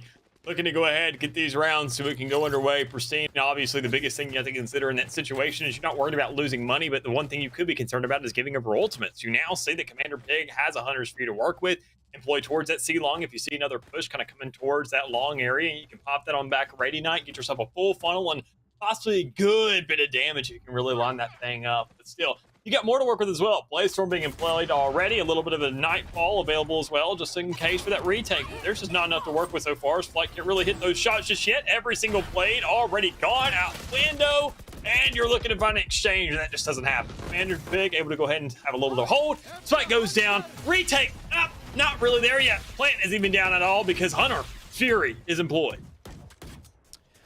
Operator still in hand for Markboy, but they're going to go and drop it for the Vandal that was dropped instead. Smart decision considering it doesn't even count, and weapon should be, by and all, a big majority of their gameplay style. Swavey from the flank all the way in C lobby, able to remove 1 more. This is no longer the time where we see Jurassic flank watching in a dominant way. They lose the player of Arctic. Markboy and Jurassic are the only 2 players left standing. Jurassic's now been spotted by the Owl Drone, and Commando's going to have to weave their way around that barrier orb to try to buy themselves a little bit of time. Looks like Paranoia popped out by Swavey. No one tagged away from it. Jurassic removes Commando Pig from the equation, and it's just Swavey all by themselves, and the math just does not add up for Houston, as CU Black will find themselves another round win, now spring a flawless concession to their name 6 in a row. Once again, another situation already, regardless, no matter the circumstances, they even have to come out as an end result here for the side of Carlton Black. So, I mean, on this attacking side, they've set the tempo, they've set the pace. I mean, they're looking real good. They're racing just as much as we saw in that last map. So, I mean, Houston, for them to be choosing these maps and showing that, I mean, their defense really isn't there. It's just unfortunate to see that that's where they're starting the match. For them to go ahead and get a lead, possibly get some leeway, kind of show that they're relevant in this matchup, and they're just kind of choked out immediately off the get-go. For both maps this far, just doesn't look too good for them, but choked out isn't really the explanation for at least this round, as Swavey's able to go ahead and pick off that MVP Ico once more for the side of Carlton, and making things a little bit more difficult, but still not impossible once more, because even in that last round where Ico went ahead and fell, they were still fine and dandy towards the rear end. Things can change on a dime, so to say, but right now for Carlton, they need to change things themselves. Houston have the man advantage and proper weapons this round around.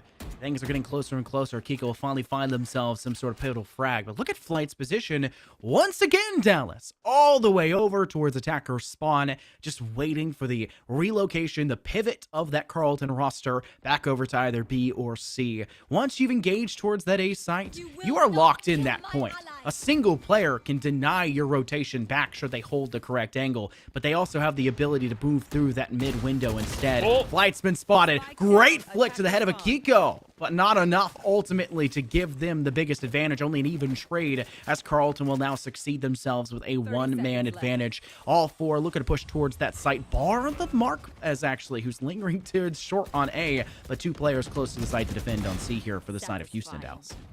You're missing out on smokes, you're missing out on the duelist now, and you're also missing heads if you're the whole chase and can't really land those last shots, but still there's enough time to go ahead and get that spike down. That's what you're really trying to play for, is this defense. Maybe a last second swing comes through. That's exactly what happens for Ann there, trying to grab those kills, and it's just not going to happen. No reinforcements available either. So Markboy saying, man, this is not looking good. Round's already been forfeited. And once again, Pristine, they get themselves at least a round. So, I mean, things are looking good. They're looking up for them, but problem is they're going to get 5 more in a row just to manage at least an even half for themselves. Otherwise, this game's going to keep on really spiraling out of control. But, I mean, another positive here for them is knowing that you just saw a resurrection invested on that top frag for the side of Carlton in that last round, and it feels like it's all for nothing.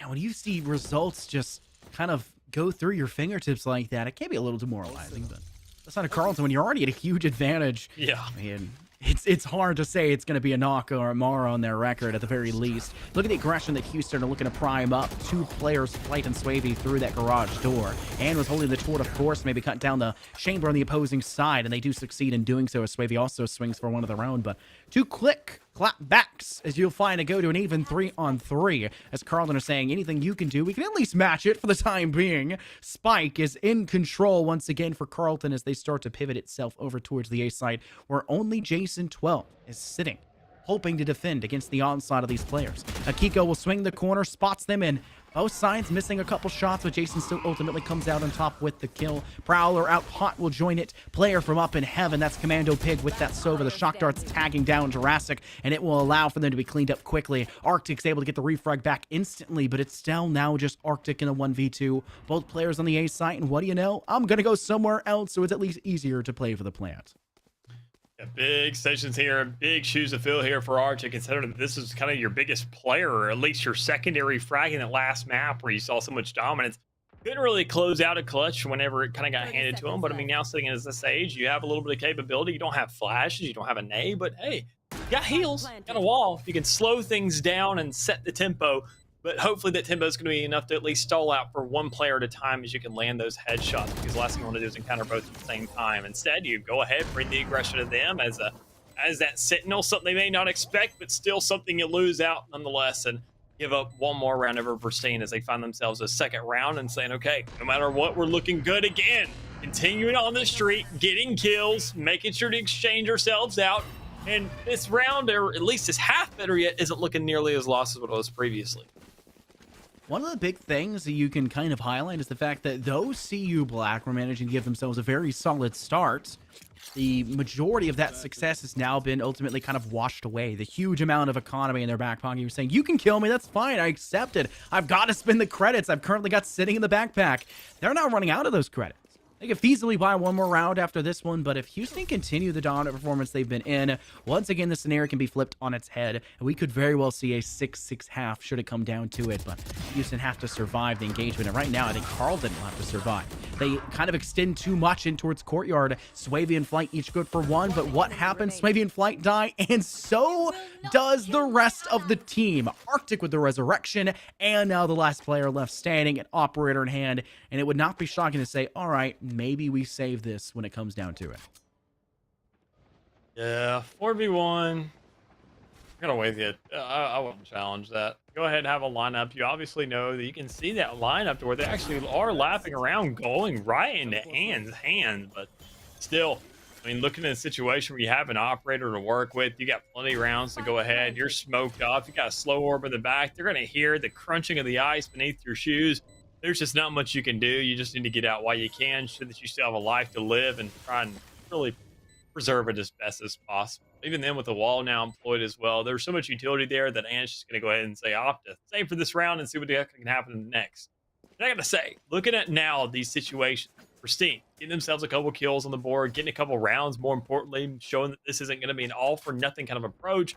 And, I mean, this is your map pick, so we're expecting you to kind of getting a lead at some point. We have to now consider where that lead is going to be employed. Where is it going to roll around? Because the biggest thing for me is that none of these teams have taken a break. There's been no timeouts in the 2 series that we found. It's big of a round difference we've seen on these ascent maps. None of these teams have kind of gotten caught up in the moment enough to realize that, okay, we got a timeout. We can stall this game a little bit, figure out what's going on, but instead they're using these save rounds, hopefully in the same exact manner, to figure out what they can do, what kind of setups may work better, or even then, better yet, they want to go for these retakes in areas and don't lose too many resources beforehand. It's all about finding the best impact you can, even in situations where it doesn't seem very possible. And right now, with CU Black finding themselves at a positive performance so far for this half, at least guaranteed for themselves, having just reached 7, no longer at a at least tied position. In best case scenario, Houston go flawless for the rest of this one, but You're keeping an operator like that. Anne's life is going to be a target for the side of Carleton. They'll know that the operator is still on the board, especially after they manage to get a pick before retreating away from the site. Missed shot, and Anne will somehow scurry away just in time, but Commando Pig is not given that luxury. Mark Boy with the frag, opening kill for Carleton University, and B site will actually be successfully planted upon. Akiko takes down Swavey on the kind of aggression coming in through A lobby, but there's flight on the flank once again, and now it's going to be a constant thorn in the side of Carleton because of that. Mark Boy on site takes down Anne. That's no longer the operator to work with. Flight's the only player left after Ico takes Jason, and there it goes as Arctic finds the kill. 8-2 our scoreline. The operator no longer in play, and Carleton are feeling quite confident after that last round. Big sense here. Carleton finally coming to light once more, as they obviously had that definitive lead in that last round. They're saying, look, this is dominance. We can just carry over and find a transition into knowing that this next round they can win this thing out. They can give themselves a 9-3, or they can let things possibly result to an 8-4 if you let Persing go ahead and start to feel themselves, because there is a little bit of a differential in the actual economy. I mean, things can be switched up. If you lose this round, you're not going to get nearly as much money. Sure, you still have a little bit of a buy available, but you're going to start to consider whether or not you can actually force it out. But there's not too much to really force right here, right now, except for just your aggression down, possibly C long. But with all that utility already funneled through, you just don't want to make that sacrifice just yet. You know, so many players are present on site. You get an immediate rotation through, overwhelm whatever numbers are around the map. And I mean, as you can see, it's a 5v1 against Swavey and everybody. So if you get that one initial kill with the Prowler not sticking it out, doesn't matter. Mark Boy there for the kill. A free plant on the site. You know, it's a 3v5 retake on the way. Caster's Curse, Dallas. If Swavey gets that one kill, you know, not going to happen. It's always the scenario that comes down, but unfortunately for Houston, that curse became a reality. Apologize for that at some point or another. Jason has a little bit of assistance to help Flight break down the barrier orb and play, cutting down the approach from Hall. And Commando Pig, much like we saw 3 rounds before, is up in heaven. Mark Boy has now gotten their 3rd kill of the round. Akiko will deny them of an ace, but a 4K still possible should it be required. But Ico will instead submit their name on that kill feed for the final blood. 9-2 our scoreline, a flawless recovery by the Carleton side once again, who having despite let 2 rounds in a row go against them, since then have looked quite in control, especially that last round being flawless. Yeah, knowing that this potentially could go once again to a double-digit half conclusion for at least one side. I mean, especially for Carleton, that's something that's once again kind of a lingering thought, a lingering dread, more importantly, over the head, and at least probably in the forefront of the minds of these University of Houston players, knowing that history can repeat itself, not only on the map where your opposition had selected, but now the map that you chose. You're expecting a little bit of comfortability. You're expecting some frag ability. You're expecting at least some presence here on the map, but knowing that you have no real different result compared to what you've already seen in the entirety of the last map really doesn't spell too good for you. So Kiko, probably getting sniffed out a little bit, as you can already see that frag coming out, but instead, it's already Kiko going ahead, opening things up, putting that pressure down, saying, look, we're not backing up, we're not lurking around, we're going brute force, baby, towards the back, and Pristine's ready for it. Shots staying out here for the defense of Houston. They're trying to hold on as best they can. They're getting the majority of the frags until apparently is Arctic can have something to say about it. They'll find 2, make it 3, and Akiko had found one of their own towards the end.